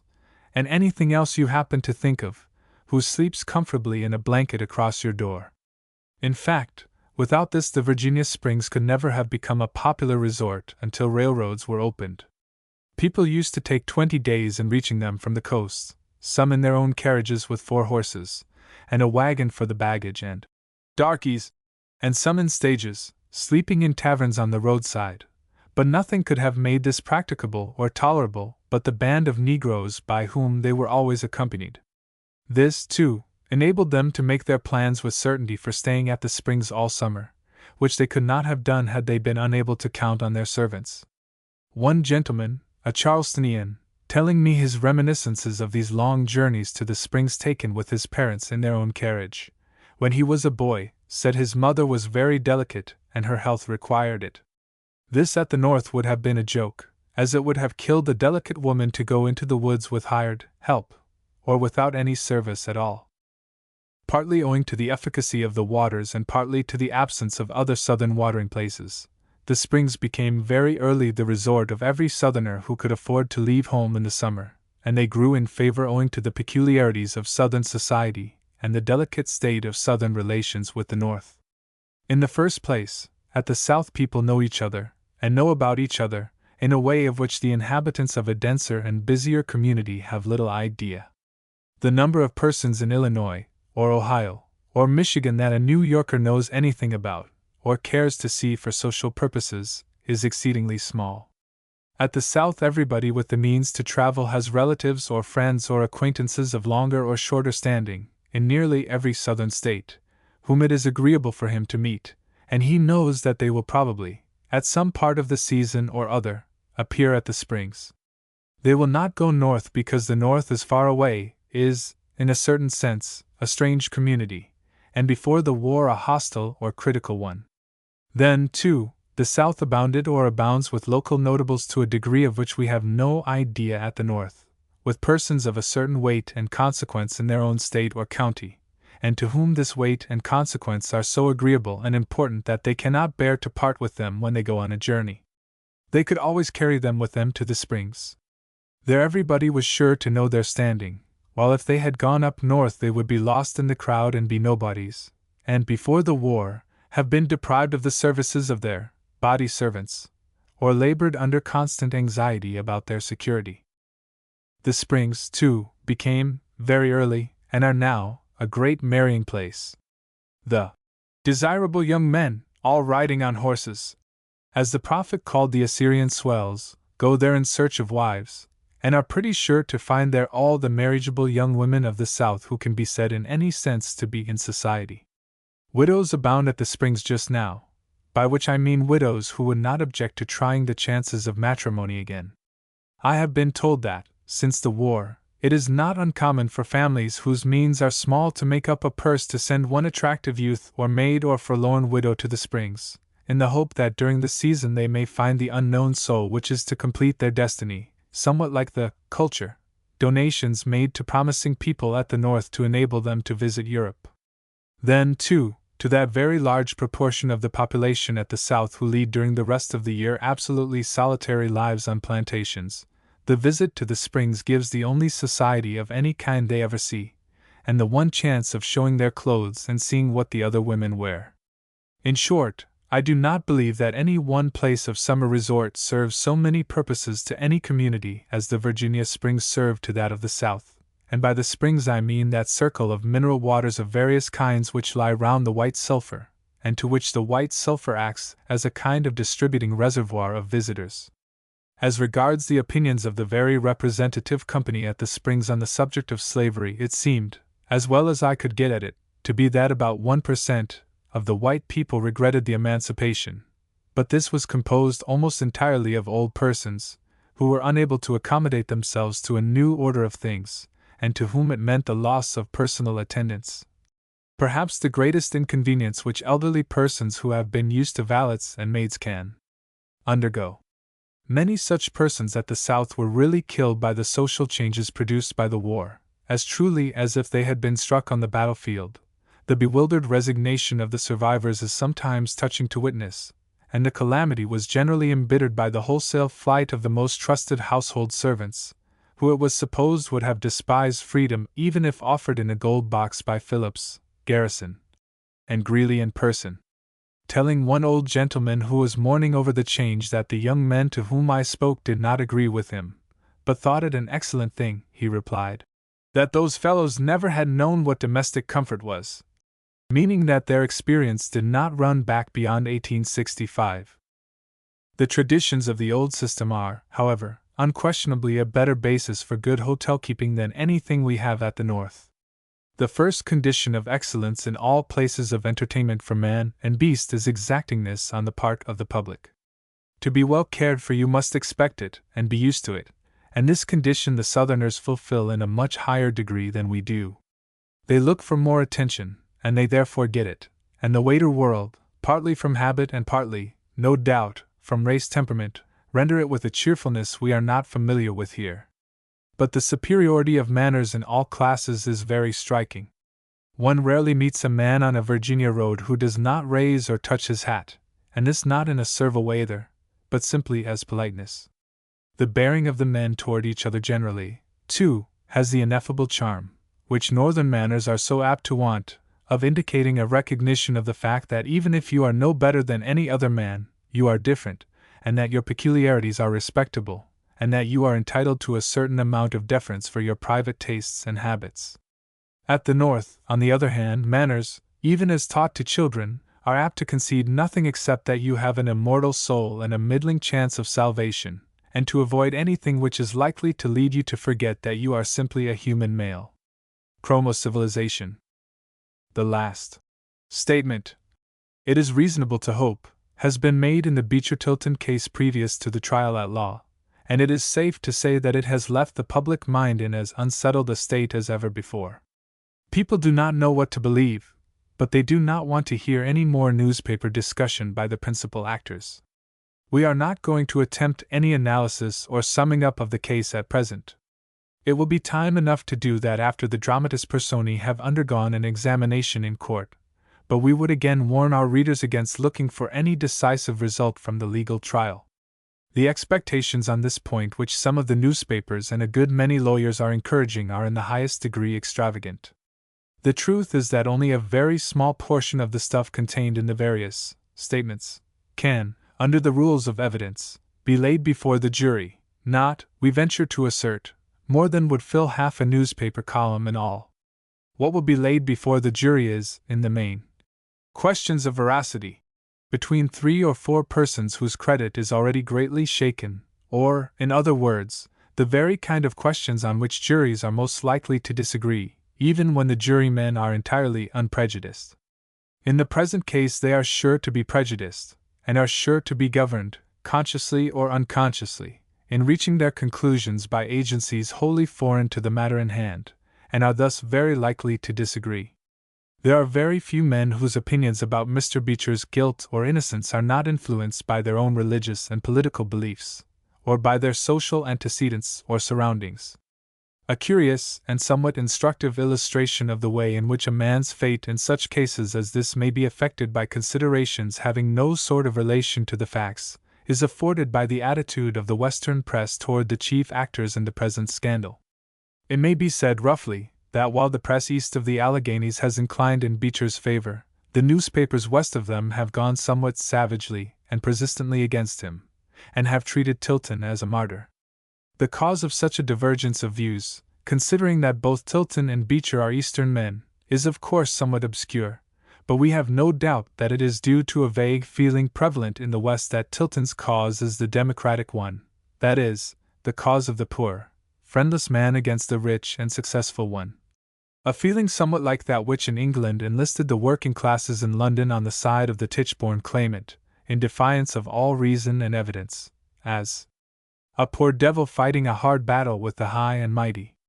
One of the reporters of a Western paper which has made important contributions to the literature of the scandal, recently accounted for his support of Tilton by declaring that in standing by him he was fighting the battle of the Bohemians against capital. Another Western paper, in analyzing the causes of the position taken by the leading New York papers on Beecher's side, ascribed it to the social relations of the editors with him, believing that they met him frequently at dinners and breakfasts, and found him a jovial companion. All this would be laughable enough if it did not show the amount of covert peril against which no precautions can be taken, to which every prominent man's character is exposed. The moment he gets into a scrape of any kind, he finds a host of persons whose enmity he never suspected clamoring to have him thrown to the beasts. On general grounds, that is, in virtue of certain tests adopted by themselves, judged by which, apart from the facts of any particular accusation, a man of his kind is unquestionably a bad fellow. The accusation, in short, furnishes the occasion for destroying him, not necessarily the reason for it.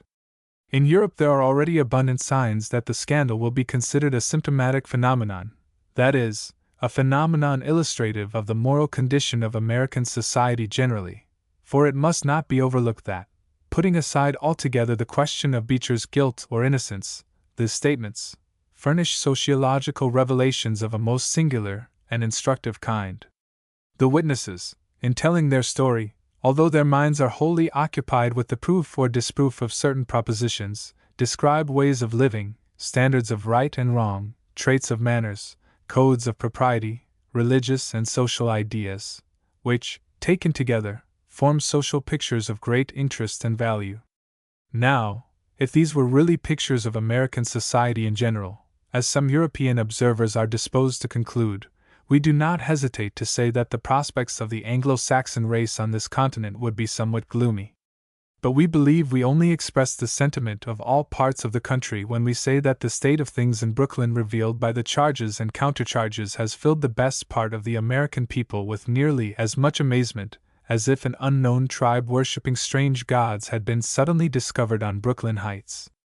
In fact, the actors in the scandal have the air of persons who are living, not more majorum, by rules with which they are familiar, but like half-civilized people who have got hold of a code which they do not understand, and the phrases of which they use without being able to adapt their conduct to it. We have not space at our command to illustrate this as fully as we could wish, even if the patience of our readers would permit of it, but we can perhaps illustrate sufficiently within a very short compass. We have already spoken of the Oriental extravagance of the language used in the scandal, which might pass in Persia or Central Arabia, where wild hyperbole is permitted by the genius of the language, and where people are accustomed to it in conversation, understand it perfectly, and make unconscious allowance for it. Displayed here in the United States, in a mercantile community, and in a tongue characterized by directness and simplicity, it makes the actors almost entirely incomprehensible to people outside their own set, as is shown by the attempts made to explain and understand the letters in the case. Most of the critics, both the friendly and hostile, are compelled to treat them as written in a sort of dialect which has to be read with the aid of commentary, glosses, and parallels, and accompanied, like the study of Homer or the Rig Veda, by a careful examination of the surroundings of the writers, the conditions of their birth and education, the usages of the circle in which they live, and the social and religious influences by which they have been molded, and so on. Their almost entire want of any sense of necessary connection between facts and written statements has been strikingly revealed by Moulton's production of various drafts or outlines of cards, reports, and letters which the actors proposed from time to time to get up and publish for the purpose of settling their troubles and warding off exposure by imposing on the public. No savages could have acted with a more simple-minded unconsciousness of truth. Moulton, according to his own story, helped Beecher to publish a lying card, got Tilton to procure from his wife a lying letter, and Tilton concocted a lying report for the committee, in which he made them express the highest admiration for himself, his adulterous wife, and her paramour. Here we have a bit of the machinery of high civilization, a committee, with its investigation and report, used, or attempted to be used, with just the kind of savage directness with which a bongo would use it, when once he came to understand it, and found he could make it serve some end, and with just as little reference to the moral aspect of the transaction. Take, again, Tilton's account of the motives which governed him in his treatment of his wife and of Beecher. He is evidently aware that there are two codes regulating a man's conduct under such circumstances, one the Christian code and the other the conventional code of honor, or, as he calls it,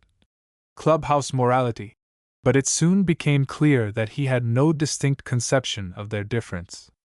Having been brought up under the Christian code, and taught, doubtless, to regard the term gentleman as a name for a heartless Epicurean, he started off by forgiving both Beecher and his wife, or, as the lawyers say, condoning their offense. And he speaks scornfully of the religious ignorance of the committee in assuming in their report that there was any offense for which a Christian was not bound to accept an apology as a sufficient atonement. The clubhouse code would, however, have prescribed the infliction of vengeance on Beecher by exposing him. Accordingly, Tilton mixes the two codes up in the most absurd way. Having, as a Christian, forgiven Beecher, he began, 30 days after the discovery of the offense, to expose him as a gentleman, and kept forgiving and exposing him continuously through the whole 4 years, the eclat of such a relation to Beecher having evidently an irresistible temptation for him. Finally, when Dr. Bacon called him a dog, he threw aside the Christian __role altogether, and began assailing his enemy with truly heathen virulence and vigor. A more curious blending of two conceptions of duty is not often seen, and it was doubtless due to the fact that no system of training or culture had made any impression on the man or gone more than skin deep. His interview with Beecher, too, by appointment, at his own house, for the purpose of ascertaining by a comparison of dates and reference to his wife's diary the probable paternity of her youngest child, which he describes with the utmost simplicity, is, we venture to say, an incident absolutely without precedent, and one which may safely be pronounced foreign to our civilization. Whether it really occurred, or Tilton invented it, it makes him a problem in social philosophy of considerable interest. Moulton's story, too, furnishes several puzzles of the same kind. That an English-speaking Protestant married couple in easy circumstances and a fair education, and belonging to a religious circle, should not only be aware that their pastor was a libertine and should be keeping it a secret for him, but should make his adulteries the subject of conversation with him in the family circle, is hardly capable of explanation by reference to any known and acknowledged tendency of our society. But perhaps the most striking thing in Moulton's role is that while he appears on the scene as a gentleman or man of the world, who does for honor's sake what the other actors do from fear of God, his whole course is a kind of caricature of what a gentleman under like circumstances would really do. For instance, he accepts Beecher's confidence, which may have been unavoidable, and betrays it by telling various people, from time to time, of the several incidents of Beecher's trouble, which is something of which a weak or loose-tongued person, vain of the task in which he was engaged, as it seemed to him, i.e., of keeping the peace between two great men, might readily be guilty. But he tells the public of it in perfect unconsciousness that there was anything discreditable in it, as he does of his participation in the writing of lying letters and cards, and his passing money over from the adulterer to pacify the injured husband. In fact, he carries, according to his own account, his services to Beecher to a point at which it is very difficult to distinguish them from those of a pander, maintaining at the same time relations of the most disgusting confidence with Mrs. Tilton.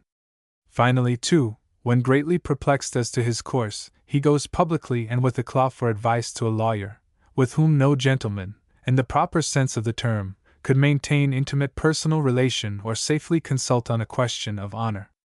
The moral insensibility shown in his visit to General Butler is one of the strange parts of the affairs. We have, of course, only indicated in the briefest way some of the things which may be regarded as symptomatic of strange mental and moral conditions in the circle in which the affair has occurred. The explanation of them in any way that would generally be considered satisfactory would be a difficult task. The influences which bring about a certain state of manners at any given time or place are always numerous and generally obscure, but we think something of this sort may be safely offered in consideration of the late goings-on in Brooklyn. In the first place, the newspapers and other cheap periodicals, and the lyceum lectures and small colleges, have diffused through the community a kind of smattering of all sorts of knowledge, a taste for reading and for art, that is, a desire to see and own pictures, which, taken together, pass with a large body of slenderly equipped persons as culture, and give them an unprecedented self-confidence in dealing with all the problems of life, and raise them in their own minds to a plane on which they see nothing higher, greater, or better than themselves. Now, culture, in the only correct and safe sense of the term, is the result of a process of discipline, both mental and moral. It is not a thing that can be picked up, or that can be got by doing what one pleases. It cannot be acquired by desultory reading, for instance, or traveling in Europe. It comes of the protracted exercise of the faculties for given ends, under restraints of some kind, whether imposed by one's self or other people. In fact, it might not improperly be called the art of doing easily what you don't like to do. It is the breaking in of the powers to the service of the will, and a man who has got it is not simply a person who knows a good deal, for he may know very little, but a man who has obtained an accurate estimate of his own capacity, and of that of his fellows and predecessors, who is aware of the nature and extent of his relations to the world about him, and who is at the same time capable of using his powers to the best advantage. In short, the man of culture is the man who has formed his ideals through labor and self-denial. To be real, therefore, culture ought to affect a man's whole character, and not merely store his memory with facts. Let us add, too, that it may be got in various ways, through home influences as well as through schools or colleges, through living in a highly organized society, making imperious demands on one's time and faculties, as well as through the restraints of a severe course of study. A good deal of it was obtained from the old Calvinistic theology, against which, in the days of its predominance, the most bumptious youth hit his head at an early period of his career, and was reduced to thoughtfulness and self-examination, and forced to walk in ways that were not always to his liking. If all this be true, the mischievous effects of the pseudo-culture of which we have spoken above may be readily estimated. A society of ignoramuses who know they are ignoramuses might lead a tolerably happy and useful existence, but a society of ignoramuses each of whom thinks he is a Solon would be an approach to bedlam let loose, and something analogous to this may really be seen today in some parts of this country. A large body of persons has arisen, under the influence of the common schools, magazines, newspapers, and the rapid acquisition of wealth, who are not only engaged in enjoying themselves after their fashion, but who firmly believe that they have reached, in the matter of social, mental, and moral culture, all that is attainable or desirable by anybody, and who, therefore, tackle all the problems of the day, men's, women's, and children's rights and duties, marriage, education, suffrage, life, death, and immortality, with supreme indifference to what anybody else thinks or has ever thought, and have their own trumpery prophets, prophetesses, heroes and heroines, poets, orators, scholars and philosophers, whom they worship with a kind of barbaric fervor. The result is a kind of mental and moral chaos, in which many of the fundamental rules of living, which have been worked out painfully by thousands of years of bitter human experience, seem in imminent risk of disappearing totally. Now, if we said that a specimen of this society had been unearthed in Brooklyn by the recent exposures, we should, doubtless to many people, seem to say a very hard thing, and yet this, with the allowances and reservations which have of course to be made for all attempts to describe anything so vague and fleeting as a social state, is what we do mean to say. That Mr. Beecher's preaching, falling on such a mass of disorder, should not have had a more purifying and organizing effect, is due, we think, to the absence from it of anything in the smallest degree disciplinary, either in the shape of systematic theology, with its tests and standards, or of a social code, with its pains and penalties. What he has most encouraged, if we may judge by some of the fruits, is vague aspiration and lachrymose sensibility. The ability to dare and do, the readiness to ask one's due which comes of readiness to render their due to others, the profound consciousness of the need of sound habits to brace and fortify morals, which are the only true foundation and support of a healthy civilization, are things which he either has not preached or which his preaching has only stifled. The short hairs, and The Swallowtails. There is a story afloat that Mr. John Morrissey made his appearance, one day during the past week, in Madison Square, in full evening dress, including white gloves and cravat, and bearing a French dictionary under his arm, and that, being questioned by his friends as to the object of this display, he replied that he was going to see Major Wickham and asked him for an office in the only costume in which such an application would have a chance of success. In other words, he was acting what over in Brooklyn would be called an allegory, and which was intended to expose in a severe and telling way the mayor's gross partiality, and the use of his patronage, for the well-dressed and well-educated members of society, a partiality which Mr. Morrissey and his party consider not only unfair but ridiculous. This demonstration, too, was one of the few indications which have as yet met the public eye of a very real division of the Democratic Party in this city into two sets of politicians, known familiarly as short hairs and swallowtails, the former comprising the rank and file of the voters, and the latter the property owners and substantial men, who are endeavoring to make Tammany an instrument of reform and to manage the city in the interest of the taxpayers. Mayor Wickham belongs, it is said, to the latter class, and has given, it seems, in the eyes of the former, some proofs of a desire to reserve responsible offices for persons of some pretensions to gentility, and exhibited some disfavor for the selections of the workers in the various wards. But we do not undertake to describe with accuracy the origin or nature of the split. All we know is that the short hairs are disgusted, and that their hostility to the swallowtails is very bitter, and that when Mr. Morrissey proclaimed, in the manner we have described, that a man needed to wear evening dress and to know French in order to get a place, he gave feeble expression to the rage of the masses. They have, too, concocted an arrangement which embodies their idea of a well-administered government, and which consists in compelling the departments to spend in wages in each district at least $1.50 for each Democratic vote cast, and to apportion the appropriations with strict reference to this rule, the money, of course, to go to the nominees of Democratic politicians. The plan departs from that of the French national workshops in that it discriminates between laborers, but in other respects it has all the characteristics of well-developed communism. The way to meet it, according to our venerable contemporary, the Evening Post, is to have the taxpayers point out to the voters who are to receive the money that they, the taxpayers, cannot well spare it, that they need it for their own use, and that this mode of administering corporate funds is condemned by all the leading writers on government. The swallowtails know so well, however, with what howls of mingled mirth and indignation the short hairs would receive such suggestions that they never make them, but content themselves with confining the distribution of the money to the members of their own division quietly and unostentatiously, as far as lies in their power, which, we candidly confess, we do not think is very far. It would be doing the short hairs injustice, however, if we allowed the reader to remain under the impression that the unwillingness to have the swallowtails monopolize or even have a share of the office was peculiar to them, or that John Morrissey's protest would be unintelligible anywhere out of New York. On the contrary, when he started out with his French dictionary, he was giving expression to a feeling which is to be found in greater or less intensity in every state in the Union. The great division of politicians into short hairs and swallowtails is not confined to this city.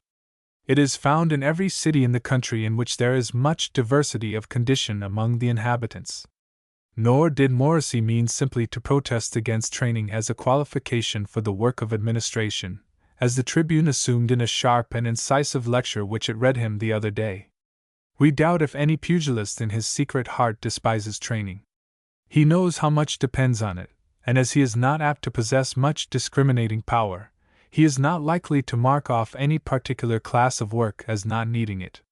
What the short hairs dislike in the swallowtails is the feeling of personal superiority which they imagine them to entertain, and which they think finds a certain expression in careful dressing and in the possession of certain accomplishments.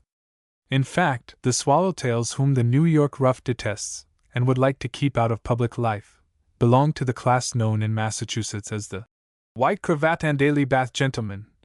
and which is there just as unpopular as here, and has even greater difficulty in getting office there than here. The line of division in New York is, however, drawn much lower down. The Massachusetts short hair is a man of intelligence, of some education, who wears a plain black negligee and rumpled shirt front and soft hat, and disregards the condition of his nails, and takes a warm bath occasionally. The New Yorker, on the other hand, wears such clothes as he can get, and only bathes in the hot weather and off the public wharf. If he has good luck and makes money either in the public service or otherwise, he displays it not in any richness in his toilet or in greater care of his person, but in the splendor of his jewels. One of his first purchases is a diamond pin, which he sticks in his shirt front, but he never sees any connection of an aesthetic kind between the linen and the pin, and will wear the latter in a very dirty shirt front as cheerfully as in a clean one. In fact, more cheerfully, as he has a vague feeling that by showing it he atones for or excuses the condition of the linen. In fact, the short-hair view of dress would be found on examination to be, in nearly 99 cases out of 100, something of this kind, that the constant care of the person which produces an impression of neatness and appropriateness, and makes a man look genteel, is the expression of a certain state of mind, that a man would not take so much trouble to make himself look different from the ordinary run of people whom he meets, unless he thought himself in some way superior to them, or, in other words, thought himself a gentleman, and them common fellows, and that he therefore fairly deserves the hatred of those of whom he thus openly parades his contempt. A New York short-hair seldom goes farther than this in his speculations, though he doubtless has also a vague idea that a well-dressed man is not so likely to stand by his friends in politics as a more careless one. In New England, as might be expected, however, the popular dislike of that culte de la personne, as some Frenchman has called it, which distinguishes the white cravat and daily bath gentleman, has provided itself with a moral basis. There is there a strong presumption that the swallowtail is a frivolous person, who bestows on his tailoring, and his linen, and his bathing, and his manners the time and attention which the short-hair or plain blunt man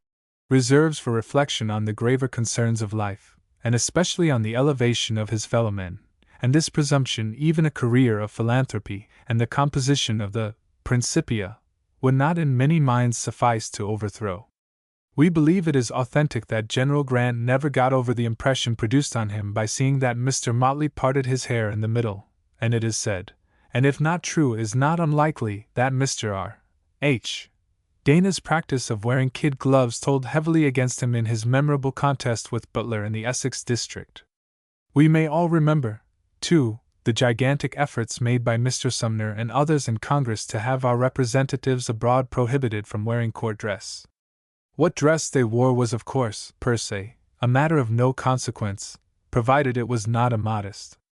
The fervor on the subject was due to the deeply rooted feeling that even the amount of care for externals exhibited in putting on an embroidered coat or knee breeches indicated a light-mindedness against the very appearance of which the minister of a republic ought to guard carefully.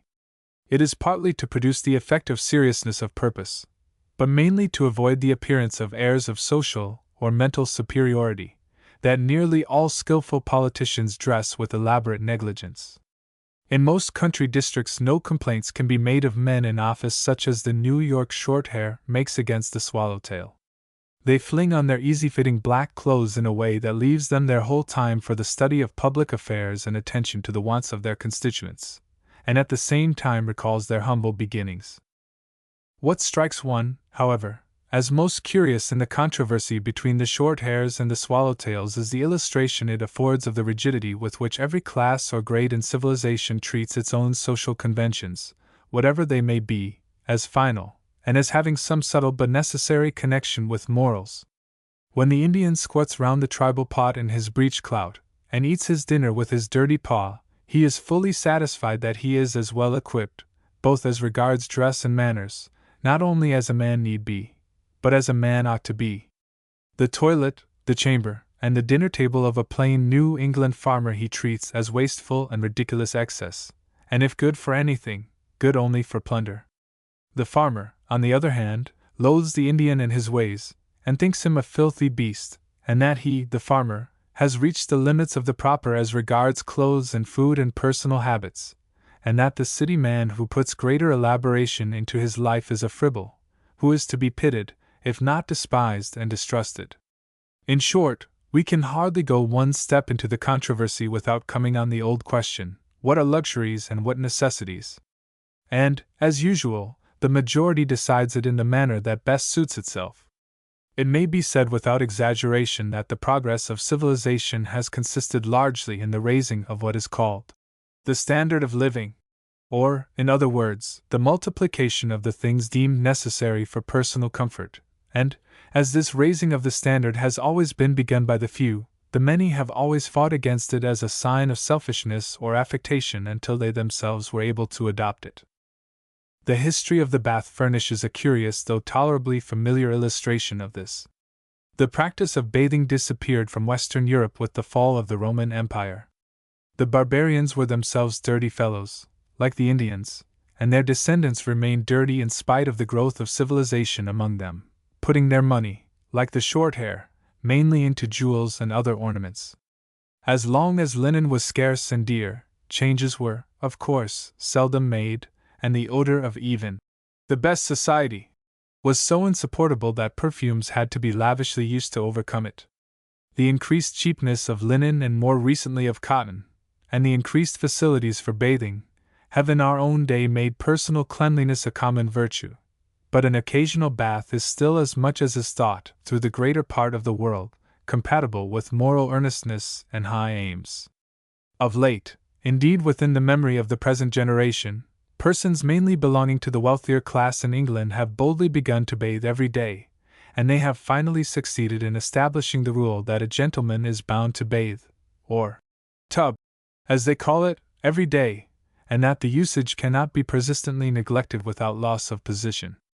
Indeed, there are few social casuists in England who would decide, without great hesitation and anxiety, that any English-speaking man was a gentleman who did not take a daily bath. That this view of the matter should be accepted by the great body of those who would rather not bathe every day is not to be expected, nor is it to be wondered at that they should consider it offensive, and that the practice of sponging oneself in cold water every morning should in Caucasus be looked on as a disqualification for political life. There is, of course, a necessary and provoking, though tacit, assumption of superiority in the display of greater cleanliness than other people show, just as there is in coming into a room and finding fault with the closeness of the air in which other people are sitting comfortably. It is tantamount to saying that what is good enough for them is not good enough for you, and they always either openly or secretly resent it. The popular distrust of the practice of wearing white cravats in the evening may be traced to the same causes. The savage makes no change of toilet for the evening. He dresses for war and religious ceremonies, but he goes to a social reunion or feast in such clothes as he happens to have on when the invitation finds him. The plain man of civilized life, under similar circumstances, puts on a clean shirt and his best suit of clothes. This suit, among the European peasantry, is apt to be of simply the same cut and material as the working suit, or, as it would be called in Brooklyn, the garb of toil. Among Americans, it is a black suit, like that of a clergyman, and includes a silk cravat, generally black, but permissibly colored. The whole matter is, however, one of pure convention.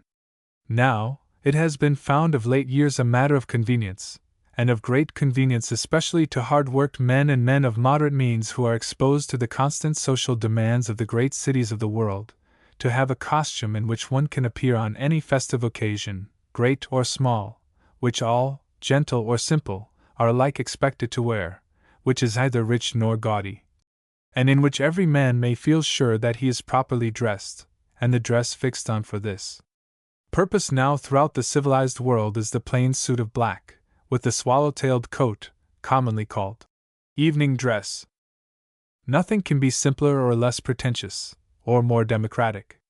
Nobody can add anything to it or take anything away from it.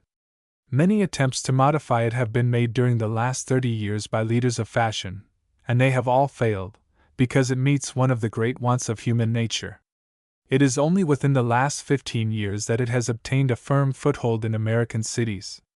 People looked on it with suspicion, as a sign of some inward and spiritual naughtiness, and regarded the frock coat with its full skirts as the only garment in which a serious-minded man, with a proper sense of his origin and destiny, and correct feelings about popular government, could make his appearance in a lady's parlor. Why, nobody could tell, for there was a time, not very far back, when the frock coat was itself an innovation. Of late, that is, within, perhaps, 20 years, the swallowtails of the world have exchanged the black or colored for a white cravat, and justify themselves by saying that it not only looks cleaner, but is cleaner of necessity than a silk one, and that you cannot look too clean or fresh about your throat when you present yourself in a lady's house on a festive occasion. Nevertheless, the plain, blunt men are not satisfied. They do not as yet feel sure as to its meaning. They think it indicates either overthoughtfulness about trifles or else a leaning, slight though it be, toward despotism and free trade. They will now all, or nearly all, wear evening dress with a black cravat, but even those of them who will consent to put on a white one do so with a certain shamefacedness and sense of backsliding, and of treachery to some good cause, though they do not exactly know which. Judges and witnesses. The proceedings in the recent Brevo poisoning case have raised a good deal of discussion in England as to the license of counsel and cross-examination, a question which recent trials in this country have shown to possess no little interest for us also. In the Brevo inquest, as in the Tichborne case and the Beecher trial of the last year, the cross-examination of the witnesses was pushed into matters very remotely connected with the issue under trial, so that the general result of the inquiry was not, as in most cases, the eliciting of a certain number of facts bearing on the question in court, but a complete revelation of the whole private life of a family, or of a certain part of it, and even of a whole circle of families. The glaring exposure of matters usually kept close, and not even talked about, formed in fact the great fascination of these causes célèbres. It was difficult at the first blush to see how in the Beecher trial Tilton's eccentric nocturnal habits could have thrown any light upon the question of Beecher's guilt, nor in the Tichborne case was it at all apparent that an answer to the inquiry put to some witness, whether he had, at some distant period of time, had improper relations with some persons not connected with the case, could even remotely tend to settle the claimant's identity. The Pall Mall Gazette, discussing this kind of cross-examination, resorted to for the purpose of breaking down the credit of a witness, of showing him up to the jury, and thus inducing them to pay less attention to his evidence than they otherwise would, has stated the case in the following manner. Suppose, it says, that the legislature of a free country were some fine morning to pass a law authorizing anyone who chose to take it into his head to compel any inhabitant of the country to answer any questions he might think fit to put with regards to the other's moral character, his relations with his parents, brothers and sisters, wife and children, his business affairs, his property, his debts, and in fact his whole private life, and to do all this without there being any dispute between them or even any alleged grievance. What would be thought of such a law?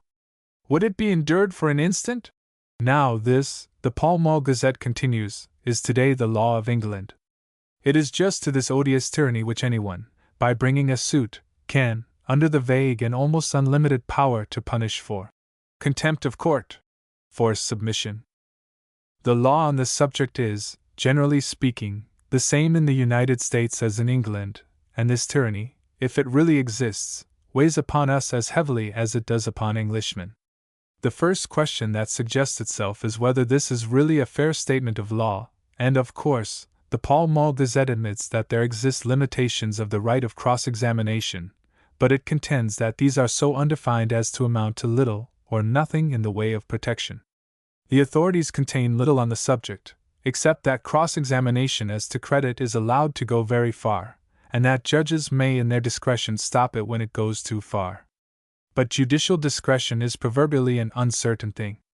It varies not merely with the court, but even in the same judge it is affected by the state of his temper, his curiosity, his feeling toward the counsel who is examining, and by thousands of other things that no one can know anything about or depend upon. Usually it is easier not to exercise than to exercise discretion, and the result is that the right of cross-examination is usually unchecked, and in most important cases which are widely reported the right is pushed to lengths which, with witnesses of any sensibility, amount to a process of slow torture. If the right is abused in England, it is unquestionably abused here, and probably at the time of the Beecher trial we should have had complaints about it but for the fact that in the singular society in which the parties to that case lives, a craving for notoriety had been developed which made any discussion of their private affairs less disagreeable than it is to most people. But with the great majority of mankind there is nothing more odious than the extraction, by a sharp, hostile lawyer, from their own unwilling lips, of the details of their moral history. There is probably no one in existence, however good, and however quiet his conscience may be, who can endure without a shudder the thought of every transaction of his past life being dragged out in a court of justice for the amusement of a gaping crowd. Exactly how far the right is abused, and how far the discretionary powers of courts to limit its abuse accomplish their end, it is impossible to say, for it is only in sporadic cases of unusual importance that interest in the result is strong enough to warrant a lawyer's going to great length in cross-examination. Usually, too, it should be said for the credit of the profession, reputable lawyers shrink from outraging a witness's sensibility. But after everything is admitted that can be admitted in favor of the existing state of the law, it is impossible to deny that the door is left very wide open to disgraceful assaults upon credit, which inflict serious and irreparable damage. The difficulty is not in pointing out the evil, which is plain enough, but in suggesting a remedy. The right of cross-examination is one of the most important instruments provided by the machinery of our law for the discovery of facts, and on the credibility of witnesses all cases hinge. The moment we begin to limit it by fixed rules we enter on dangerous ground. It might seem as if the solution of the problem lay in the enactment of a rule that witnesses should only be cross-examined as to their general reputation with regard to truth, and as to the matters involved in the case directly affecting their credibility. But this would by no means do. Suppose, for instance, that the suit is a common action for the purchase money of a piece of cloth, and the defendant brings a witness who swears that he saw the defendant pay the money to the plaintiff, while the plaintiff has only his own evidence to rely upon in proof of non-payment. If, in such case, the plaintiff were merely allowed to cross-examine the witness directly, he would in all probability lose the case. The testimony would be 2 to 1 against him, and the story of the witness as the only disinterested person would probably be believed by the jury. But suppose that, on cross-examination, it turns out that this witness can give no good account of his manner of earning his living or of his place of residence, that he had been arrested not long before as a vagrant, and that down to the time of the action he had no respectable clothes, and that he suddenly became possessed of some, that he deserted from the army immediately after getting his bounty money, and so on. There can be little doubt that his credit with the jury would be much impaired, and justly so, although no direct evidence of his being a perjurer had been introduced, and not a particle of his testimony had been strictly controverted. Everyone who has followed with any care the evidence taken in celebrated murder trials or divorce cases knows how frequently a rigid cross-examination lays bare motives and prejudices on the part of witnesses which, often without their knowing it themselves, tend to bias their account of facts.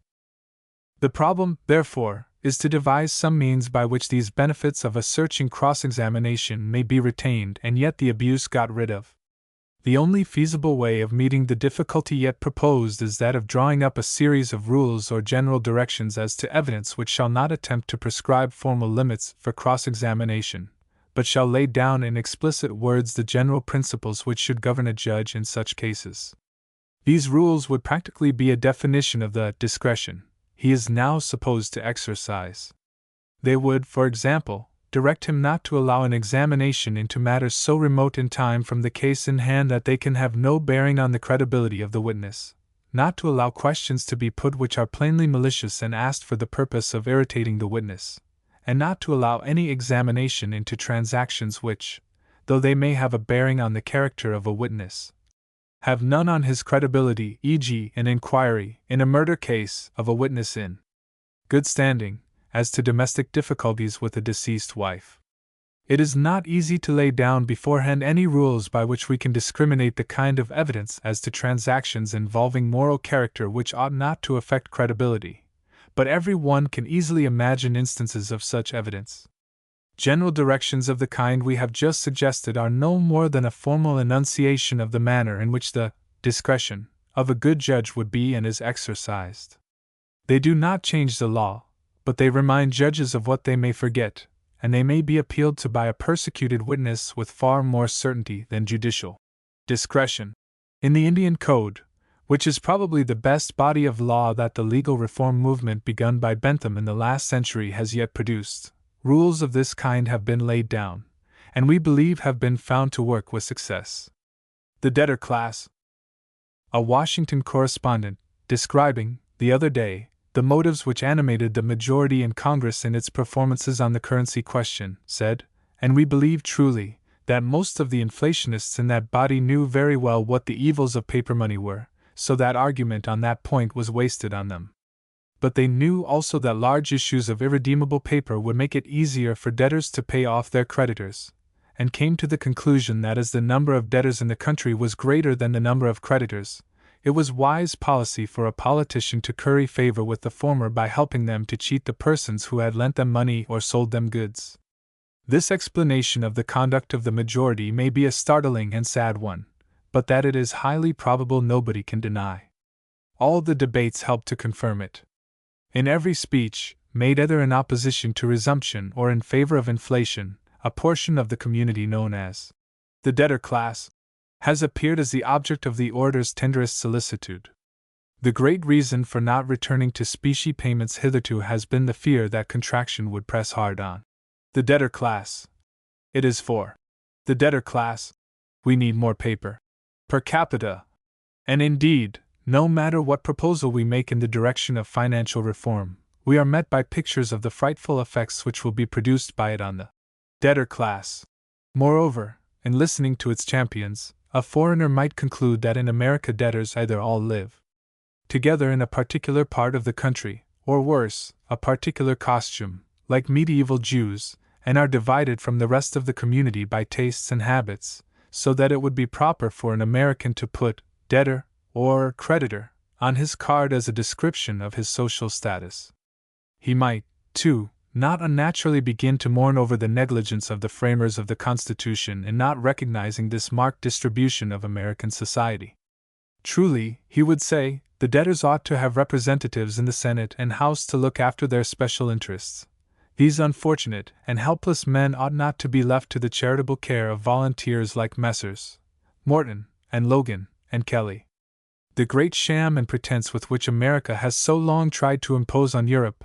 that there were no classes in the United States, ought at last to be formally swept away, and proper legal provision made for the protection of a body of men which has been in all ages the object of atrocious oppression, and seems in America, strange to say, to constitute the larger portion of the community. In traveling through the country, too, he would be constantly on the lookout for the debtors. He would ask in the cities for the debtors' quarter, and when introduced to a gentleman in the cars or in the hotels, would inquire privately whether he was a debtor or a creditor, so as to avoid hurting his feelings by indiscreet allusion to specie or contraction. His amazement would be very great on learning that there was no way of telling whether an American citizen was either debtor or creditor, that the debtor class was not to be found, as such, in any part of the country, or, indeed, anywhere but in the brains of the Logans and Mortons, and was introduced into the debates simply as a John Doe or Richard Roe, to give a little vividness to the speaker's railings against property. Now, as in every civilized society, the vast majority of the population of this country are in debt, to some slight degree. It is only paupers, criminals, and lunatics who owe absolutely nothing. The day laborer is pretty sure to have a small bill at the grocer's, and all his neighbors, in the ascending grades of commercial respectability, no matter how prompt and accurate they may be in the discharge of their obligations, are sure to owe the butcher and baker and milkman a greater or less amount. In fact, the conduct of life on a cash basis would be impossible, or intolerable. Of course, too, there are scattered all over the country men who owe a great deal of money and to whom little is due, and whose interest it would be to have the coinage adulterated. But then the number of these persons is very small, and they are mostly great speculators, who pass for rich men, and whose interests Congress is in reality not in the least desirous of protecting. Poor men, as a rule, are hardly ever greatly in debt, because nobody will trust them. We suspect that the number of those in this city who could borrow $50 without security would not be found to be over 1/20th of the population. The persons to whom loans are made by banks, insurance companies, and other institutions are almost all men of wealth or men who have the conduct of great enterprises, and do not need legislation to help them to take care of themselves. They are great merchants, or manufacturers, or brokers, or contractors, or railroad builders. In fact, in so far as the debtors can be called a class, they form a very small class, and a class of remarkable shrewdness and of enormous power, over whom it is ludicrous for the government to exercise a fatherly care. The bulk of the population in this, as in every moderately prosperous community in the Western world, is composed of creditors. The creditor class, in other words, contains the great body of the American people, and any legislation intended to enable debtors to cheat is aimed at 19/20ths, at the very least, of American citizens. Any male who remains very long in the position of a debtor simply, and acquires no footing as a creditor, disappears from the surface of society. Bankruptcy or the House of Correction is pretty sure to overtake him. It would be well nigh impossible in this large city, or in any other, to find a man who had no pecuniary claims on someone else. The humblest hod carrier becomes a creditor every day after making his first ascent of the ladder, and remains so until Saturday night, and continually replaces himself in the creditor class, as long as life and health remain to him, and the same phenomenon presents itself in all fields of industry. Every sewing girl and maid servant is looking forward to a payment of earned money, and has the strongest interest in knowing for certain what its purchasing power will be. All depositors in savings banks, and their number in New York City is greater than that of the voters, belong to the creditor class. All holders of policies of insurances, all owners of government bonds and state and bank stocks, belong to it also. The Western farmers and house owners who have borrowed money at the East on bond and mortgage, who probably make as near an approach to a debtor class as any other body or persons in the community, and whom congressional demagogues probably hope to serve by enabling them to outwit their creditors, even these are not simply or mainly debtors. Any man who is carrying on his business with borrowed money, on which he pays 8 or 10%, must be every week putting other people in debt to him, or he would speedily be ruined. The means of paying those who have trusted him is acquired by his trusting others. Either he is selling goods on credit, or entering into contracts, or rendering services which give him the position of a creditor, and make it of the last importance to him that the value of money and the state of the public mind about money should not be materially different 6 months hence from what they are now. Of course, there is more than one way of defining the term self-interest. There is one sense in which it is used by children, savages, and thieves, and which makes it mean immediate gratification, and this appears to be the sense in which it is used by the inflationists in Congress, in considering what is for the good of those Western men who owe money at the East. In that sense, it is a good thing for a man to lie, cheat, steal, and embezzle whenever it shall appear that by so doing he will satisfy his appetites or put money in his pockets. But civilized and commercial, to say nothing of Christian, society is founded on the theory that men look forward and expect to carry on business for several years, and to lay up money for their old age, and establish their children in life, and that they recognize the necessity of self-restraint and loyalty to engagements. The doctrines, on the other hand, which are preached in Congress about the best mode of dealing with debts, that is, with other people's money, have never before been heard in a civilized legislature, or anywhere outside of a council of buccaneers, and if acted on by the community, would produce anarchy. The fact that Morton and Butler, who preach them and get them embodied in forms of words called acts, are legislators, disguises, but ought not to disguise the other fact that these two men are simply playing the part of receivers or fences. There probably never was a more striking illustration of the immorality in which, as it was long ago remarked, any principle of government is sure to land people if pushed to its last extreme, than the theory which is now urged on our attention, that superiority of numbers will justify fraud, or, in other words, that if the number of those who borrow should happen to be greater than the number of those who lend, a vote is all that is needed to wipe out the debts, either openly or by payment in bits of paper or pebbles. Of course, the converse of this would also be true, that if the lenders were in a majority, they would be justified in reducing the debtors to slavery. If the question of humanity or brotherhood were raised as an objection, that, too, could be settled by a ballot. We laugh at the poor African who consults his wooden fetish before he takes any step in the business of his wretched and darkened life. But when a Caucasian demagogue tries to show us that the springs of justice and truth are to be found in a comparison of 10,000 bits of paper with 9,000 similar bits, we listen with gravity, and are half inclined to believe that there is something in it. Commencement admonition. It is quite evident that with the multiplication of colleges, which is very rapid, it will, before long, become impossible for the newspapers to furnish the reports of the proceedings in and about commencement which they now lay before their readers with such profuseness. The long letters describing with wearisome minuteness what has been described already 50 times will undoubtedly before long be given up. So also, we fancy, will the reports of the baccalaureate sermons, if these addresses are to retain their value as pieces of parting advice to young men. There is nothing in the newspaper literature, on the whole, less edifying, and sometimes more amusing, than the reporter's précis of pulpit discourses. So thoroughly does he deprive them of force, fine vigor, and point, and often of intelligibility.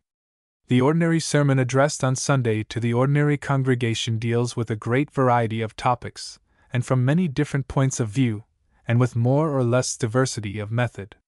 The baccalaureate sermon, on the other hand, consists, from the necessity of the case, in the main of advice to use at their entrance on life, and the substance of such discourses can, in the nature of things, undergo no great change from year to year, and must be strikingly similar in all the colleges.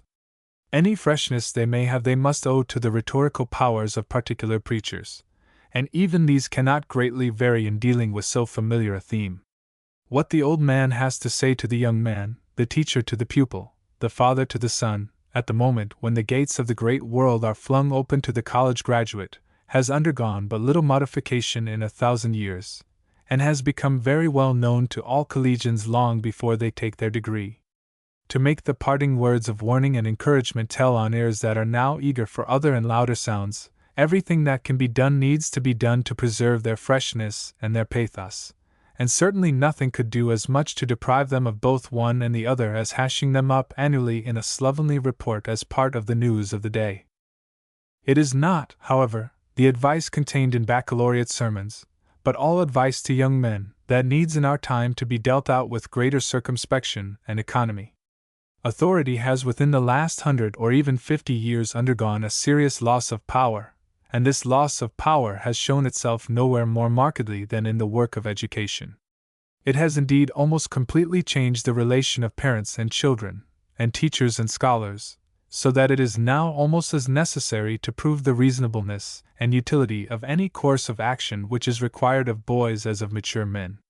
Persuasion has, in other words, taken the place of command, and there is nobody left whose dictum owes much of its weight to his years or his office. Boys as well as their elders now expect advice to be based on personal experience, and do not listen with any great seriousness or deference to admonitions the value of which the utterer has not himself personally tested. It follows, therefore, that the persons whom the young men of our time hear most readily on the conduct of life are those who have had practical acquaintance with the difficulties of living up to the ideals which are so eloquently painted in the college chapel, and who have found out in their own persons what it costs to be pure and upright, and faithful and industrious, and persistent in the struggle that goes on in the various callings which lie outside the college walls. For this reason, probably, no addresses at commencement have the value of those which are delivered now and then by men who have come back for a brief day to tell the next generation of the way life looks to those who for years have been wrestling with its problems, and have had actual experience of the virtues and defects of that early equipment and training on which such enormous sums are now spent in this country. The more advice from this quarter young men get, the better. Nobody can talk so effectively to them at the moment when they are about to face the world on their own responsibility, as the lawyers and merchants and ministers and politicians who have been facing it for 25 or 30 years with all the outward signs of success. If it were possible for every college in the country to get one such man at commencement whose powers of expression would do justice to his experience, and who for this one day in the year would without fear or favor tell what he thought about success and about the conditions of success, about the kind of troubles which beset men in the callings with which he is most familiar, We should probably soon have a body of advice so impressive and fruitful that it would serve the needs and excite the interest of more than one generation. The young have been told to be good until they have grown weary of hearing it, particularly as it is always represented to them as a comparatively simple matter, and when they go out in the world and find what a hard and complex thing duty is, they are very apt to look back to the ethical instruction of their college as when in college they looked back to the admonitions of the nursery, and return to their alma mater in later years with much the feeling with which a man visits a kindly old grandmother. But commencements certainly draw forth nothing so curious as the newspaper article addressed to the graduating class, and which now seems to be a regular part of the summer's editorial work. It seems to have one object in view, and only one, and that is preventing the graduate from thinking much of his education and his degree, or supposing that they will be of any particular use to him in his entrance on life, or make him any more acceptable to the community. He is warned that they will raise him in nobody's estimation, and prove rather a hindrance than a help to him in getting a living, and that it will be well for him to begin his career by trying to forget that he has ever been in college at all. Not unfrequently the discourse closes with a suggestion or hint that the best university is, after all, the office of a great daily, and that the kindest thing a fond father could do for a promising boy would be to start him as a local reporter, and make him get his first experience of life in the collection of city items. There is in all this the expression, though in a somewhat grotesque form, of a widespread popular feeling that nothing is worthy of the name of education which does not fit a man to earn his bread rapidly and dexterously. Considering with how large a proportion of the human race the mere feeding and clothing of the body is the first and hardest of tasks, there is nothing at all surprising in this view. But the preservation and growth of civilization in any country depends much on the extent to which it is able out of its surplus production to provide some at least of its people with the means of cherishing and satisfying nobler appetites than hunger and thirst. The immense sum which is now spent every year on colleges, misspent though much of it may be, and the increasing number of students who throng to them, regardless of the fact that the training they get may make them at first feel a little strange and helpless in the fierce struggle for meat and drink, show that the increasing wealth of the nation is accompanied by an increasing recognition of the fact that life, after all, is not all living, that there are gains which cannot be entered in any ledger, and that a man may carry about with him, through a long and it may be outwardly unfortunate career, sources of pleasure and consolation which are none the less precious for being unsaleable and invisible. Organs. The untimely decease of the Republic, the paper which was set up some months ago to express in a semi-official way the views of the administration and its immediate adherents on public questions, has a good deal that is tragic about it, as far as its principal conductor is concerned. That a man of as much experience of politics and of newspapers as Mr. Norvell, the editor, should have supposed it possible to start a daily morning paper in this city at a time when a successful daily is worth millions, and when there are 4 already in possession of the field, without any other claims on popular attention than its being the mouthpiece of the leading politicians of the party in power, and with a capital which in his dreams only reached $500,000, and in fact only $40,000, is a curious though sad illustration of the power of the press over the imagination even of persons long familiar with it. The failure of the enterprise, however distressing in some of its aspects, is valuable as establishing more conspicuously and firmly than ever 2 facts of considerable importance in relation to journalism.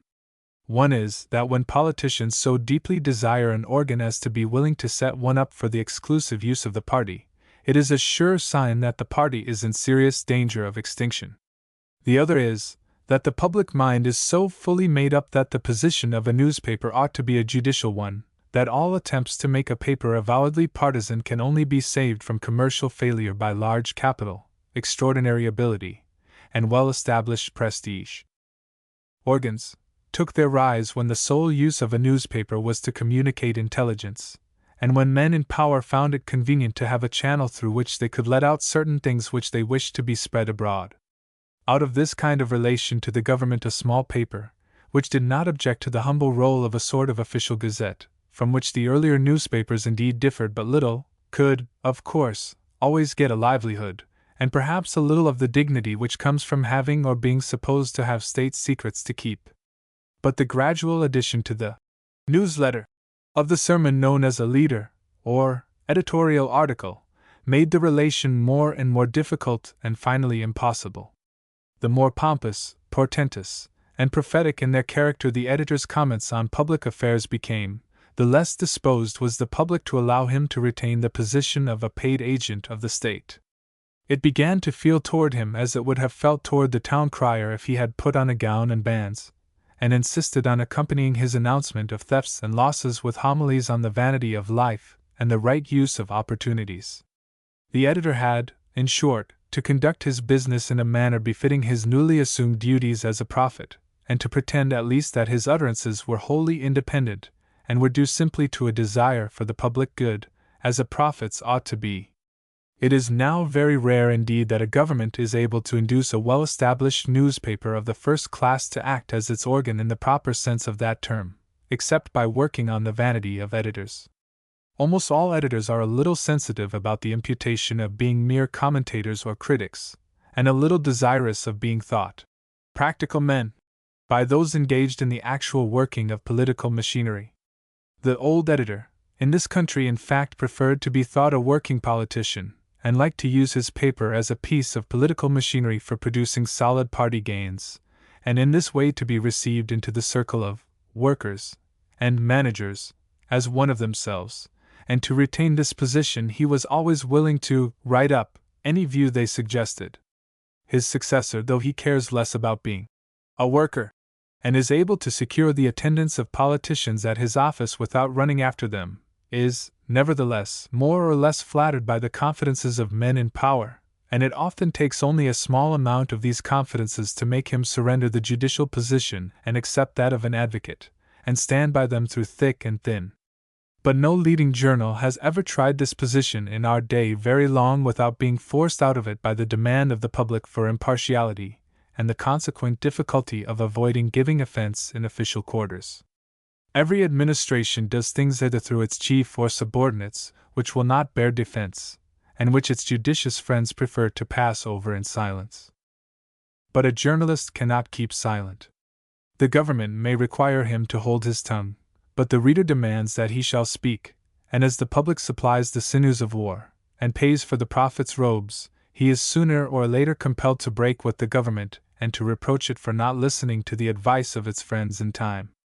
Moreover, in a country in which the press is free and newspapers abound, a party which contains a majority of the people cannot fail to have the support of a large and influential portion of the press. Its conductors, though prophets, do not wear camel's hair, nor is their diet locusts and wild honey. They form part of the community, live among the voters, and share, to a greater or less extent, their prejudices and expectations and sympathies. Every party, therefore, is sure, as long as it has a strong hold on the public, of having a strong hold on the press, and of having a considerable number of the most influential editors among its defenders. One of the sure signs that it is losing its hold on the public is the defection of the press or its growing lukewarmness. Newspapers cannot, perhaps, build a party up or pull one down, but when you see the newspapers deserting a party, it is all but proof that the agencies which dissolve a political organization are at work. The successful editors may have no originating power or no organizing power, and no capacity for legislation, and may even want the prophetic instinct, but a certain intuitive sense of the direction in which the tide of popular feeling is running is the principal condition of their success, and an anxious politician may therefore always safely credit them with possessing it. If they had not had it, their papers would not have succeeded. If the incident or its lessons should result in establishing better relations between political men and the press, the sacrifice of the unfortunate projector of the Republic will, however, be a small price to pay for a great gain.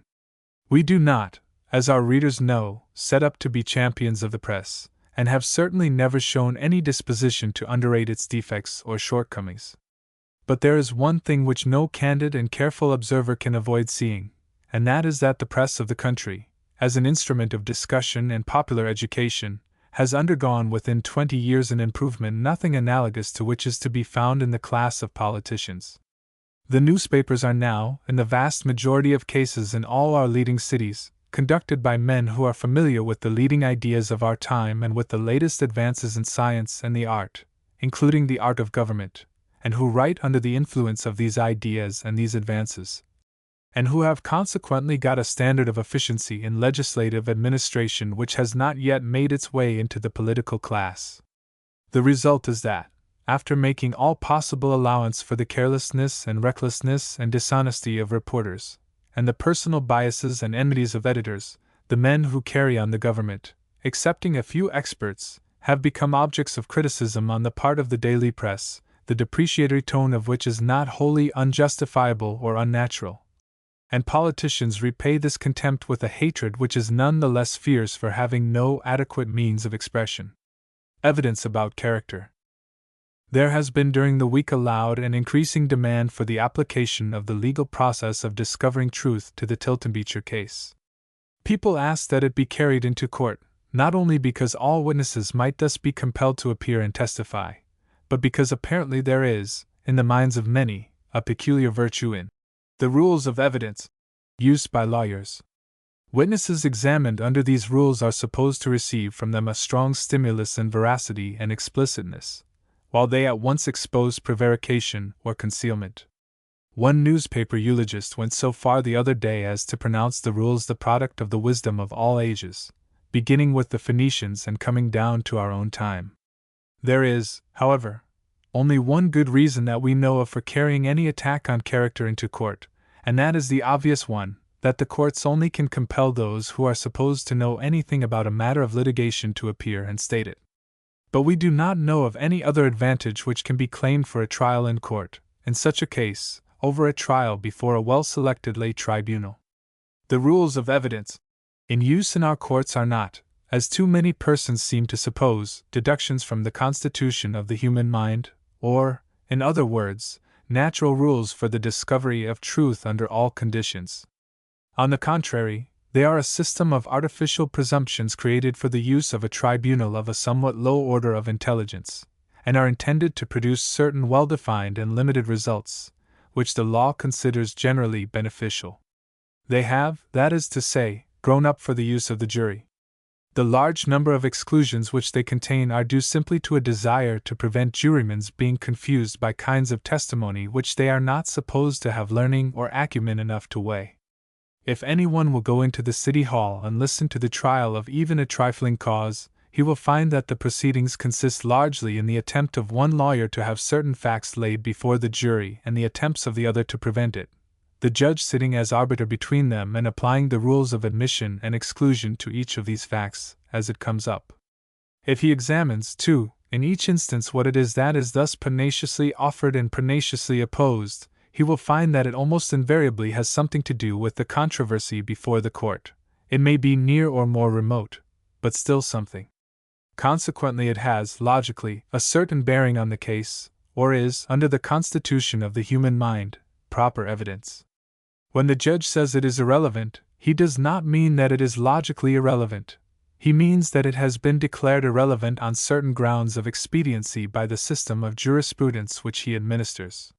He refuses to let it go to the jury because he thinks it would befog them or turn their attention away from the legal issue, or, in other words, from the one little point on which the law compels the plaintiff and defendant to concentrate their dispute, in order to render it triable at all by the peculiar tribunal which the Anglo-Saxon race has chosen for the protection of its rights. It follows that our rules of evidence are unknown on the European continent, and in every country in which courts are composed of judges only, that is, of men with special training and capacity for the work of weighing testimony, or in which the legal customs have been created by such courts.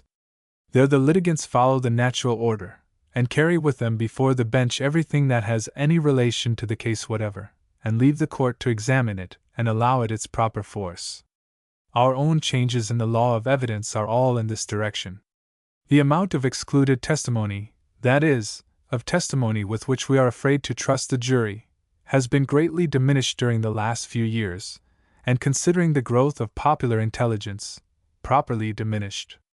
The tendency of legislation now is toward letting the jury hear everybody, the plaintiff and defendant, the prisoner, the wife, the husband, and the witness with a pecuniary interest in the result of the trial, and put its own estimate on what the testimony amounts to. But nevertheless, even now, who is there that has ever watched the preparation of a cause for trial who has not listened to lamentations over the difficulty or impossibility of getting this or that important fact before the jury, or has not witnessed elaborate precautions, on one side or another, to prevent some fact from getting before the jury? The skill of a counsel in examining or cross-examining a witness, for instance, is shown almost as much by what he avoids bringing out as by what he brings out, and no witness is allowed to volunteer any statement lest he should tell something which, however pertinent in reality, the rules pronounce inadmissible. Now, rules of this kind are singularly unsuited to the conduct of inquiries touching character. It is true the law provides a process nominally for the vindication of character, called an action for libel, but the remedy it supplies is not a vindication properly so called, but a sum of money as a kind of penalty on the libeler, not for having assailed you, but for not having been able to prove his case under the rules of evidence. In a suit for libel, too, the parties fight their battle in the strict legal order. The plaintiff, that is to say, stands by and challenges the defendant to produce his proofs, and then fights bitterly through his counsel to keep out as much of the proof as he can. He supplies no evidence himself that is not strictly called for, and proffers no explanation that does not seem necessary to procure an award of pecuniary damages, and takes all the pains possible to bring confusing influences to bear on the jury. When we consider, too, that the jury is composed of men who may be said to be literally called in from the street, without the slightest regard to their special qualifications for the conduct of any inquiry, and that they are apt to represent popular passions and prejudices in all conspicuous and exciting cases, we easily see why a trial by a jury, under the common law rules of evidence, is not the process through which a high-minded man who sought not for damages, but to keep his reputation absolutely spotless in the estimation of his neighbors, would naturally seek his vindication. It cannot be too often said, in these times when great reputations are so often assailed and so often perish, that nobody who has not deliberately chosen the life of a stoical recluse is justified either in refusing to defend his reputation, or in defending it by technical processes if any others are within his reach. It is, of course, open to any man to say that he cares nothing for the opinion of mankind, and will not take the trouble to influence it in any manner in regard to himself. But if he says so, he is bound not to identify with himself, in any manner, either great interests or great causes. If he makes himself the champion of other people's rights, or the exponent of important principles, or has through any power of his achieved an influence over other people's minds sufficiently great to make it appear that certain doctrines or ideas must stand or fall by him, he has surrendered his freedom in all that regards the maintenance of his fame. It is no longer his only to maintain.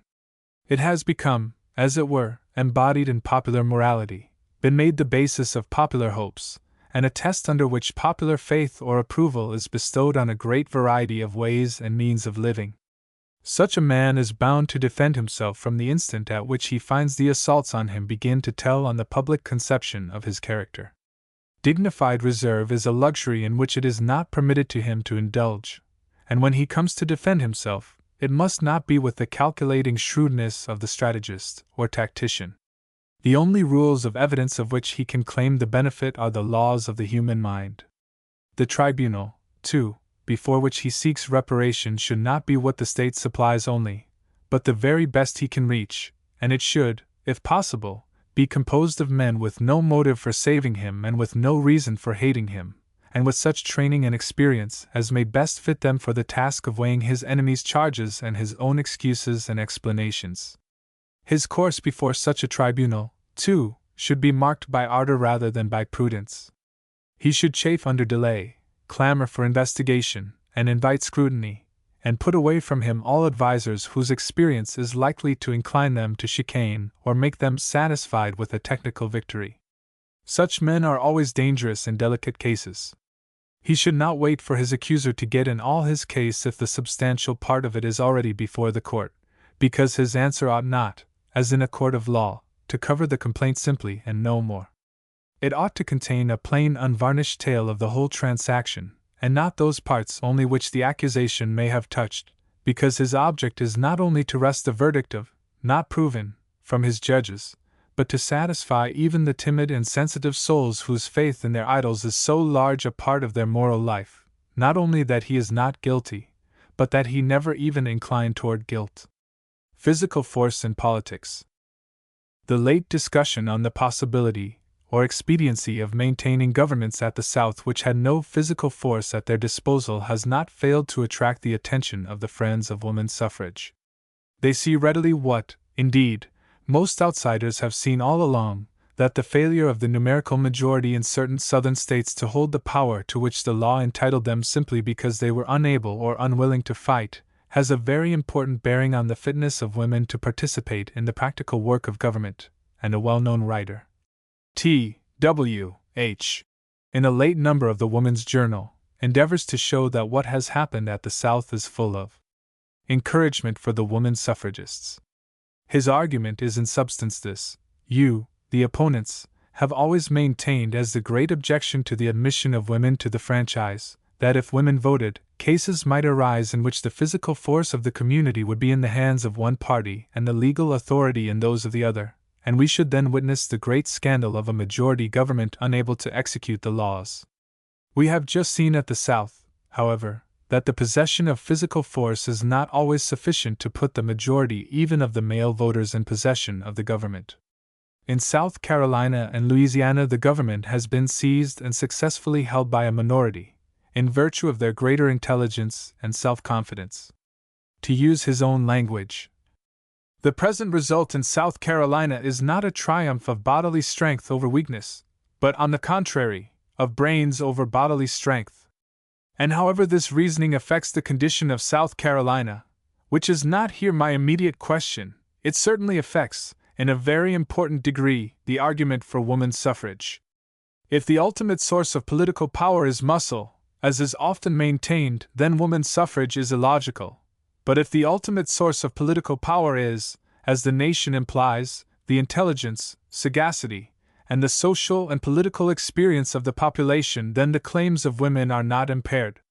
For we rest our case on the ground that women equal men on these points, except in regard to political experience, which is a thing only to be acquired by practice. So the showing of the nation is, on the whole, favorable to women. It looks in the direction of Mr. Bagehot's theory, that brains now outweigh muscle in government. Just in proportion as man becomes civilized and comes to recognize laws as habitually binding, does the power of mere brute force weaken. In a savage state, the ruler of a people must be physically as well as mentally the strongest. In a civilized state, the commander-in-chief may be physically the weakest person in the army. The English military power is no less powerful for obeying the orders of a queen. The experience of South Carolina does not vindicate, but refutes, the theory that muscle is the ruling power. It shows that an educated minority is more than a match for an ignorant majority, even though this be physically stronger. Whether this forebodes good or evil to South Carolina is not now the question, but so far as woman's suffrage is concerned, the moral is rather in its favor than against it. What is singular in all this is, that the writer is evidently under the impression that the term, physical force, in politics means muscle, or, to put the matter plainly, that the fact that the South Carolina Negroes, who unquestionably surpassed the whites in lifting power, could not hold their own against them, shows that government has become a mere question of brains, and that as women have plenty of brains, though they can lift very little, they could perfectly well carry on, or help to carry on, a government which has only moral force on its side. Now, as a matter of fact, there has been no recent change in the meaning attached to physical force in political nomenclature. It does not mean muscle or weight now, as we see in South Carolina, and it has never meant muscle or weight since the dawn of civilization. The races and nations which have made civilization and ruled the world have done so by virtue of their possessing the very superiority, in a greater or less degree, which the Carolina whites have shown in their late struggle with the blacks. The Greeks, the Romans, the Turks, the English, the French, and the Germans have all succeeded in government, that is, in seizing and keeping power, not through superiority of physical force which consists in muscle, but through the superiority which consists in the ability to organize and bring into the field, and reinforce large bodies of men, with the resolution to kill and be killed in order to have their own way in disputes. No matter how much intelligence a people may have, unless they are able and willing to apply their intelligence to the art of war, and have the personal courage necessary to carry out in action the plans of their leaders, they cannot succeed in politics. Brains are necessary for political success, without doubt, but it must be brains applied, among other things, to the organization of physical force in fleets and armies. An educated minority, as such, is no more a match for a physically stronger ignorant majority than a delicate minister for a pugilist in condition, unless it can furnish well-equipped and well-led troops. The Greeks were better educated than the Romans, but this did not help them. The Romans of the Empire were vastly more intelligent and thoughtful than the barbarians, but they could not save the empire. The Italians of the Middle Ages were the superiors of the French and Germans in every branch of culture, and yet this did not prevent Italy being made the shuttlecock of northern politicians and freebooters. The French overran Germany in the beginning of the present century, and the Germans have overrun France within the last 10 years, not in either case owing to superiority in lifting or boxing, or in literary culture, but to superiority in the art of fighting, that is, of bringing together large bodies of armed men who will not flinch, and will advance when ordered on the battlefield. It is skill in this art which is meant by the term physical force in politics, and it is this physical force which lies behind all successful government. The superiority of the North in numbers, wealth, machinery, literature, and common schools would have profited in nothing, and the American Republic would have disappeared from the map if it had not been possible, 30 years ago, to apply a vast amount of intelligence to the purposes of destruction, and to find large numbers of men willing to fight under orders. In quiet times, under a government in which the numerical majority and the intelligence and property of the community are on the same side, and take substantially the same views of public polity, and the display of coercive force, except for ordinary police purposes, is not called for, we not unnaturally slide readily into the pleasant belief that government is purely a moral agency, and that people obey the law through admiration of intellectual power and the dread of being cornered in argument, or of being exposed as selfish or lawless. Such occurrences as the late Civil War and the recent deadlock at the South are very useful in uncovering the secret springs of society, and reminding people of the tremendous uncertainties and responsibilities by which national as well as individual life is surrounded, reminding the voter, in short, that he may not always be able to discharge his duty to the country by depositing his ballot in the box. That he may have to make the result sure by putting everything he values in the world at stake. The poor Negroes in South Carolina have not been deposed simply because they are ignorant. The Russian peasants who fought at Borodino were grossly ignorant. How many of the English hinds who stood rooted in the soil at Waterloo could read and write? The Carolinian majority failed because it did not contain men willing to fight, or leaders capable of organization for military purposes, or, in other words, did not possess what has since the dawn of civilization been the first and greatest title to political power. The Carolinian minority did not drive their opponents out of the offices by simply offering the spectacle of superior intelligence of self-confidence, but by the creation of a moral certainty that, if driven to extremities, they would outdo the Republicans in the marshalling, marching, provisioning, and maneuvering of riflemen. If this be true, it will be readily seen that the lesson of the South Carolina troubles, far from containing encouragement for the friends of female suffrage, is full of doubt and difficulty. Those who believe that women voters would constitute a new and valuable force in politics must recognize the possibility that they would at some time or other constitute the bulk of a majority claiming the government, and they must also recognize the probability that the male portion of this majority would be composed of the milder and less energetic class of men, people with much brains and but little physical courage, ready to go to the stake for a conviction, but not ready to shoulder a musket or assault a redoubt. If under these circumstances the minority, composed exclusively of men, inferior if you will, to the majority in the purity of their motives, the breadth of their culture, and in capacity for drawing constitutions and laws and administering charities, should refuse to obey the majority, and should say that its government was a ridiculous, fancy, government, administered by crack-brained people, and likely to endanger property and the public credit, and that it must be abolished, what would the women and their gentlemen friends do? They would doubtless remonstrate with the recusants, and show them the wickedness of their course. But then the recusants would be no more moved by this than Wade Hampton and his people by Mr. Chamberlain's eloquent and affecting inaugural address.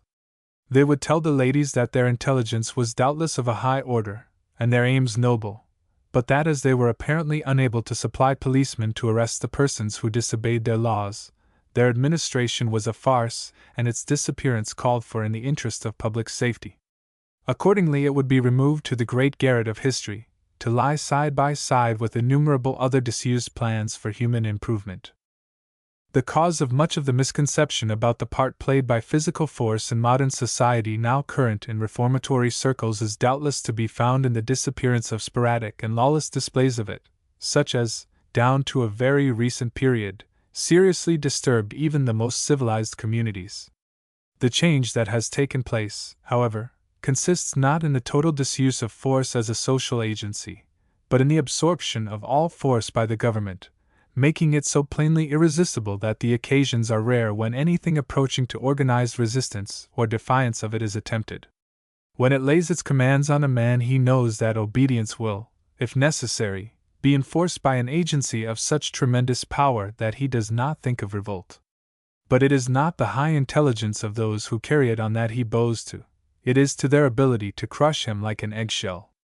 Of course, it is not surprising that his submissiveness should at meetings of philanthropists be ascribed to the establishment of a consensus between his mind and the mind of the lawgiver, or in other words, the subjection of society to purely moral influences. But it is perhaps well that complications like those of South Carolina should now and then occur to infuse sobriety into speculation and explain the machinery of civilization. Court circles. The passionate excitement created in Canada by the arrival of a daughter of the Queen, and the prospect of the establishment of a court in Ottawa which will have the appearance of a real court, that is, a court with blood royal in it, instead of a court held merely by the Queen's legal representatives, is a phenomenon of considerable interest. It affords a fresh illustration of that growth of reverence for royalty which all the best observers agree has for the last 40 years been going on in England, side by side with the growth of democratic feeling and opinion in politics. That is, the sovereign has more than gained as a social personage what she has lost as a political personage. The less she has had to do with the government, the more her drawing rooms have been crowded, and the more eager have people become for personal marks of her favor. The reason of this is not far to seek. It lies in the enormous increase during that period in the size of the class which is not engaged in that, to the heralds, accursed thing, trade, and has money enough to bear the expense of a presentation, and of living or trying to live afterward in the circle of those who might be invited to court, or might meet the Prince of Wales at dinner. The accumulation of fortunes since the Queen's accession has been very great, and they have, however come into possession now of a generation which has never been engaged in any occupation frowned on by the Lord Chamberlain, and which owns estates, or at all events possesses all outward marks of gentility, when it has been received by the Queen, and has got into Burke's dictionary at the end of an interesting though perhaps apocryphal genealogy. This reception is the crown of life's struggle, a sort of certificate that the hero or heroine of it is fit company for anybody in the world. It is, in fact, a social graduation. When you get somebody who is himself a graduate to agree to present you, and the Lord Chamberlain, after examining your card, makes no objection to you, he virtually furnishes you with a sort of diploma which guarantees you against what may be called authorized snubs. People may afterward decline your invitations on the ground that they do not like you, or that your entertainments bore them, but not on the ground that your social position is inferior to their own. That the struggle for this diploma in a wealthy and large society should be great and increasing is nothing wonderful. The desire for it among the women especially, to whose charge the creation and preservation of position are mainly committed, is very deep. It inflames their imagination in a way which makes husbands ready for anything in order to get it, and in fact makes it indispensable to their peace of mind and body that they should get it as soon as their pecuniary fortune seems to put it within their reach. Since the Queen ascended the throne, the population has risen from 20 million to 35 million, and the number of great fortunes and presentable people has increased in a still greater ratio, and the pressure on the court has grown correspondingly. But there remains after all only one court to gratify the swarm of new applicants. The colonies, too, have of late years contributed largely to swell the tide.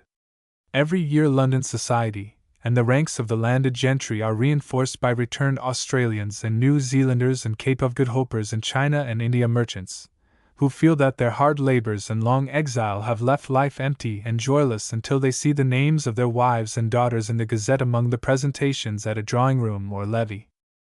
In the colonies, and especially in Canada, where there is so little in the local life to gratify the imagination, the court shines with a splendor which the distance only intensifies. To a certain class of Canadians, who enjoy more frequent opportunities than the inhabitants of the other great colonies of renewing or fortifying their love of the competition of English social life, and of the marks of success in it, the court, as the fountain of honor, apart from all political significance, is an object of almost fierce interest. In England itself the signs of social distinction are not so much prized. This kind of Canadian is, in fact, apt to be rather more of an Englishman than the Englishman himself in all these things. He imitates and cultivates English usages with a passion which takes no account of the restrictions of time or place. It is the thing, too, in Canadian society, as in the American colony in Paris, to be much disgusted by the low Americans who invade the Dominion in summer, and to feel that even the swells of New York and Boston could achieve much improvement in their manners by faithful observation of the doings in the Toronto and Ottawa drawing-rooms.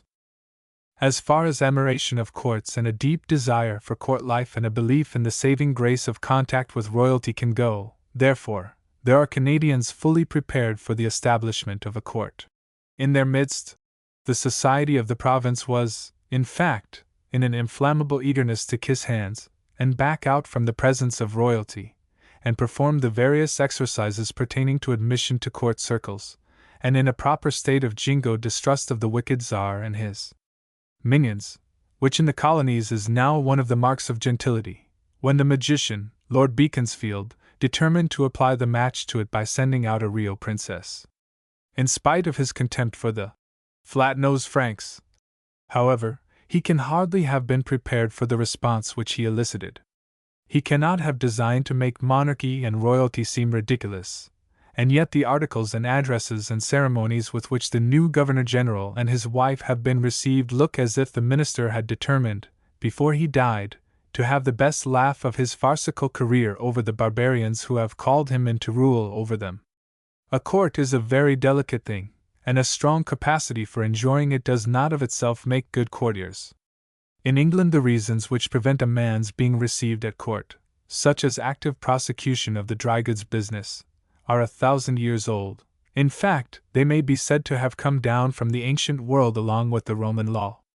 They have, therefore, a certain natural fitness and force in the eyes of the natives of that country. That is, it seems to stand to reason that a traitor should not go to court. Moreover, they can be enforced in England and still leave an abundant supply of spotless persons for the purposes of court society. The court line is drawn along an existing and well-marked social division. In Canada this preparation for court gaieties does not exist. If the person soiled by commerce were to be excluded from the princess's presence, she would lead a lonely and dismal life, and the court would be substantially a failure.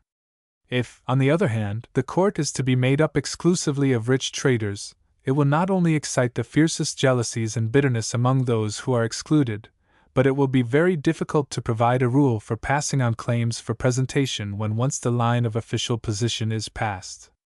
But it may be said, why not throw all restrictions aside and admit everybody, as at White House receptions? Nobody will ask this question who has mastered even the rudiments of royalty, and we shall not take the trouble of answering it fully. We are now discussing the question for the benefit of persons of some degree of knowledge. Suffice it to say that any laxity of practice at Ottawa would do a good deal of damage to the monarchical principle itself, which, as Mr. Bagehot has pointed out, owes much of its force and permanence even in England to its hold on the imagination. The princess cannot go back to England receiving Tom, Dick, and Harry in Canada without a certain loss of prestige both for herself and her house. Not the least curious feature of the crisis is the interest the prospect of a Canadian court has excited in this country. Our newspapers know what they are about when they give whole pages to accounts of the voyage and the reception, including a history of the House of Argyll and a brief sketch of the feelings of Captain the Duke of Edinburgh, now on the Halifax station, over his approaching meeting with his sister. They recognize the existence of a deep and abiding curiosity, at least among the women of our country, about all that relates to royalty and its doings, in spite of the labor expended for nearly a century by orators and editors in showing up the vanity and hollowness of monarchical distinctions. In fact, if the secrets of American hearts could be revealed, we fear it would be found that the materials for about 1,000,000 of each order of nobility, from dukes down, exist among us under quiet republican exteriors, and that if a court circle were set up among us no earthly power could prevent its assuming unnatural and unmanageable proportions. A prince like the late Emperor Maximilian, whose purse was meager but whose connection with a reigning house was unquestioned and close, might find worse ways of repairing his fortune than setting up an amateur court in some of the Atlantic cities and charging a moderate fee for presentation, and drawing the line judiciously so as to keep up the distinction without damaging his revenues. To prevent cutting remarks on the members of the circle, however, and too much ridicule of the whole enterprise, he would have to give the editors high places about his person, and provide offices for the reporters in his basement. If the scheme were well organized and did not attempt too much, its value in settling people's position, and in giving the worthy their proper place without the prolonged struggles they now have sometimes to undergo, would be very great, and it would enable foreign students of our institutions to pursue successfully certain lines of inquiry into our manners and customs in which they are now too often baffled. Living in Europe and going to it. Every year a great deal of discussion of the best mode of spending the summer, and the course of the people who go to Europe, instead of submitting to the discomfort and extortion of American hotels, is for the most part greatly commended. The story told about the hotels and lodging houses is the same every year. The food is bad, the rooms uncomfortable, and the charges high. The fashion, except perhaps at Newport and Beverly, near Boston, Bar Harbor, and one or two other highly favored localities, grows stronger and stronger, to live in the city in the winter and spend the 3 hot months in France or England or Switzerland. Moreover, the accounts which come from Europe of the increase in the number of American colonists now to be found in every attractive town of the continent are not exactly alarming, but they are sufficient to set people thinking. The number of those who pass long years in Europe, educate their children there, and retain little connection with America beyond drawing their dividends, grows steadily, and as a general rule they are persons whose minds or manners or influence makes their prolonged absence a sensible loss to our civilization. Moreover, when they come back, they find it difficult to stay, and staying is not made easy for them. People here are a little suspicious of them, and are apt to fancy that they have got out of sympathy with American institutions, and have grown too critical for the rough processes by which the work of life in America has in a large degree to be done. They themselves, on the other hand, besides being soured by the coldness of their reception, are apt to be disgusted by the want of finish of all their surroundings, by the difficulty with which the commoner and coarser needs are met in this country, and by the reluctance with which allowance is made by legislation and opinion for the gratification of unusual or unpopular tastes. The result is a breach, which is already wide, and tends to widen, between the class which is hard at work making its fortune and the class which has either made its fortune or has got all it desires, which is the same thing as a fortune. There is a great deal of work which this latter would like to do. There is a great deal of the work of legislation and administration and education for which it is eminently fitted, but in which, nevertheless, it has little or no chance of sharing, owing to the loss of the art of winning the confidence of others, and working with others, which is more easily learned in America than elsewhere, and which is readily lost by prolonged residence in any European country, and the absence of which here makes all other gifts for practical purposes almost worthless. So that it must be said that the amount of intellectual and aesthetic culture which an American acquires in Europe is somewhat dearly purchased. When he gets home, he is apt to find it a useless possession, as far as the world without is concerned, unless he is lucky enough, as sometimes but not often happens, to drop into some absorbing occupation or to lose his fortune. Failing this, he begins that melancholy process of vibration between the two continents in which an increasingly large number of persons pass a great part of their lives, their hearts and affections being wholly in either. The remedy for the mania for living abroad is an elaborate one, and one needing more time for its creation. No country retains the hearty affection of its educated class which does not feed its imagination. The more we cultivate men, the higher their ideals grow in all directions, political and social, and they like best the places in which these ideals are most satisfied. The long and varied history of older countries offers their citizens a series of pictures which stimulate patriotism in the highest degree, and it will generally be found that the patriotism and love of home of the cultivated class is in the ratio of the supply of this kind of food. They are languid among the Russians, and among the Germans prior to the late war, as compared to the English and French. In default of a long history, however, historic incidents are apt to lose their power on the imagination through overuse. The jocose view of Washington and of the Pilgrim Fathers, of Bunker Hill and of the 4th of July, already gains ground rapidly among us, through too great familiarity. When Professor Tyndall, in one of his lectures here, made an allusion which he meant to be solemn and impressive, to Plymouth Rock, its triteness drew a titter from the audience which for a moment confounded him. Unluckily, history cannot be made to order. It is the product of ages. The proper substitute for it, as well as for the spectacular effects of monarchy, in new democratic societies, is perfection. There is no way in which we can here kindle the imaginations of the large body of men and women to whom we are every year giving an increasingly high education so well as by finish in the things we undertake to do. Nothing does so much to produce despondency about the Republic, or alienation from republican institutions, among the young of the present day, as the condition of the civil service, the poor working of the post office and the treasury or the courts, or the helplessness of legislators in dealing with the ordinary everyday problems. The largeness of the country, and the rapidity of its growth, and the comparatively low condition of foreign nations in respect to freedom, which roused people in 4th of July orations 40 years ago, have, like the historical reminiscences, lost their magic. And the material prosperity is now associated in people's minds with so much moral corruption that the mention of it produces in some of the best of us a feeling not far removed from nausea. Nothing will do so much now to rouse the old enthusiasm as the spectacle of the pure working of our administrative machinery, of able and independent judges, a learned and upright bar, a respectable and purified custom house, an enlightened and efficient treasury, and a painstaking post office. The colleges of the country and the railroads, and indeed everything that depends on private enterprise, are rapidly becoming objects of pride, but a good deal needs to be done by the government to prevent its being a source of shame. Mrs. Stevenson, a Philadelphia lady, the president of the Civic Club in that city, delivered an address to the club some weeks ago on its work of reform, in which we find the following passage. There seems to exist a mysterious, unwritten law governing the social organism which causes a natural and wholesome reaction to take place whenever tendencies, perhaps inherent in certain classes, threaten to become general, and thereby dangerous to the community. A few years ago, for instance, with the increasing facilities for foreign travel, and the corresponding increase of international intercourse, Anglomania had become so much in vogue as to form an incipient danger to the true democratic American spirit that constitutes the real strength of our nation.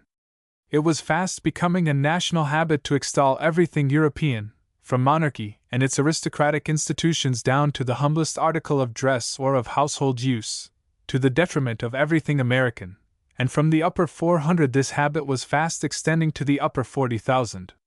But just as our wealthy classes were beginning to make themselves positively ridiculous abroad, and almost intolerable at home, a reaction set in, and upon all sides there sprang up patriotic associations of a social order, sons and daughters of the Revolution, colonial dames, etc., which revived proper American self-respect among our people by teaching us to rest our pride, if pride we must have, where it legitimately should rest, upon good service rendered to our own country. This seems to be a shaft aimed at the practice of going to Europe, for the decline of the true American spirit, and the growth of Anglomania are ascribed to the increasing facilities for foreign travel, and the corresponding increase of international intercourse. If the charge be true, it is one of the most afflicting overmade, because it shows that the true democratic American spirit suffers from what the world has hitherto considered one of the greatest triumphs of modern science, and one of the greatest blessings conferred on the race, the enormous improvement in oceanic steam navigation, that, in fact, American patriotism is very much like the Catholic faith in the Middle Ages, something naturally hostile to progress in the arts. If, too, the practice of going to Europe be dangerous to American faith and morals, the number of those who go makes it of immense importance. There is probably no American who has risen above very narrow circumstances who does not go to Europe at least once in his life. There is hardly a village in the country in which the man who has succeeded in trade or commerce does not announce his success to his neighbors by a trip to Europe for himself and his family. There is hardly a professor, or teacher, or clergyman, or artist, or author who does not save out of a salary, however small, in order to make the voyage. Tired professional or business men make it constantly, under the pretense that it is the only way they can get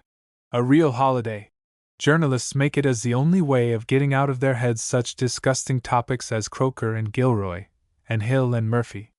Rich people make it every year, or oftener, through mere restlessness. We are now leaving out of account, of course, immigrants born in the Old World, who go back to see their friends. We are talking of native Americans. Of course, all native Americans cannot go, because, even when they can afford it, they cannot always get the time. But we venture on the proposition that there is hardly any American in this broad land, as members of Congress say, who, having both time and money, has not gone to Europe, or does not mean to go some day or other. So that, if Mrs. Stevenson's account of the moral effects of the voyage were true, it would show that the very best portion of our population, the most moral, the most religious, and the most educated, were constantly exposing themselves by tens of thousands to most debasing influences. But is it true? We think not. Americans who go to Europe with some knowledge of history, of the fine arts, and of literature, all recognize the fact that they could not have completed their education without going. To such people, travel in Europe is one of the purest and most elevating of pleasures, for Europe contains the experience of mankind in nearly every field of human endeavor. They often, it is true, come back discontented with America, but out of this discontent have grown some of our most valuable improvements: libraries, museums, art galleries, colleges. What they have seen in Europe has opened their eyes to the possibilities and shortcomings of their own country. To take a familiar example, it is travel in Europe which has done most to stimulate the movement for municipal reform. It is seeing London and Paris, and Berlin and Birmingham, which has done most to wake people up to the horrors of the Croker-Gilroy rule, and inflame the determination to end it as a national disgrace. The class of Americans who do not come back discontented are usually those who had no education to start with. Knowledge to their eyes her ample page, rich with the spoils of time, did ne'er unroll. So, even when standing on the Acropolis at Athens or in the Tribuna at Florence, they feel themselves sadly out of it. They think longingly of Billy or Jimmy, and the coffee and cakes of their farm Missouri or Arkansas home, and come back cursing Europe and its contents. No damage is ever done by foreign travel to the true democratic American spirit of this class. And now as to Anglomania, a subject to be handled with as much delicacy as an anarchist's bomb. Anglomania in one form or other is to be met with in all countries, especially France and Germany, and has shown itself here and there all over the continent ever since the peace of 1815. The things in which it most imitates the English are riding, driving, men's clothes, sports in general, and domestic comfort. The reason is that the English have for 2 centuries given more attention to these things than any other people. No other has so cultivated the horse for pleasure purposes. No other has devoted so much thought and money to suitability in dress and to field sports. No other has brought to such perfection the art of living in country houses. In all these things people who can afford it try to imitate them. We say, with a full consciousness of the responsibility which the avowal entails on us, that they do right. It is well in any art to watch and imitate the man who has best succeeded in it. The sluggard has been exhorted even to imitate the ant, and anyone who wishes to ride or drive well, or dress appropriately, or entertain in a country house, ought to study the way the English do these things, and follow their example, for anything worth doing ought to be done well. It is mostly in these things that Anglomania consists. Mrs. Stevenson, we fear, exaggerates greatly the number of Anglomaniacs. A few dozen are as many as are to be found in any country, and any government or polity which their presence puts in peril ought to be overthrown, for assuredly it is rotten to the core. There is nothing, in fact, better calculated to make Americans hang their heads for shame than the list of small things which one hears from good Americans put our institutions in danger. We remember a good old publisher, in the days before international copyright, who thought we could not much longer stand the circulation of British novels. Their ideas, he said, were dangerous to a republic. An Anglomaniac can hardly turn up his trousers on Fifth Avenue without eliciting shrieks of alarm from the American patriot. And yet a more harmless creature really does not exist. These matters are worth notice because we are the only great nation in the world whom people try to preach into patriotism. The natives of other countries love their country simply, naturally, and for the most part silently, as they love their mothers and their wives. But to get an American to do so he has, one would think, to be followed about by a preacher with a big stick exhorting him to be a good American, or he will catch it. But nobody was ever preached into love of country. He may be preached into sacrifices in its behalf, but the springs of love cannot be got at by any system of persuasion.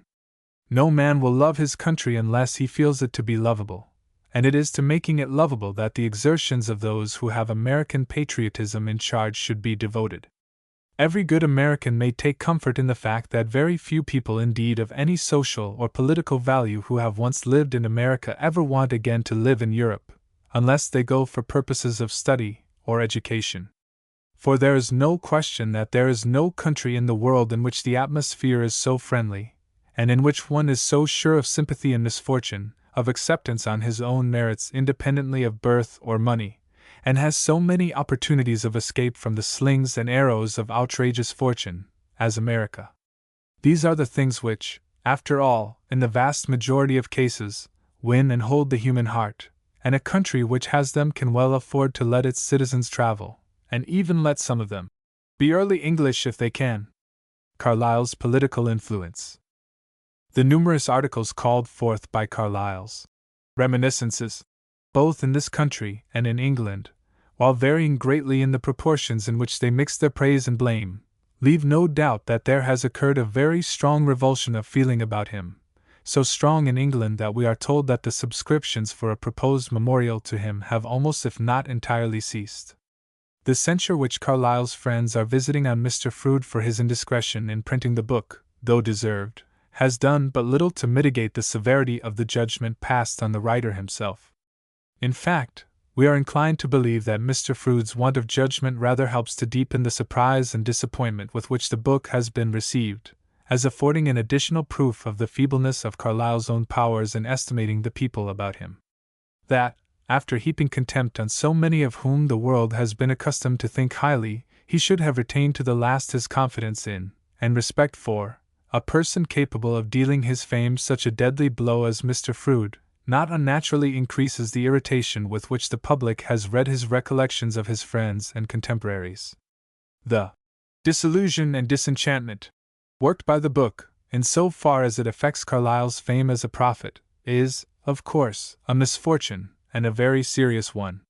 What it was he preached when his preaching first startled the world, but very few now undertake to say, and these few by no means agree in their story.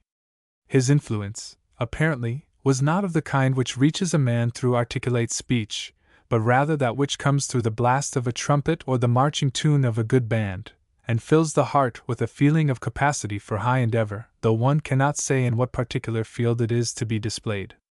But though he founded no school and taught no system of morals, his eminence as a mere preacher was one of the very valuable possessions of the Anglo-Saxon world, as a sort of standing protest against the materialistic tendencies of the age, and this eminence rested a good deal on the popular conception of the elevation of his own character. This conception has undoubtedly, whether justly or unjustly, been greatly shaken, if not destroyed, by the revelation that invidious comparison between himself and others was almost a habit of his life, that, while preaching patient endurance, he did not himself endure patiently even the minor ills of existence, that, when looking at the fine equipages at Hyde Park Corner, he had to support himself by sternly thinking, "Yes, and perhaps none of you could do what I am at." That his mental attitude during the preparation of most of his books was that of a man not properly appreciated who was going to cast pearls before swine, or, in other words, the attitude of an ordinary literary man burdened with too much vanity for his powers, and more concerned about the effect his work was likely to have on his personal fortunes than on the mental or moral condition of the world. While full of contempt for sciolists and pretenders and newspapers, he wrote, and was ready to write, on the American War without any knowledge of the facts, and scorned Darwinism without ever bestowing a thought on it. Carlyle's public were long ago conscious, as one of his critics has said, that he canted prodigiously about Kant, and talked voluminously in praise of silence. But then it recognized that much repetition has always the air of cant, and that to persuade men to be silent, as well as to do anything else, one must talk a great deal. A prophet has to be diffuse and loud, and often shrill, and his disciples will always forgive any number of mistakes in method or manner as long as they believe that behind the preaching there is perfect simplicity and self-forgetfulness. That this belief has been weakened in many minds with regard to Carlyle by the reminiscences, there is no question, and the consequence of it is that the Anglo-Saxon world has lost one of its best possessions, and it is a kind of possession which no apologies or explanations, and no proof of Mr. Froude's indiscretion, can restore. There is, however, some compensation in the catastrophe. If there was nothing positive in Carlyle's moral teachings, if nobody could extract from his earlier utterances anything more definite than advice to be up and doing with a heart for every fate, there was in the political teachings of his later works something very positive and definite, and something which he managed to surround with some of the diviner light of his first arraignments of modern civilization. There is, for instance, nothing in literature more ingenious than the way in which he presents Cromwell as the apostle of truth during the campaigns in Ireland after the death of the king. He lets slip no opportunity of setting forth the importance of those military operations as a means of bringing truth to the Irish, so much so that the reader at last begins to expect the revelation of some formula in which the Lord General presented the truth to them. But long before the end is reached one finds that the only truth which Cromwell was spreading in Ireland was the simple one that anybody who resisted him in arms would probably be knocked on the head. This collocation of truth and superiority of physical force, and of falsehood and weakness, was, in fact, worked into all Carlyle's writings of a political character, and did, through his writings, become a very positive political influence after the generation which was roused by the first blasts of his moral trumpet had grown old, or had passed away.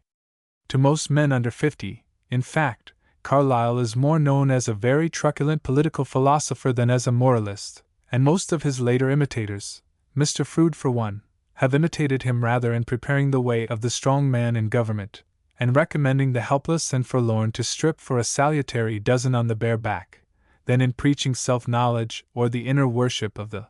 veracities. That the effect of this on English politics has been bad, and very bad, during the past 30 years few will deny. It beyond question has had an evil influence on English opinion both about Ireland and about India, and about the Civil War in the United States. It had much to do with the production of that great scandal, the defense of Governor Eyre, by nearly the whole of London society. Nay, we think we are not far wrong in saying that it did much to prepare the way for that remarkable episode in English history, the late administration of Lord Beaconsfield, with its jingo fever, its lavish waste of blood and treasure, its ferocious assertion of the beauty of national selfishness, its contempt for all that portion of the population of Turkey which was weak and subject and unhappy. When one contrasts the spirit in which John Stuart Mill approached all such subjects in his day, his patient pursuit of the facts, his almost over-earnest efforts to get at the point of view of those who differed with him, his steady indifference to his own fame in dealing with all public questions, and then reads the contemptuous way in which Carlyle disposes of him in the Reminiscences, one gets, we were going to say, an almost painful sense of the contrast between the influence of the two men on their day and generation. In so far as the Reminiscences, therefore, ruined Carlyle as a politician, their publication must be considered a gain for the English race. The particular political vice his influence fostered, that nobody who cannot thrash you in fight is worth listening to, is, it must be said, a vice peculiar to the English race. It is only in the Anglo-Saxon forum that a man of foreign birth and unfamiliar ways of thinking has to obtain a locus standi by making himself an object of physical terror. The story which has lately gone the rounds of the papers, of Carlyle's discussion with some Irishmen who got the better of him in an argument in support of the logical right of the Irish to manage their own affairs, in which he met his opponent in the last resort in half-humorous vehemence by informing him that he would cut his throat before he would let him have his independence, is not a bad expression of the spirit which has governed English policy in dealing with dependent communities. There is a certain wisdom and justice in exacting from every malcontent who asks for great changes in his condition some strong proof of his earnestness, but it is a test which has to be applied with great discretion, which nations that have made a great fortune with a strong right hand are not likely to apply with discretion, and which is apt to make weakness seem ridiculous as well as contemptible. The history of English politics for 50 years at least has been the history of the efforts of the nation to accustom itself to some other than the English standard of political respectability, to familiarize itself with the idea that pacific people, and poor people, and queer people had something to say for themselves, and were entitled to a place in the world.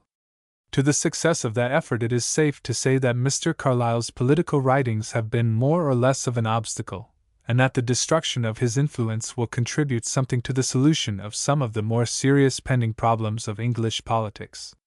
The evolution of the summer resort. Nothing is more remarkable in the history of American summering than the number of new resorts which are discovered and taken possession of by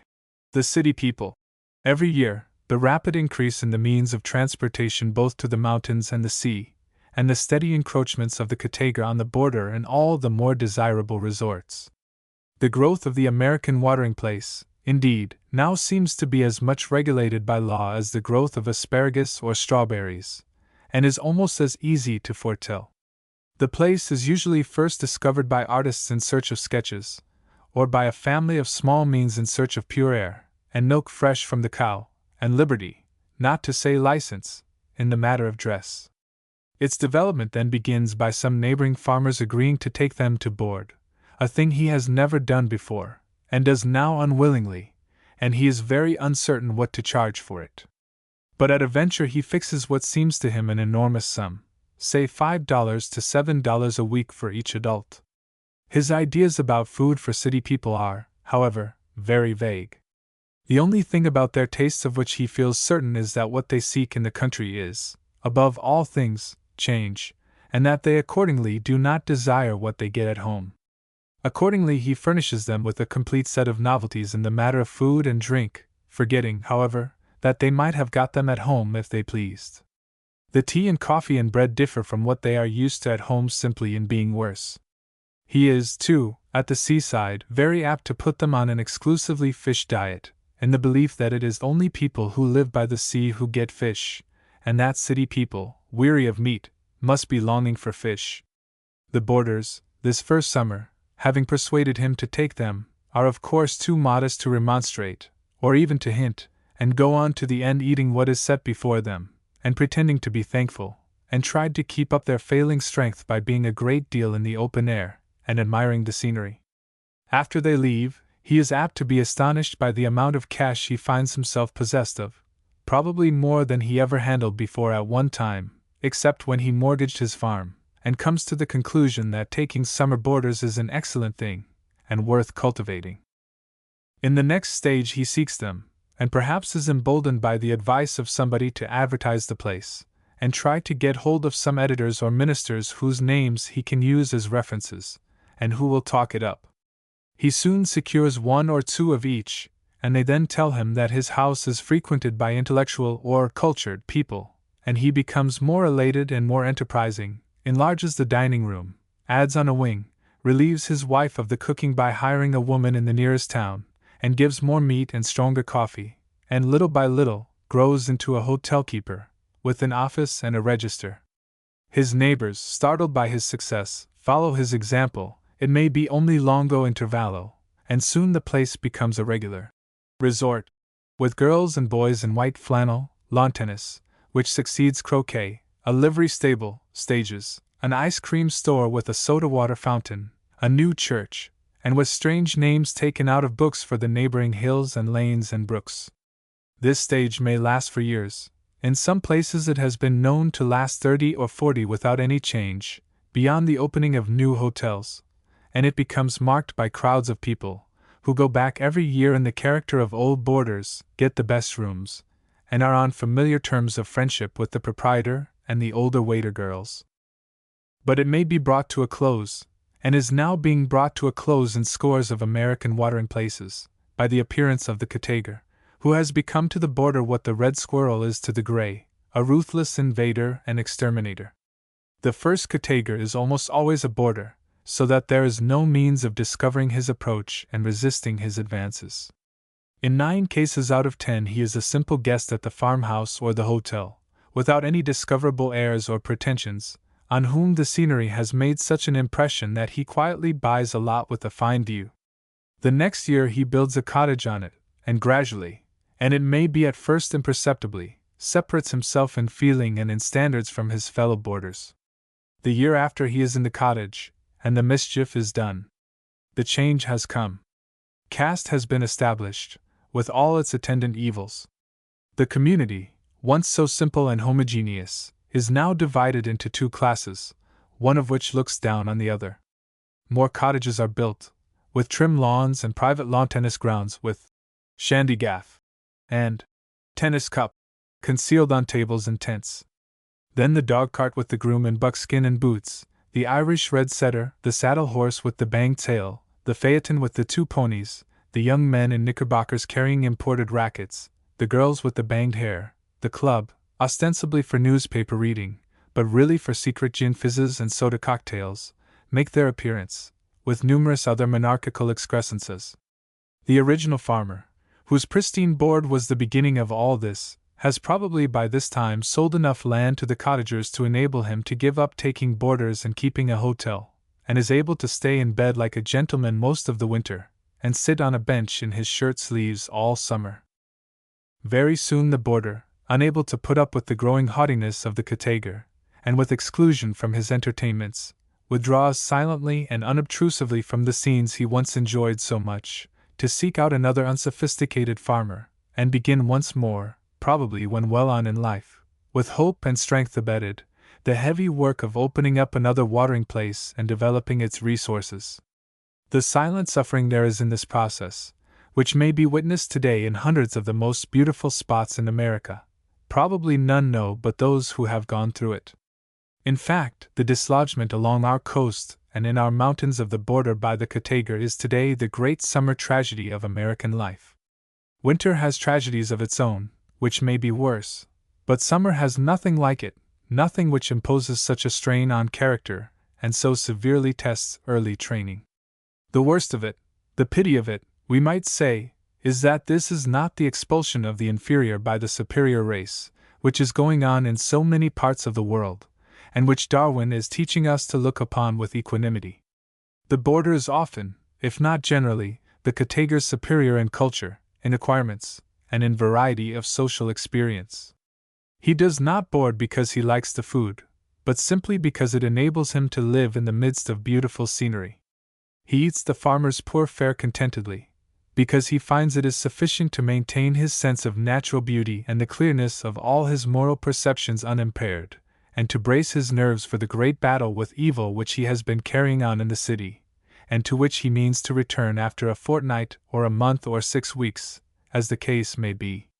We fear, in fact, that very few indeed of our summer cottages contain half so much noble endeavor and power of self-sacrifice as the boarding houses they are displacing. The progress made by the cottager in driving the boarder away from some of the most attractive places, both in the hills and on the seaboard, is very steady. Among these, Bar Harbor occupies a leading position. It was, for fully 15 years after its discovery, frequented exclusively by a very high order of boarders, and probably has been the scene of more plain living and high thinking than any other summer spot on the seacoast. It was, in fact, remarkable at one time for an almost unhealthy intellectual stimulation through an exclusively fish diet. But the purity of the air and the grandeur of the scenery brought a yearly increasing tide of visitors from about 1860 onward.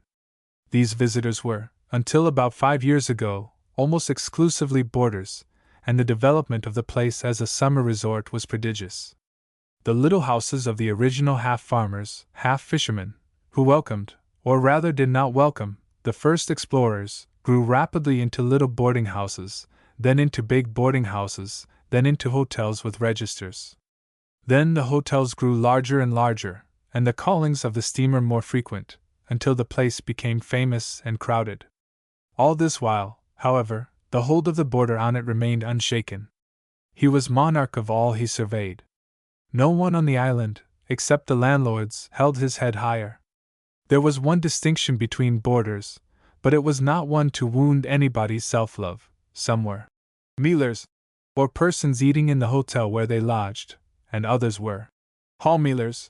or persons who were collected and brought to their food in wagons. But this classification produced no heart-burning. The mealer loved and respected the hall-mealer, or wished him in Jericho, and the hall-mealer in like manner the mealer, on general grounds, like other persons with whom he came in contact, without any reference to his place of abode. All were covered by the grand old name of boarder, and that was enough. A happier, easier, freer, and more curiously dressed summer community than Bar Harbor in those early days was not to be found on our coast. We do not know exactly when the Cataiger first made his appearance on those rugged shores, but it is certain that his approaches were more insidious than they have ever been anywhere. He did not proclaim himself all at once. The first cottages were very plain structures, which he cunningly spoke of as shanties, or log huts, in which he simply lodged, and went to the hotels or neighboring farmhouses for his food in the simple and unpretending character of a hall-mealer. For a good while, therefore, he excited neither suspicion nor alarm, and the hotel keepers welcomed him heartily, and all went on smoothly. Gradually, however, he threw off all disguise, bought land at high prices, and began unblushingly to erect marine villas on it, with everything that the name implies. He has now got possession of all the desirable sites from the Ovens down to the Great Head, and has surrounded himself with all the luxuries, just as at Newport. The consequence is, although the sea and sky and the mountains and the rocks retain all their charm, the boarder is no longer happy. He finds himself relegated to a secondary position. He is abashed when on foot or in his humble buckboard he meets the haughty Cataiger in his dog-cart or victoria. He has neither dog nor horse, while the Cataiger has both. He was once proud of staying at Rodick's or Lyman's, now he begins to be ashamed of it. He finds that the cottagers, who are the permanent residents, have a society of their own, in which he is either not welcome or is a mere outsider. He finds that the very name of boarder, which he once wore like a lily, has become a term of inferiority. Worse than all, he finds himself confounded with a still lower class, known at Bar Harbor as the tourist, elsewhere called the excursionist, who comes by the hundred on the steamers and linen dusters, and is compelled by force of circumstances to do Mount Desert in 24 hours, and therefore enters on his task without shame or scruple, roams over the Cataiger's lawn, stares into his windows, breaks his fences, and sometimes asks him for a free lunch. The boarder, of course, looks down on this man, but when both are on the road or on the piazza of the hotel, how are they to be distinguished? They are not, and cannot be. The worst of it all is, however, that the boarder finds that the Cataiger has enclosed some of his favorite walks. He can no longer get to them without trespassing or intruding. He can only look wistfully from the dusty high road at the spots on which he probably once rocked with the girl who is now his wife, or chop logic with professional or clerical friends, whom the growth of the place has long ago driven to fresh fields and pastures new. There is something very interesting and touching about these old Mount deserters of the first period, between 1860 and 1870, who fled even before the enlargement of the hotels, and to whom cottages at Bar Harbor are almost unthinkable. One finds them in undeveloped summer resorts in out-of-the-way places along the American coast, often on the Alps or in Norway, or on the Scotch lakes, still tender, and simple, and unassuming, and cheery, older of course and generally stouter, but with the memories of the mountains, and the rocks, and the islands, of the poor food, which made no difference, because the air was fine, still as fresh as ever, but without a particle of bitterness. They wander much, but wander as they may, they find no summer resorts which can have for them the charm of Frenchman's Bay or Newport Mountain,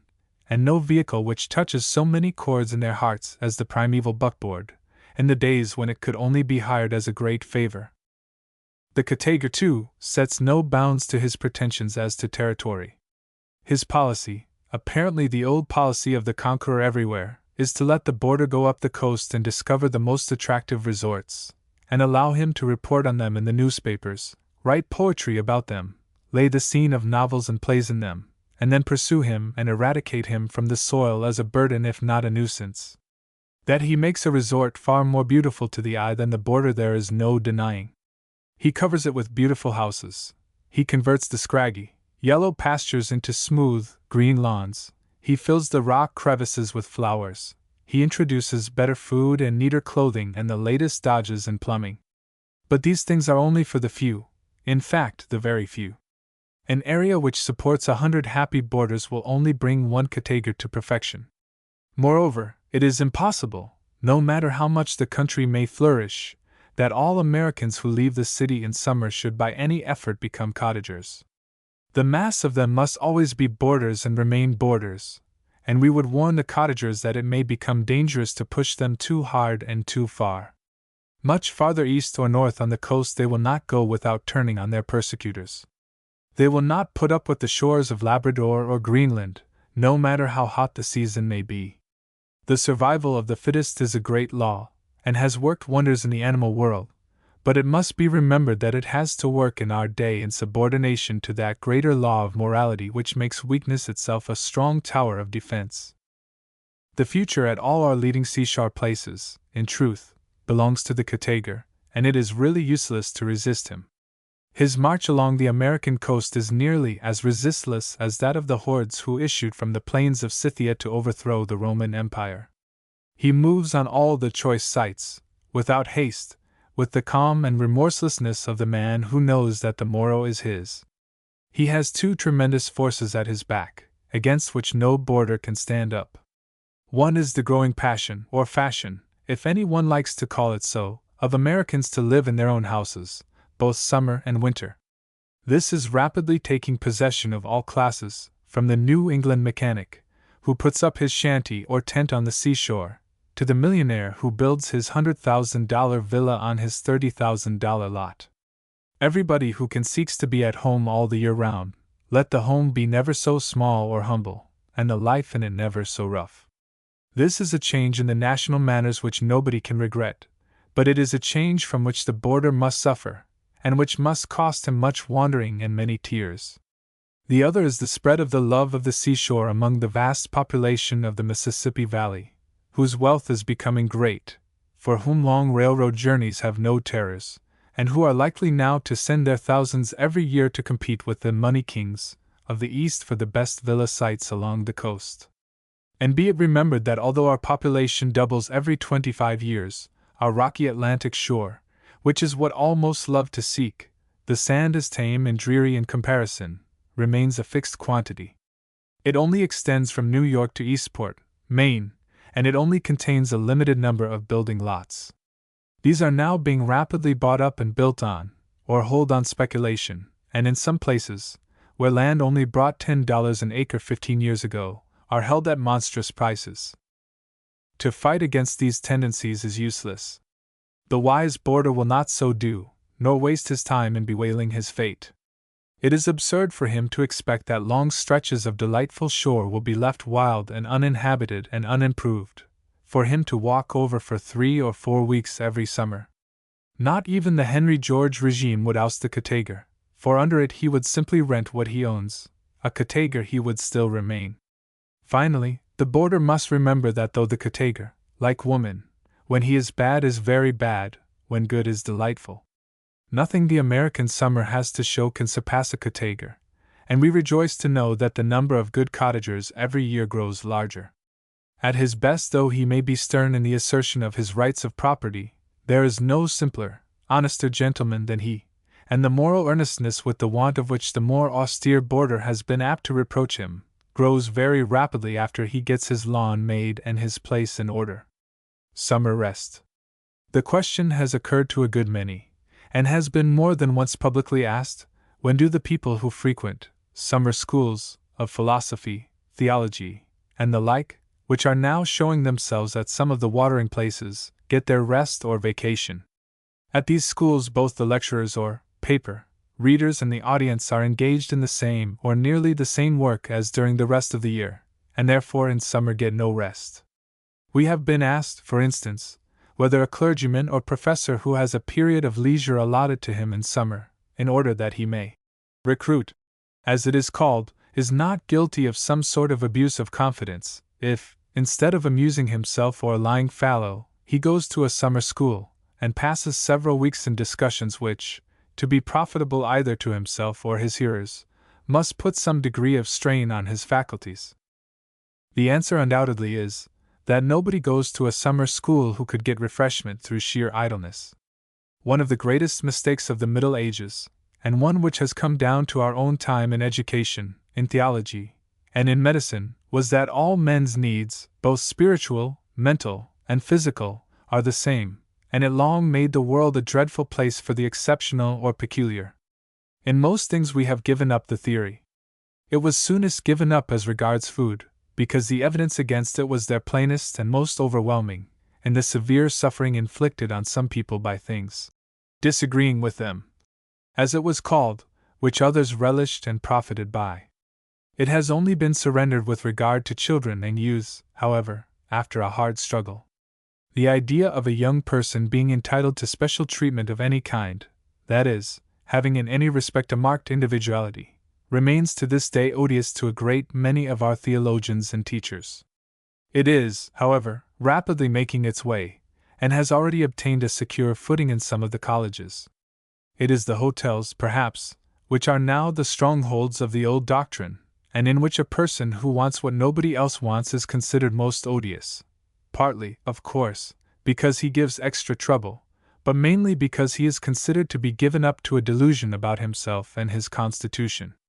There is probably nothing which excites the anger and contempt of a summer hotel clerk more than a request for something which is not supplied to everybody, or which nobody else asks for.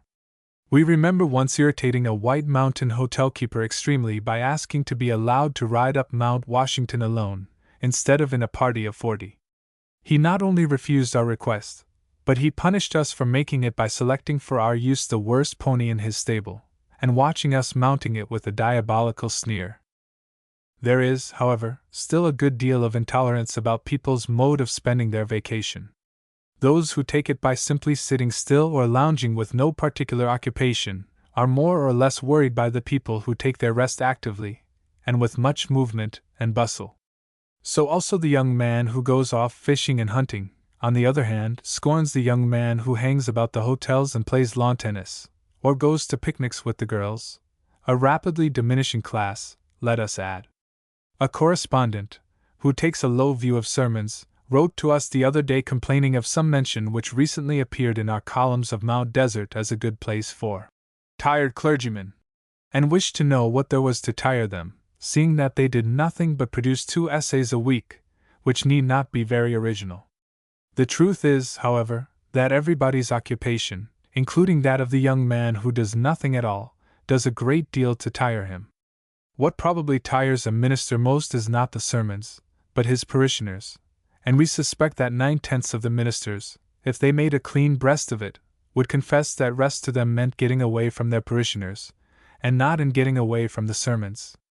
Sermon writing in our day, when the area over which a preacher may select his subject is so greatly widened, is probably to a reflective man a great help and relief, as furnishing what nearly every student needs to stimulate study, a means of expression. Sustained solitary thinking is something of which very few men are capable. To keep up what is called active-mindedness, nearly everyone needs somebody to talk to. Conversation with a friend is enough for most, but those who have more to say find a sermon or a magazine article just the kind of intellectual stimulus they need. What probably most wears on a clergyman's nerves are his pastoral duties, which do not consist simply in consoling people in great trials, but in listening to their fussy accounts of small ones. 9/10 of a minister's patients, like a doctor's, do not know what is the matter with them, and consult a physician largely because they take comfort in talking to anybody about themselves, and doctors and clergymen are the only persons who are bound to listen to them. A professor or teacher is somewhat similarly situated. His business is the most wearing of human occupations, that of putting knowledge into heads only half willing to receive it, and persuading a large number of people to do their duty to whom duty is odious. To these men, a summer school of philosophy or theology, or anything else, must be repose of the best sort. It gives light work of the kind they love, free from all nagging, and in good air and fine scenery. At such schools, too, one finds uses for papers that no periodical will print, and which no audience would assemble to listen to in a city in the busy part of the year, and to many men an audience of any sort, interested or uninterested, is a great luxury. The persons who perhaps find it hardest to get rest in summer are brokers. Their activity in their business and the excitement attending it are so great that quiet to them, more than to most other men, is a hell, so that their vacation is a problem not easy of solution, except to the rich ones, who have yachts and horses without limit. Even to those, every day of a vacation has to be full of movement and change. An hour not filled by some sort of activity, spent on a piazza or under a tree, is to them an hour wasted. A land where it was always afternoon would be to them the most odious section of country on earth. The story of one of them, who in Rome lost flesh through pining for the corner of Wall and William, is well known. Such a man finds nearly all summer resorts vanity and vexation of spirit, because none of them provides excitement. The class known as financiers, such as presidents of banks and insurance companies, is much better off, because it has Saratoga. Its members have generally reached the time of life when men love to sit still, and when the liver is torpid, and they are generally men of means, and wear black broadcloth at all seasons, as being what they have from their youth considered outward and visible signs of respectability, in the financial sense. What they need is a place where they can have their livers roused without exercise, and this the mineral water does for them, where they can see a good deal going on and many evidences of wealth, without moving from their chairs, and where their financial standing will follow them, and for this there is perhaps no place in the country like Saratoga. Newport has not nearly as much solidity. It is brighter and gayer and more select, but though it contains enormous fortunes, a great fortune does not here do so much for a man. It has to bear the competition of youth and beauty and polo and lawn tennis. The young man with little besides a polo pony, an imported racket, and good looks counts for a good deal at Newport. At Saratoga he would be nobody. The survival of types. The London Daily News, in the course of an article on what it calls international reproaches, refers to the fact that there is much that is traditional in them. It thinks that, both in America and in France, the qualities and peculiarities attributed to English people are derived, to a great extent, less from experience than from inherited tradition. We hear that Englishmen are rude to ladies, that they fail to yield them precedence at the ticket offices of steamboats and railway stations, that they complain of everything that is given them as food, that they occupy more than their share of public conveyances with multitudinous wraps, sticks, and umbrellas. They assert themselves, it would seem, when they have placed 3,000 miles between themselves and their old home. There is, however, in all these complaints the ring of old coin. In the same way it says that the Parisian of the boulevards still believes the Englishman to be a creature who wears long red whiskers of the mutton-chop species, and wears a plaid, although, as a matter of fact, the typical Englishman of today does not look like this at all. Anyone interested in the matter might make a very queer collection of types which, having disappeared from actual life, survive in the popular imagination, and by surviving keep alive international prejudice, hostility, suspicion, or distrust, and which go on doing duty in this way for years and years, until suddenly some fine day it is discovered that they are out of date and must in future be dispensed with. There is, for instance, our old friend, the stage Irishman. How often have our hearts been touched by the qualities of gratitude, devotion to sentiment, faithful friendship, and heroism of this noble creature. No doubt, there must have been a time when he was as common in Ireland as he has been in our day in melodrama. But the Irishman, as he exists in New York, and as he is described by those who have seen him at home, is strangely unlike the type. He is a decidedly practical, hard-headed man, with a keen eye to the main chance, a considerable fondness for fighting, and a disposition which we should call the reverse of sentimental. Harrigan and Hart represent the actual Irishman in America capitally at their little theater in Broadway, yet the stage Irishman is to multitudes of Americans a more real creature than the actual Irishman, and we suppose there is hardly a democratic statesman from one end of the country to the other who has not constantly before his mind an image of him, by the contemplation of which he solves many of the knottiest problems of contemporary politics. Then there is the Dundreary Englishman, first cousin or lineal descendant of the Englishmen so dear to the French imagination. Dundreary really represents, as we know very well, when we think about it, a past type of swell as extinct as the dodo. It is not common any longer for English swells to change all their RS to WS, and to spice their sentences with IWS. We have numbers of them over here every year, but we do not hear them talk nowadays the once familiar Dundreary language. Yet there is hardly a newspaper in the United States whose funny man does not assume for the benefit of his readers that Dundreary is alive, and every now and then reproduce him with gusto. It is not in Punch that we find Dundreary, but in the funny department of the Oshkosh Monitor and the All Sorts column of the Bungtown Clarion. Even Puck contributes to perpetuate the belief in the continued existence of Dundreary by devoting a column a week to observations on American society in the Dundreary dialect, which 30 years ago might have been decidedly funny. Punch still has John Bull as a national type, but it shows great reserve in the use of him, and now continually resorts to Britannia as a substitute. Is not this because our old friend John is now only a survival, a tradition of the past? The bluff, stout, honest, red-faced, irascible rural person, of whom the photographs of John Bright remind us, has really been supplanted by a more modern, thinner, nervous, intellectual, astute type. For English use, the Yankee type of Uncle Sam still seems to represent America, although it belongs to the past as much as slavery or the stagecoach.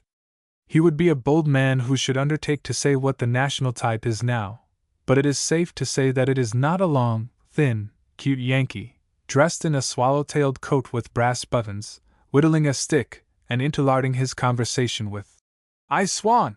and "I calculate." If Mr. Lowell were writing the Biglow Papers, now would Uncle S. serve his purpose as he did during the war? By a merciful dispensation of Providence, however, Brother Jonathan and Uncle Sam still live on in the imaginations of large masses of conservative Englishmen, and no doubt enable many a Tory to people the United States with a race as alien from that which actually inhabits it as Zulus would be. In the same way, it may be possible, to the Providence that guides the destinies of nations, nothing is impossible, that the rude Englishman is, as the Daily News suggests, getting to be a survival. The Daily News's portrait of him is fair enough, though it would require Americans who have suffered from him to do him real justice. He is, or was, a very rude person, and always seemed to take great delight in asserting himself, in such a way as to produce as much general annoyance and discomfort as possible. During the war he had a brilliant career. He used to come over and express great surprise at the silly fuss made about the Constitution and secession, and profess an entire inability to discover what it was all about. If they want to go, he always said, why don't you let 'em go? What is the use of fighting about the meaning of a word in the dictionary? It was in small things as in great. When he went into society he dressed to suit himself, and not as gentlemen in England or anywhere else do, thus contriving to exhibit a general contempt for his host and his friends. When his meek entertainer ventured to offer him some American dish which he did not like, he would frankly warn his companions against it, and if he asked for sugar in his coffee he would, in the same outspoken way, explain that he always sweetened it when it was bad. One of his favorite topics of conversation was the awful corruption and rottenness of American society and politics, and he dwelt so much upon this that it often seemed as if what he was really interested in was to find out whether the people he was staying with, and being entertained by, were not themselves, if the truth were known, rotten to the core. He was a very rude man, and he did exist. But is he gone, or going? Is the time coming when we shall have to regard him too as a survival, and admit that the rude Englishman is a creature of the past? Time and continued international experience can alone settle this question. There are, however, bitter memories of past sufferings at his hands in hundreds of American homes, that make it better for both countries not to probe the subject too deeply. Will Wimbles. Mr. Thomas Hughes's attempt to provide a refuge in Tennessee for the large class of young Englishmen whom he calls Will Wimbles, after one of Sir Roger de Coverley's friends in Addison's Spectator, is said to be a failure, owing mainly to the poverty of the land and the remoteness of the markets. An acute writer in the Pall Mall Gazette maintains that there is another and more potent cause to be found in the quality of the Will Wimbles. The Will Wimbles are the young men who are educated in the public schools and universities, or at least in the public schools, and are turned out into the world between 18 and 21, without any special training whatever, but with the manners and instincts of gentlemen, and with entire willingness to take to any calling but the lower walks of trade. The great body of them are the sons of middle-class parents, clergymen, doctors, lawyers, and small squires, whose means are very moderate, and who have to submit to more or less privation in order to send their sons to the public schools at all. They do it in order to launch them in the world unmistakably in the gentle class, and in order to enable them to form their first social relations in that class. Unfortunately, however, as the writer in the Pall Mall Gazette points out, the tone and temper of the public schools, and their way of looking at life, are the products of a vague, but none the less powerful, assumption that every boy is the son of a man with about £5,000 a year. The whole atmosphere of the school is permeated with this assumption. The boys' code of manners is formed in it. Their intercourse with each other is more or less influenced by it, and they all look out on the world, up to their last day at school, with the eyes of youths whose home is a well-equipped manor-house surrounded by a prosperous estate. The love of the middle-class Englishman of every age for this point of view is curiously exemplified in the social articles, not only in the society paper, properly so called, but in the Saturday Review. The troubles and perplexities and minor disappointments of life form a favorite topic with the writer of the subleaders in this last-named paper, but they are always of the troubles, perplexities, and disappointments of a landed gentleman who keeps hunters, and has a stud groom and extensive covers. He hardly ever examines the state of mind of anyone less well-to-do than a younger son whose means only allow him to hunt 2 days in a week instead of 6, and who has to rely on invitations for his shooting. These and their sisters, cousins, and aunts apparently form the reviewer's entire world, and the only world in which there are any social phenomena worth discussion. It is, in other words, a world made up exclusively of gentlemen, and of the persons, male and female, who wait upon them. Its sorrows are the sorrows of gentlemen, and arise mostly out of the failure of some amusement, or the loss of the money with which amusements are provided, the missing of some social distinction, or the misconduct of upper servants. It is, however, really the only world that the English public school boy or university man sees, or hears of, or thinks about while in statu pupillari. This is true, let his own home be never so modest, or the sacrifices made by his father to secure him the fashionable curriculum be never so painful. The result is, of course, that when his education is finished, he is really only prepared for what is technically called a gentleman's life. He has only thought of certain employments as possible to him, and all these are exceedingly hard to get. The manners of the great bulk of mankind, too, are more or less repulsive to him, and so is a good deal of the popular morality. In short, he is turned out a Will Wimble, or, in other words, a good-hearted, kindly, gentlemanly, honorable fellow, who is, however, entirely unfitted for the social milieu, in which he must not only live, but make a living.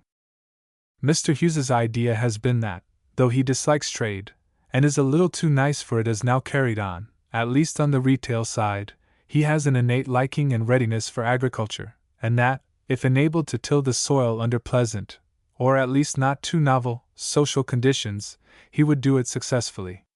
Out of this the Rugby, Tennessee, experiment has grown, and if it has not actually failed, as some say, it is certainly too early to pronounce it a success. At all events, the signs that it is going to fail are numerous. Among them is the deep disappointment of the settlers, few of whom probably realize not only the monotony and drudgery of labor in the fields. These things can be borne by men with stout hearts and strong arms, but its effect in unfitting a man for any kind of amusement. There has been much delusion on this subject in this country, where far more is known by the reading class about all kinds of manual labor than is known in England. The possibility of working hard in the fields and keeping up at the same time some process of intellectual culture has been much preached among us both by educational projectors and social reformers, though nearly every man who listens to them here knows the effect of physical toil in the open air in producing sleepiness and mental inertness. It is not surprising, therefore, that it should find ready acceptance in England among people who think ability to bear a hard day on the moors after grouse, or a long run in the saddle after the hounds, argues capacity to hoe potatoes or corn for 12 hours, and settle down in the evening, after a bath and a good dinner, to Dante, or Wallace, or Huxley. Will Wimbles are much less common among us than in England. We fortunately have not a dozen great endowments used in turning them out, or a large and rich society occupied in spreading the gentlemanly view of life.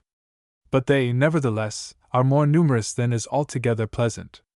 The difficulty which our college graduate experiences in getting room for what the newspapers call his bark on the stream of life is one of the standing jokes of our light literature. We have no schools which take the place of the English public schools in our scheme of education. But the view of life which prevails in the English public schools and turns out the Will Wimbles is more or less prevalent in our colleges, and tends to spread as the wealth of the class which sends its boys to college increases. In other words, colleges are to a much greater extent than they used to be places in which social relations are found, rather than places of preparation for the active work of life. This last character, indeed, they almost wholly lost when they ceased to have the training of ministers as their main function. Scarcely any man who can afford it now likes to refuse his son a college education if the boy wants it, but probably not one boy in 1,000 can say, 5 years after graduating, that he has been helped by his college education in making his start in life.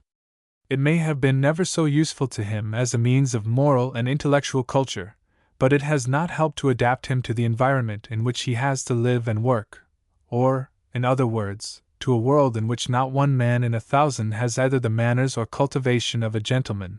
or changes his shirt more than once a week, or eats with a fork. College education is prevented from suffering as much from this source in popular estimation in England as it does here, by the fact that, owing to the peculiar political traditions of the country, college-bred men begin life in a large number of cases in possession of great advantages of other kinds, such as hereditary wealth. Here they have almost all to face the world on their own merits, and in so far as they face it feebly or unskillfully their defects are set down in the popular mind to the fact that they went to college. If the discredit ended here, it would perhaps be of small consequence. But it may be safely said that the college graduate is never seen groping about in a helpless and timid way for a position, and shrinking from the turmoil and dirt of some walks of life, without spreading among the uncultivated a contempt for culture and increasing their confidence in the rule of thumb. The mere going to college is recognized as a sign of pecuniary ease and of a desire for social advancement, but not as preparation for the kind of work which the bulk of the community is doing, and thus makes mental culture seem less desirable, and cultivated men less potent, especially in politics. The question is a serious one for all colleges, and it is not here only, but in England and France, that it is undergoing grave consideration. In Germany, society may be said to have been organized as an appendage to the universities, but here the universities are simply appendages to society, which is continually doubting whether their existence can be justified.